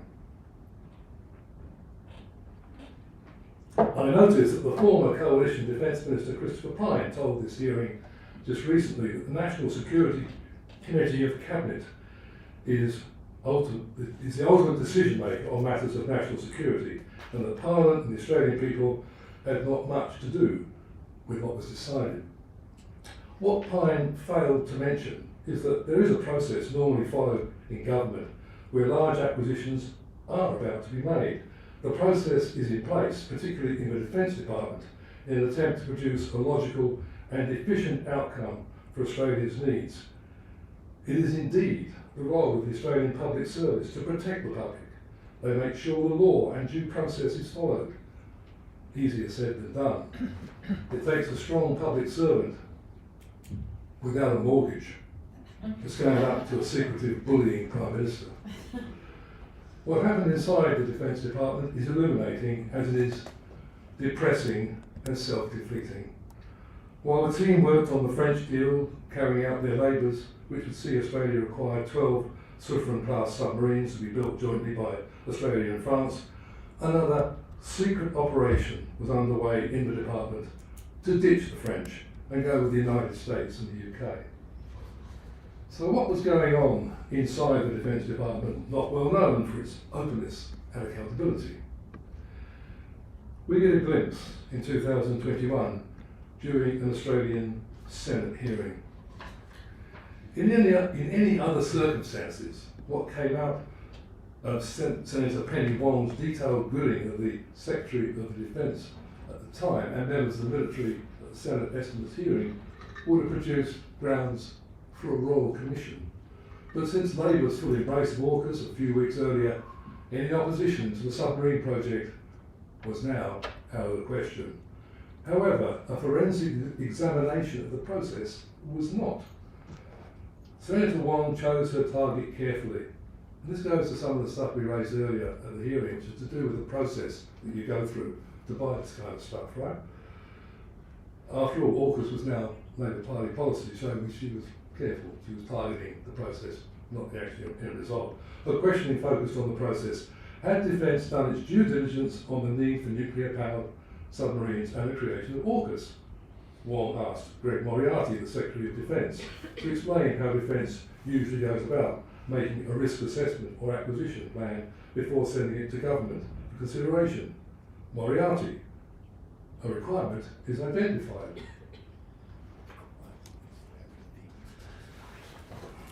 In other words, is there a problem that needs fixing or a threat that needs to be countered? It might not have sounded like much of a reply to an important question, but it went to the heart of the matter. Had anyone in Defence thought AUKUS was necessary for the defence of Australia? Well, no, they hadn't. If they had, what would have been the process?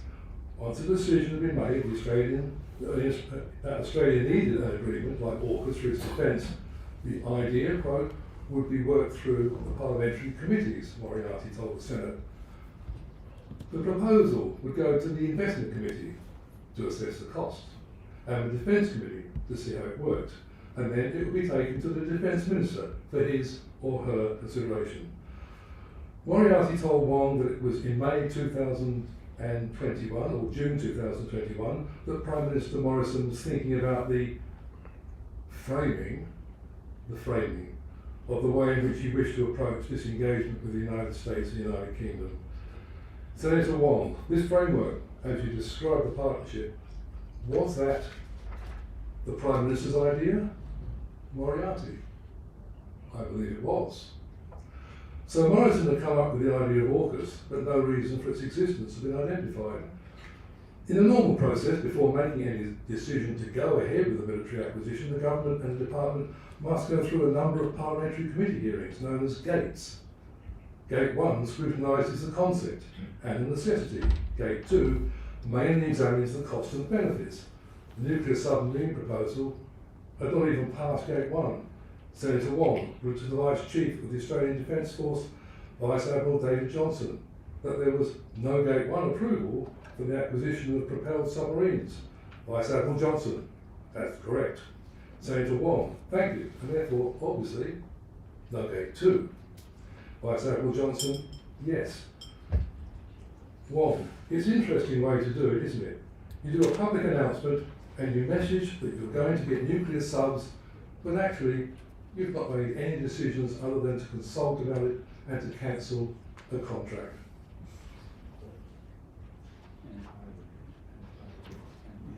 It was a devastating analysis. The Defence Department had not only been party to deceiving the French, it had connived with the Morrison government to breach the basic rules of process necessary for the defence of Australia. After its election victory, Labour had plenty of off-ramps to drop AUKUS, including a review which came to the extraordinary finding that it was a good idea. It was exactly what America wanted. AUKUS may well fail to produce any submarines for Australia which can be operated truly independently of US interests.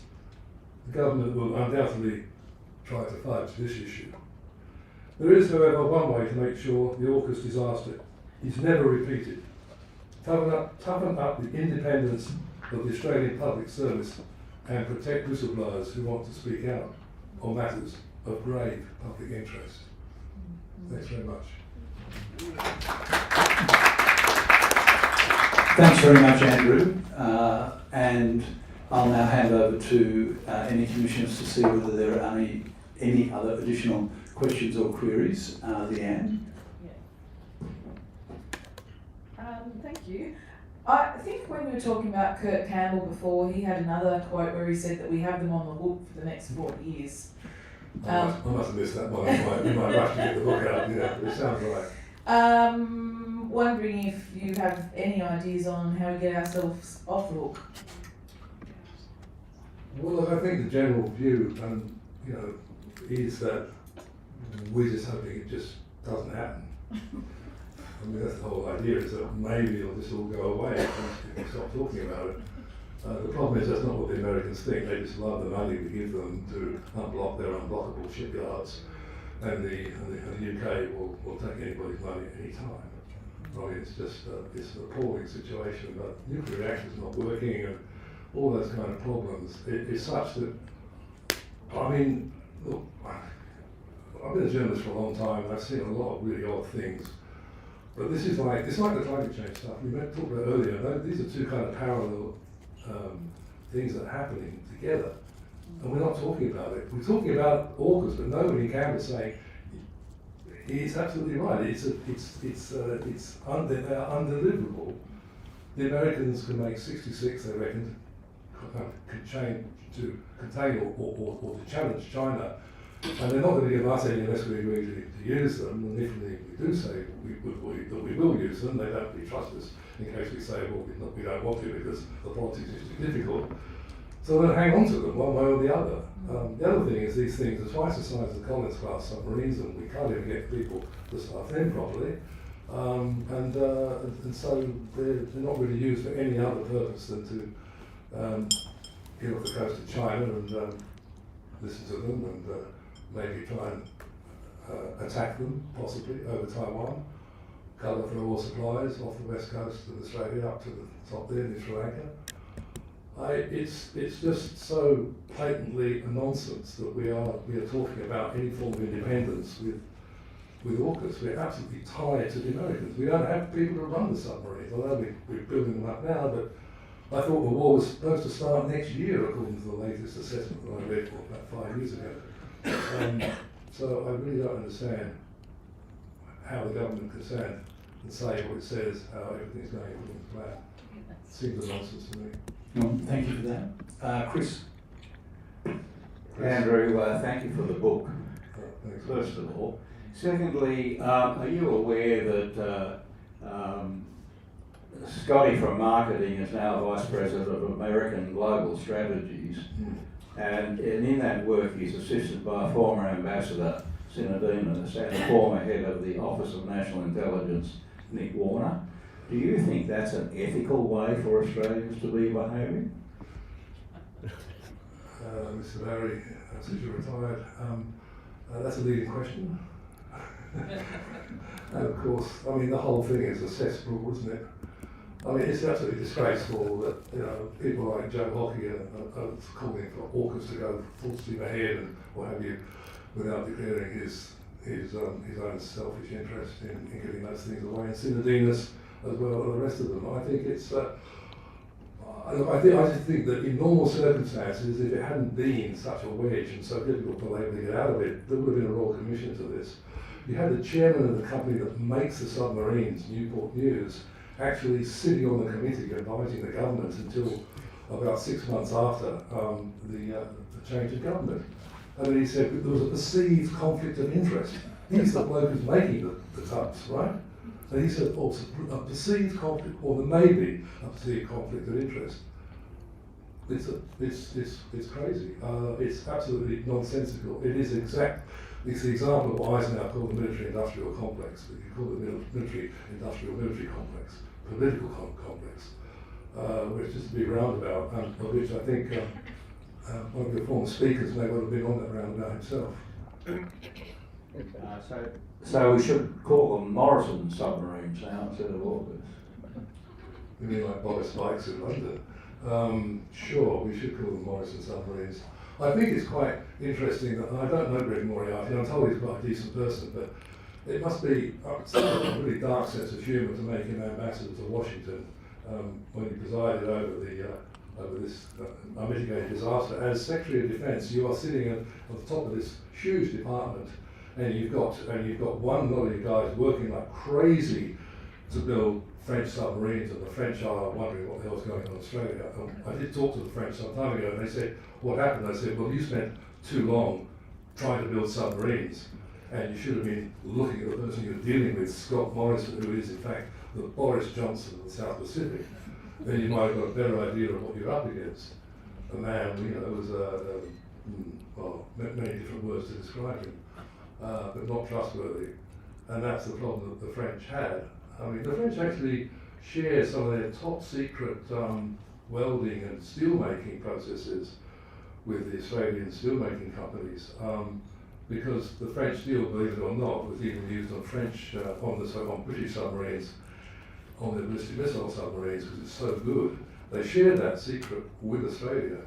Imagine how monumentally pissed off they are now that they've lost. I mean, you can't unlearn that process.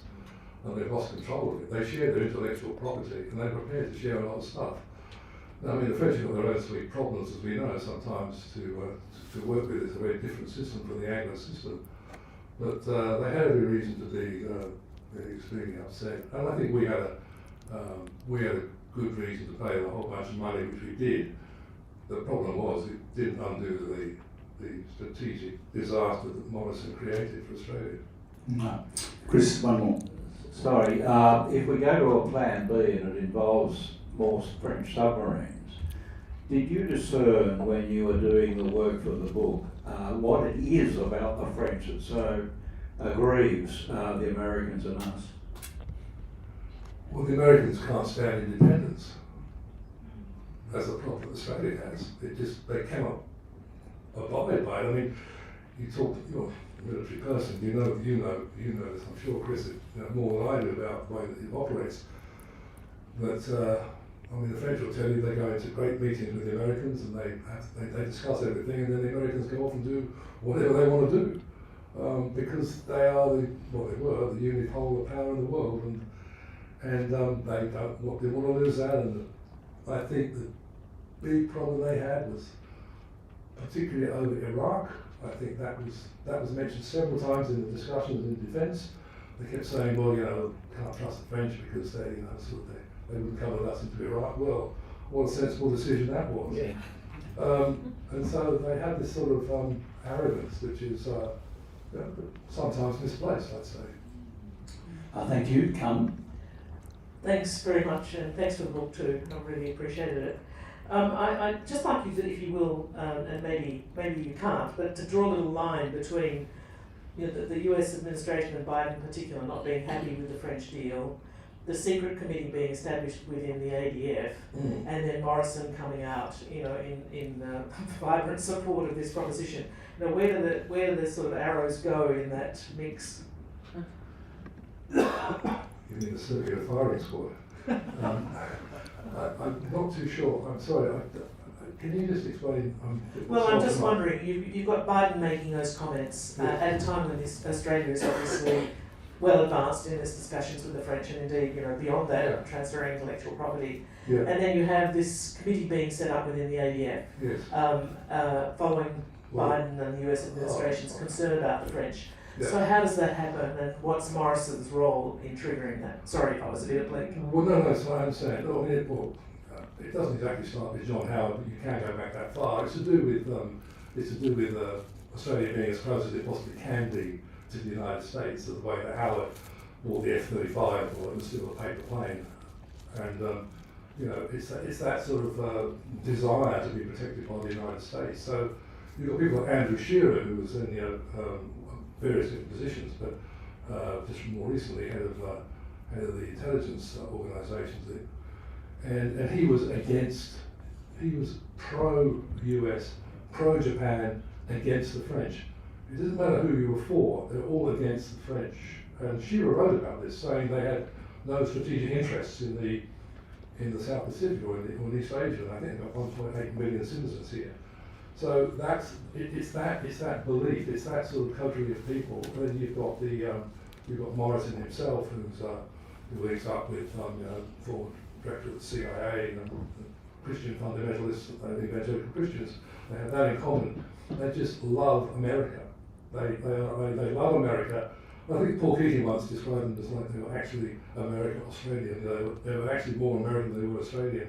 I think that's the sort of stuff that is now, I think, falling by the way. I think we're seeing a change now. I think people now are saying America is a dangerous entity to be too close to. The problem is we've got a lot closer to them with not just interoperability, but interchangeability in our warfighting capabilities. And so the idea of being more independent, stepping away from it, you know, you can see Labour reaching out to Indonesia and forming different alliances, but we should have been doing, my humble opinion, I'm not a strategic analyst, I'm a journalist, we should have been doing this a lot longer, a lot earlier, because it was all empires rise and fall. We just should try to be more independent. But to go to your question, yeah, that's it. It's just one big love fest for America, and anything that's French is seen as being it's anathema to the United States. Thank you. All right. They forgot how much the French helped to become liberated from the British. Thanks very much, Andrew, for taking all of those questions and from your book and for your book. And can you thank Andrew Fowler very much? The time's come now for us to afford those of you who did wish to make a comment to come forward. And I do have a list of speakers here. It's going to be strict 5 minutes, everybody. So once we get you going, you'll hear me going, you got 1 minute to go, and please excuse me for being a little robust about that. And I would ask speakers, in order for us to get through, I won't do too badly in time. So the first 3 speakers I have are John Hallam, David Bradbury, and Con Costa. So John, you're here. If I can ask you to come up first, please. And again, John is someone that we know well and who's had a lifetime of work in and around these issues, so we do look forward very much to hearing from you. And as they say in the ABC rock music show, your time starts now. Well, I gave a monster 37-page submission which focused very, very much on what I call an internal as distinct from an external critique of AUKUS. However, Andrew Fowler's just stolen a lot of my thunder by giving the most devastating internal critique of AUKUS. Now, what I mean by an internal critique is, does AUKUS do what, assuming all of the sort of underlying assumptions, the possibility of a threat from China, etc., could AUKUS deliver? And the straight answer is no. Now, what I've done is used massive amounts of congressional testimony, large slabs of Andrew's book, and massive amounts of stuff from a British inquiry and Australian Senate inquiries to demonstrate that one of the fundamental premises on which the whole AUKUS deal is based is this idea that nuclear submarines are somehow more stealthy than conventional submarines. And it turns out that in technical or operational terms, this is nonsense. It's simply not the case. Now, Rex Patrick, as a submariner, is one of the people who have drawn attention to this. But I strongly commend to the Commission the URL for the video. It's an ABC video. It's on YouTube. Taken about 14 years ago from the control room of a Collins-class submarine, in which the Collins-class submarine slips unobserved but observing past a Virginia-class submarine. The Collins-class submarine can hear the Virginia-class submarine. The Virginia-class submarine cannot hear the Collins-class submarine, and goes on to sink, inverted commas, a nuclear-powered US cruiser, to the sound of the Land Down Under and much rejoicing in the control room. It's all very amusing, but the implications are profound. There's actually a number of similar videos around. There's one in which a Cockham's-class submarine, the submarine on which the Collins class was based, sinks the USS Enterprise in joint exercises between the US and the Danish navies.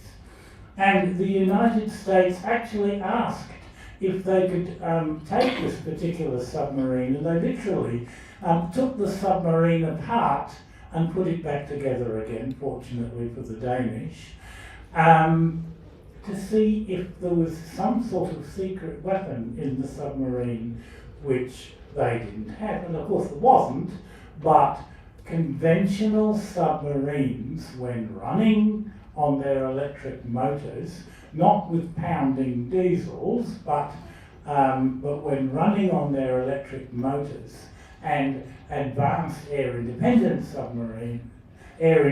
propulsion system subs are apparently way quieter than nuclear submarines. Now, the thing is that I'm not a submariner, I'm not a military person, I have zero specialised expertise in this area. But I managed to find this out, and that means that it must be reasonably well known amongst people who are expert in the area. And indeed, Rex Patrick will certainly back that up, and I'm sure Andrew would as well. Where I'm going with this is that this is just a symbol, a pointer to the way in which decisions have been made. Now, when you start wading through the congressional testimony, you find moanings and groanings over and over again over the lack of due process, the lack of an analysis of options, the lack of any kind of evaluation of the choice that is being made. So all of this simply adds fuel to the case that there hasn't been a case for the AUKUS submarine. It was a mental whatever in the mind of Prime Minister Morrison. And that I'm even sceptical to a moderate degree about narratives about the Defence Department somehow hoodwinking the French. It seems to me that the Defence Department never had the slightest bit of say in it, that everyone was given the complete go-around by one person, namely by Morrison, and that everything from thenceforth has been propelled by the impetus of that decision. And this is a decision that even now could be unmade. I'm quite sure, given the evidence that I've seen of building rates in the United States, building rates in the UK, I'm quite sure that there is simply no capability to deliver even their own submarine demands, let alone ours, within the AUKUS framework. The French could have delivered, the Swedish could have delivered, the Japanese could have delivered, the US and the UK cannot, and there is no prospect of them doing so. And this means again that we will be ending up spending 360 billion on nothing. Thanks on very no much, John. capability at all. John. I welcome any questions. Well, I'd love to have time for us to ask you questions, John, but given the other speakers that we have, I'll just see whether there are urgent questions or clarifications from commissioners. No, that's extremely succinct and to the point, and we appreciate very much. And of course, we'll look at the material that's come to us in written form, where much of that detail can be found, and acknowledge your long-term commitment on these issues. Thank you. David Bradbury, next up, and to declare further conflicts of interest, David Bradbury and I were at university together in Canberra in a decade, a long, long time ago. It's good to see you again, David. Big conflict of interest there, Peter. Okay, so I begin by acknowledging and sincerely respecting that I am presenting this submission to the panel on the Eora and Gabardine land, which has never been ceded to the Crown of England, nor has a treaty been made between the new settlers on this land, despite numerous attempts over the last 256 years since Captain Cook sailed into Botany Bay to make a just and lasting peace with the first peoples of this nation. Which brings me to my reasons for appearing before you today. If we can't first make a just peace with the original custodians of the land mass we call Australia, how can we possibly create a world beyond our territorial waters where our children and our grandchildren, many generations of Australians to come, can live in the security of knowing no one will go to war with us or with our forebears as we did to the first peoples of this nation. I want to thank the panel for the opportunity to speak before you. I congratulate you all for the courage and the integrity that is taken for your stand, some of you being Labor Party members who once served in the government and are still true believers in the principles of peace and social justice, which the old Labor Party once proudly stood for. You've risen to the challenge best expressed by the 18th century political philosopher Edmund Burke that Peter and I studied in political science at the ANU over 50 years ago, and I'm sure many of you are familiar with. Evil triumphs when good men and good women say or do nothing. And evil is the word which I would use to describe which will come out of the alliance with the United States, and I believe staying in AUKUS. It will lead to triggering a nuclear war sooner than later with China, and from which we will never recover.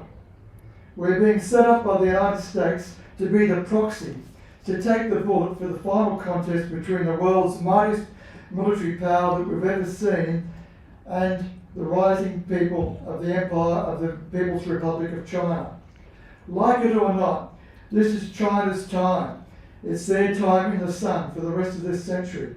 No matter what the United States and its allies do, it will not be stopped, short of all-out nuclear war.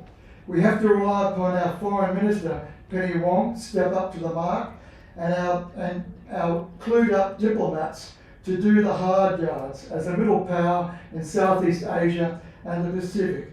and not to rely upon the military hardware that we can buy, scrimp and save, and indebt future generations of Australians to have in our kitchen cupboard. I am a Christian, and my moral compass as a child was informed by both the Old Testament, the Jewish Torah, and the New Testament, where we were quite clearly instructed, thou shalt not kill. And we should not commit premeditated murder. And that is what allowing US nuclear armed subs and B-52 bombers and B-2 bombers stationed at Tyndall Air Base in the Northern Territory will inevitably lead to when and if push comes to shove. And it will be a preemptive strike, a preemptive murder of millions of Chinese people living in those cities, Guangzhou, Shanghai, Beijing, which I've visited and made my films at in past years. My moral compass of nearly 50 years ago was also informed by the New Testament, as I've said. I cannot explain our leaders on both sides of Parliament why on earth they think China wants to invade us. Why would our greatest trading partner, responsible for the high standard of living for the majority of Australians for the last 40 years, why would they want to invade Australia and add to the enormous challenge the Communist Party and Xi Jinping president face every day to feed, clothe and house 1.3 billion Chinese, and then to have them under constant surveillance so that no minority might rise up and overthrow the power of the Central Committee of the Chinese people. To go all the way down to Australia and what it takes not just to conquer the country, invade it, but to keep us an invading army 24/7 fed and clothed and armed in order to suppress the 27, 28 million of us here in Australia. It just doesn't make any sense. I don't know why Richard Marles, if he did join the cadet corps at Geelong Grammar back in the day, why he didn't get some basics on strategy and military planning and what it takes to make an invasion. In my job as a foreign correspondent, I've stepped into some very hairy conflict and war zones on the planet. First, stumbling at the age of 26 into the secret war on our doorstep in West Papua, 1977. Our nearest neighbour is a young ABC-trained radio journalist and wannabe filmmaker with a Super 8 camera in my hand, to discover a traumatised Indigenous people who'd lost their land and their culture, so a handful of rich billionaires in the United States, Jakarta, the world, including the Queen and now the King of England, can add to their vast treasure from gold and copper, oil and gas shares from the native peoples of West Papua. I've seen firsthand in the 1990s a people traumatised in East Timor under the subjugation of a brutal Indonesian military occupying power, whose dictator, General Suharto, was given the green light to invade East Timor by Henry Kissinger and President Gerald Ford after the CIA set up Suharto to take over and oust General Sukarno in 1965. Time, David, time. We've got a minute, thanks. That's it? Give me a minute. Yeah, okay. Thanks. So, in closing, I would say that it's absolute total madness and folly on the part of our governments, be they of either side of the House, to sign up with buying this military hardware, the subs. And I say, seek the subs and seek the AUKUS, and the sooner the Australian people wake up to that and get a good crop of politicians in Canberra, the better for all of us and our children's children. Amen. Thanks very much, David Barrie. I'd now like to ask Con Costa if Con is here. Thanks very much, Con. So again, apologies to all of our speakers for the truncated time. It's just so that we can get everyone in before we reach our final time here. Your time starts now. Thank you. I'm Con Costa. I'm a public health physician and doctor. And I've been researching AUKUS from a socio-economic determinants of health point of view. I've put in a submission which looks at the socio-economic implications of AUKUS, and people should maybe have a look. Particularly, I think you're speaking in Newcastle next week. tomorrow. We might reference the Sydney to Newcastle high-speed rail, which is not going ahead, which would provide so many jobs and housing and promote growth for the country. As a result, an AUKUS will delay that even more. We all know that Australia has a low wage, high cost of living emergency, and AUKUS threatens to bake that into the system for the next 50 years because without building infrastructure, we don't build growth. Without growth, we can't raise wages. And so it's a self-defeating. AUKUS, to me, it's all in the submission, but having looked at it, really creates a protectorate for the United States, a vassal state, a stagnating economy, and the population will be the losers. Without infrastructure, there can be no growth. Without growth of the economy, there can be no wages growth, and the economy stagnates. Australia struggles to build infrastructure. Australia struggles to build for funding, for planning, for the government, way it governs. We struggle. But instead of looking to China and other powerhouse countries to help, obviously with strategic limits, we make them an enemy. I mean, how dumb is that? And other speakers have referred to that. You might not know, but there's a $64 billion infrastructure funding hold at the moment. We've got 200,000 immigrant workers where we need 400,000 to build that infrastructure. So people like One Nation go around to the regions saying, those 200,000 migrants are the problem, they're taking your jobs.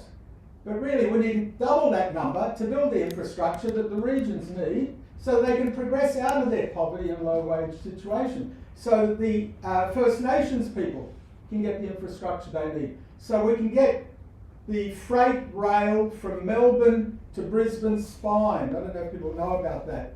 We could be transporting freight at much cheaper rates, lower prices in the supermarket, get the trucks off the roads, and stop putting all our money into repairing the potholes on the roads and polluting the environment. We are not the clever country. We are not being told any of this stuff, and we're in a hole, and we need really countries like China, within limits, obviously security limits, to help us get out of it, because we are struggling. We are just paddling up and down. We've got 82,500 approved homes that we can't build for lack of sewers and roads. Our public hospitals are crumbling around Australia. Let there be no doubt, it's a funding crisis. It's a workforce working under tremendous pressure and all Australia depends on public hospitals, whether they've got private insurance or not. We don't have the money to keep repairing them. It's listed in my submission, much less build the new hospitals that we need in Albury, Wodonga, in the regions or wherever. This is a criminal conspiracy against the Australian people when it's looked at objectively from an economic point of view. So I mentioned the inland freight rail, which has now been stopped. It's been stopped for lack of funding while we build submarines in 40 years, if ever. The high-speed rail could be started from Sydney to Newcastle. Nothing's happening. Water security. The Dungowan Dam, funding withdrawn. New water grid funding rounds cancelled. Murray-Darling Basin infrastructure under-delivered. Hyperscale data centres, people have been talking that we need to go to AI and all of this stuff. We don't have the infrastructure. This is all a pipe dream. We don't have the infrastructure for the water needs the people need now, or the transmission lines or the electricity that the people need now. Without infrastructure, all of this is lies and pipe dreams. 1 minute, thanks, yeah. mate. The housing crisis. They keep talking about getting housing for young people, but there isn't the infrastructure to support it. The Snowy Hydro too, blowout in costs. We can't deliver it. Where are we going to get the energy to drive data centres or the infrastructure in the future?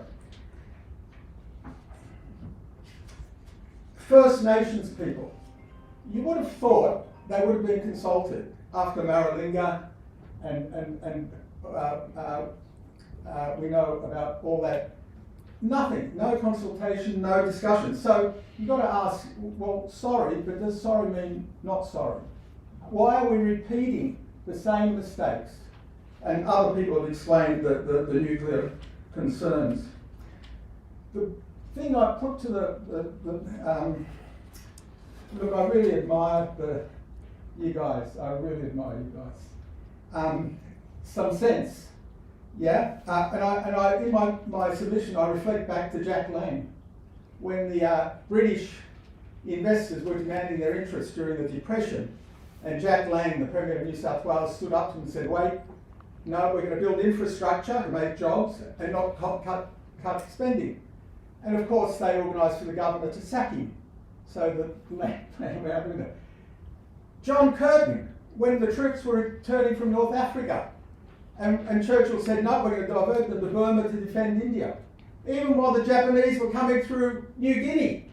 And Curtin said, no, he stood up to them. Well, he didn't, he still sent some troops to Burma, but he put Australia's priority first. Gough Whitlam, they got him as well. He introduced all these programs for the benefit of Australians, and they got the Governor-General to sack him on the precedent that was set by the Governor, New South Wales Governor. I've got to call time on you. Yeah. Can I just make one suggestion? Yes. Sorry. Please, we've got to do something. Apart from getting out to the regions and saying, you're not getting all these things in my submission because of AUKUS, why not a High Court challenge? Why not a High Court challenge by First Nations people?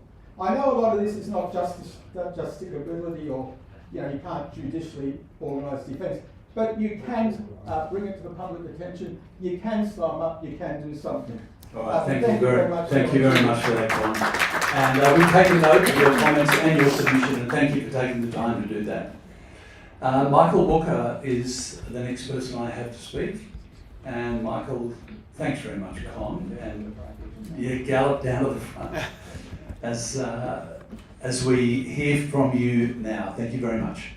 Thank you, Peter. And yes, Michael Walker from the Justice and Peace Office of the Catholic Archdiocese of Sydney. And for full disclosure, I should mention I was one of the founding board members of the Australian Peace and Security Forum. So really, I just have one question to pose to you, Commissioners. In all of the commentary I've heard and read on AUKUS, and I've been here all day, all of the testimonies I've heard, I still haven't heard an answer to this question. What happens the day after AUKUS gets cancelled? Either by us, or more likely by the Americans, because they can't do it. And the one good thing that can be said about AUKUS is it escapes the horns of this dilemma. The Americans are coming after saying spend more on defence, and we're doing it. But the can is kicked way down the road. We won't have an operating submarine platform until the 2050s, by which time this Thucydides moment is over, right? We've got China's like a peer or near peer to the United States right now. It's a dangerous moment. But 30 years from now, that moment will have passed. So that's the one good thing I could say about it. It's like we're spending on defence, but we're actually not in a position to confront China and help you out. And so therefore we've escaped the dilemma. So my concern is if we cancel it or they cancel on us, they're going to come after us and say, you should be spending 3.5% on defence, and what are you going to spend on instead? And instead we spend on things that we get a lot sooner, and we actually are contributing and starting to think, oh, well, let's take advantage of this moment and confront China. I've never heard anyone with a sensible answer to that question, so I really hope in your deliberations you consider it. Well, look, thanks, Michael. Maybe I'll have a go at beginning to answer that question in this way and just remind everybody, and thank you very much, by the way, for coming up. This Commission of Inquiry is a public inquiry. It takes submissions from the public and it has terms of reference. And there's a number of those terms of reference. And we will assess and consider what the public, including expert witnesses, former political leaders such as we've heard today, people who've got various experiences, according to the terms of reference that we have in front of us. And one of those terms of reference is, and there are a number of them, and you can see them if you have a look at the site, but one of them is considering the issue of generating public awareness and understanding about AUKUS and possible cost-effective alternatives. And that is something which we will have to turn our mind to by way of a finding. And when we make that finding, you'll have an opportunity of seeing whether we've answered your question or not. Let's now ask Melanie Morrison, and following on from Melanie, Nick Dean to come up and speak to us as well. Thanks very much, Melanie.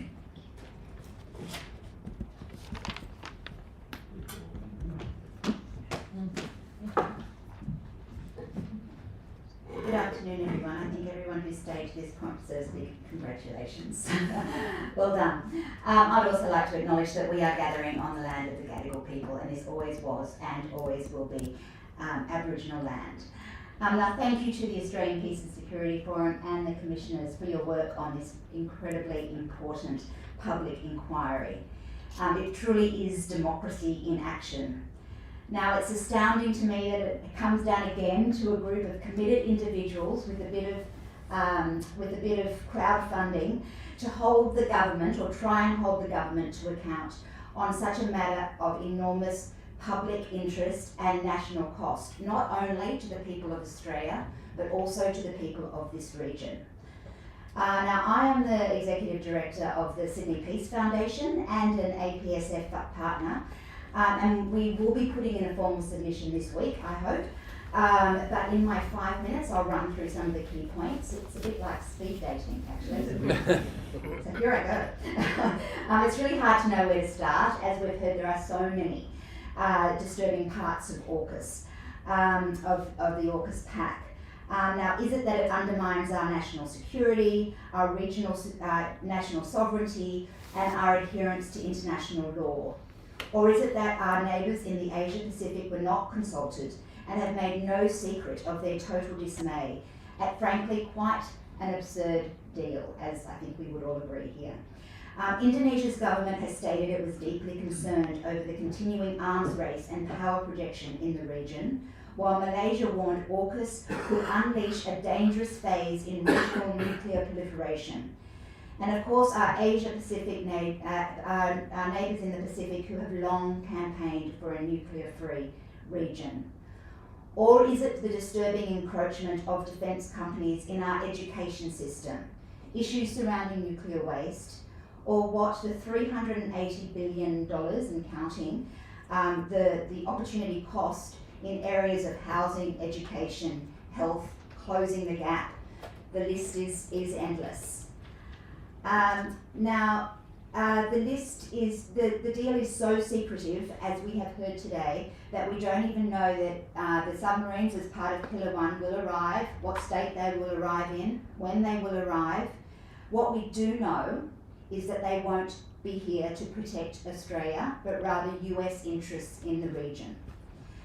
Now we are told that the US might have troops stationed here for an indefinite period of time.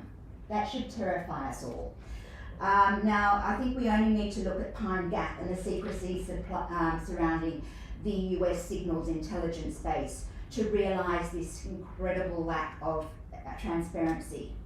Now, we have no idea of the role of Pine Gap in the targeting of civilians and civilian infrastructure in places like Palestine and Iran.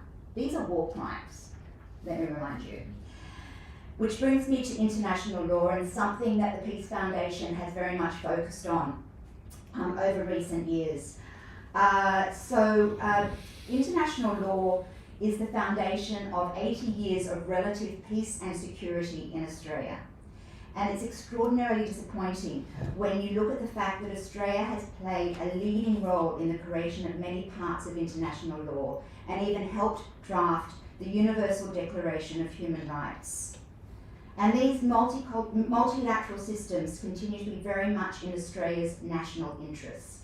Yet this government seems intent on undermining them. As a middle power with a strongly partisan approach to global alliances, we are easily caught up in great power conflicts that leave us dangerously exposed. Take the fact that AUKUS will place Australia in an untenable situation vis-à-vis our obligations under international law. Now, the US is no longer a signatory to the Rome Statute. So, if an Australian, and this is something that came up with Julie Macken in a conversation with Jeffrey Robertson recently in a webinar, if an Australian is on a sub or an aircraft or another vessel when war crimes are committed, I really don't think it's enough to say they were asleep or in the bathroom. They could, and I would argue should, end up in The Hague. Now, we've heard so many, and I know there's a lot of peace advocates in this room, so I'll leave the peace conversation to them, but you know, this is, when we look at the international campaign That's your 1 minute warning, thanks, Melanie. which was founded here, that you know, we are now in a minority of countries that have not signed and ratified this important global agreement. So what this government needs to do is listen to the concerns raised in this inquiry. They need to be courageous and adopt an independent foreign policy, one that is focused on dialogue and diplomacy and true peace and security in our region. And I will end that AUKUS is not inevitable, so let's keep fighting, and thank you for this opportunity. Thanks very much, Melanie, and thank you for being so good with time. We appreciate that submission and your comments.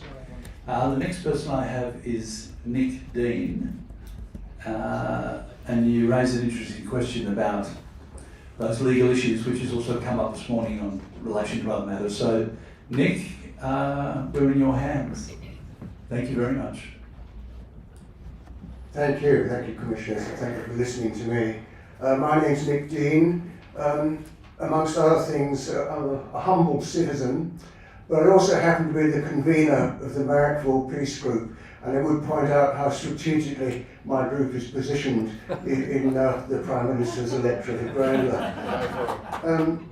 Now, I have written a submission. I won't bore you with all the details, I'll just read the conclusions that I came to.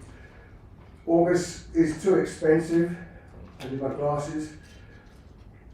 Sorry.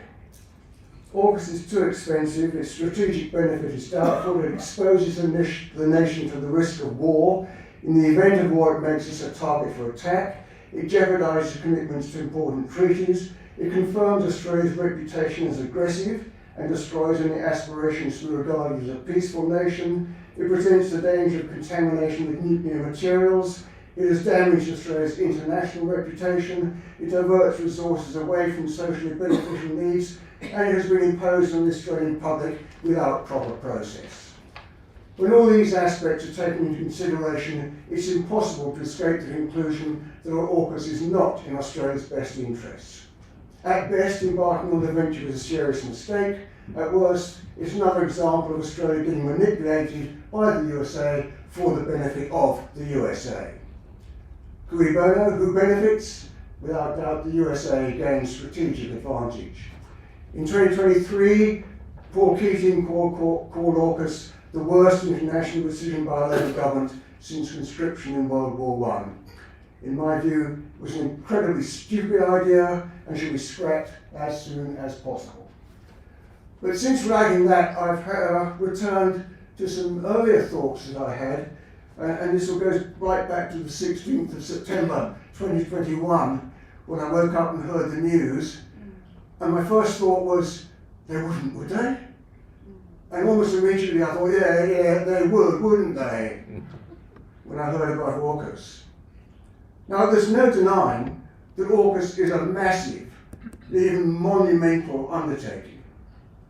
Now, that being the case, a reasonable person would have expected his proponents to have provided very logical reasons for why Australia needs it from the very outset. Surely the first step in such an enormous project should have been an irrefutable expression of the need for it, especially in view of the enormous expense. The obvious question, why do we need this, must have a cogent answer. However, as far as I can tell, no clear expression of what that need is has been forthcoming in the nearly 5 years since that 2021 announcement. But when we look at Pillar 1, the acquisition of nuclear-powered submarines, the reason for this absence of a clearly expressed need becomes clear. For what are SSNs, nuclear-powered submarines. They're defined as hunter-killer submarines. They're designed to seek and destroy enemy submarines and surface ships and launch cruise missiles at land targets. That is their primary purpose and true nature. In purely military terms, they are without question offensive weapons. I also happen to find offensive in the alternative meaning of the word, but that's beside the point here. The salient point is that a nation only needs SSNs if conducting an attack on another nation is or could become its intention. Unless there is that intention or its possibility, they are not needed. They are not defensive weapons. So to any party telling me we need SSNs, I would answer, are you telling me that Australia needs to attack another nation? That's an absurd proposition. Australia is inherently very, very safe. It has no need to attack anybody. And I would add, least of all, China. So for me, AUKUS has fallen flat on its face at the very first hurdle. The need for it has not been established because it does not exist. And as the need for the project has never been established, it should not go ahead. If proponents persist in saying we need SSNs, they are admitting that Australia is going on the offensive. And all the rhetoric about defending Australia and stability and peace in the region, etc., it all evaporates into meaninglessness. We do not need SSNs because we are not, and should certainly never be, in the business of engaging in offensive military action. AUKUS destroys any notion of Australia as a peace-loving nation. Thanks very much for that, Nick, and for the work that you're doing with your community as well. Let me now ask Mark Smith and then Tracy Carpenter, if you're either of you in the building. Mark or Tracy. I'll keep on working through the list, and if Mark and or Tracy then come later on, we'll try and find time for them. Jacqueline and Stephen Pearson, by any chance? Jacqueline and Stephen Pearson. Nico Taylor. Nico Taylor. Let's me keep on going then. Catherine Dobby. Is Catherine Dobby here? Oh, we're going to have to finish my speech if you like. Thought you might take that opportunity, David. Belle Lopez. All right, I'll work through them a little quicker. Anthony Footner. Anthony, hello, are you out there? No. Dennis Doherty. Dennis Doherty, I thought I saw Dennis. He was here, wasn't he? Yeah. He may have gone out to come, he may come back in. Stuart Burney. Oh, here we go. Stuart, you got the box, you're in the box seat now, Stuart. So. Does that mean I get extra time? Or? Well, everyone's got a bit of extra time actually on the way through. That might not feel like it, but yeah. Thank you very much for coming. And I'm going to ignore that. Do you mind taking a and Stuart, we are all ears. So thank you very much. Thank you, Trevor. Thank you to the commissioners. I think what you're doing is wonderful. I think the fact you have to do it is appalling. When we deny the average citizen a say in decisions which shape our country's future, we undermine the very bedrock of our democracy, and it's appalling. I'm going to go on very quickly. I've changed what I was going to do half a dozen times since lunch. Since we're under a fairly quick time schedule, I'll just bring up something that I made from my submission. I suggest you all read it. I think it's bloody good. Okay? But I just wanted to bring out just one particular point that I think has been touched on, but I think it's important, it's been overlooked. It's to do with crewing and sovereignty. And what I would say is that in May of 2024, Dan Packer, who was the Director of Submarine Forces for AUKUS in the United States, he stated that 440 RAN personnel will be deployed across 25 operational US submarines. That amounted to some 12% of the crew for each boat, a not insignificant number. He said that our personnel were going to be integrated into the US boats from a complete and utter perspective. Now, this raises some major questions as to what is happening now with our training crew, apart from the issues we all face about what's going to happen in the future. Ethical questions aside, the active RAN personnel actively serving on United States submarines should raise the following legal questions. 1. Can our sailors refuse to follow the orders of a United States naval captain should those orders violate Australia's own legal code or international agreements? 2. Does having our personnel involved in offensive actions commit Australia to any armed conflict by the US against any third party? And I dare say that the view of such third party would be that it does. And would this then make Australia a legitimate target for said third party? If one of these submarines is attacked, resulting in Australian casualties, where does that leave us as a nation in terms of responding?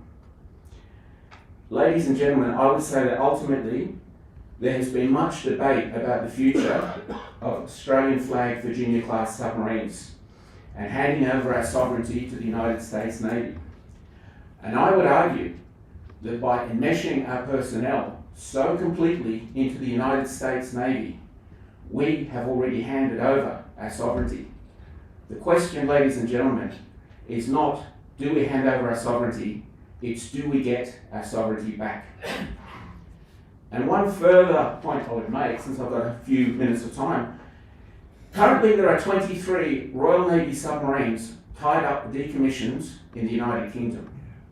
Now, under the terms of the AUKUS agreement, we are responsible for the uranium, the leftovers of these submarines. The reactor cores have to be stored in Australia. My concern is any future Australian facility for storing this waste, which, mind you, has to take 700,000 years for its half-life to expire, has to be held under strict security arrangements, because it is weapons-grade fissile material. It must be regularly inspected by the International Atomic Energy Agency. It's subject to a whole raft of ongoing costs. Is this going to morph into an AUKUS storage facility? And are we going to end up looking after the Royal Navy's discarded reactors as well as their own? And I don't think these are questions that have been answered, and I think they haven't been addressed. They may have been addressed in secret, but they haven't been addressed publicly, as much of AUKUS has not. So with that, I would like to thank you for your time and wish you all the best. Thank you. Thanks very much, Stuart. And again, we really appreciate bringing these matters to our attention for us to consider. And that issue actually has popped up a little bit in some of the other presentations we've had, so it's something we will put our mind to. And now I'm going to work through the rest of the list, friends, and I'm going to Stephen Verreiter. And Stephen Verreiter not being here, I then move to Len Power. Len Power not being here, I then move to Kim Moore. Kim Moore not being here, I then move to Grant Donoghue. In the absence of Grant Donoghue, I then say I'm calling this hearing to a close, but should Dennis O'Donoghue or others come running back through the, Dennis Doherty, I beg your pardon, come running back through the door and seek the opportunity to speak. We'll give 5 minutes grace, but otherwise thank you very much everybody who's participated in today, to the Secretariat staff that have made it possible. It's been an incredible day of hearings, all the way through from Prime Minister Turnbull to our final presentation by Stuart Barrie. I want to thank everyone, and the Commission will continue to do its work in the days ahead. Thank you.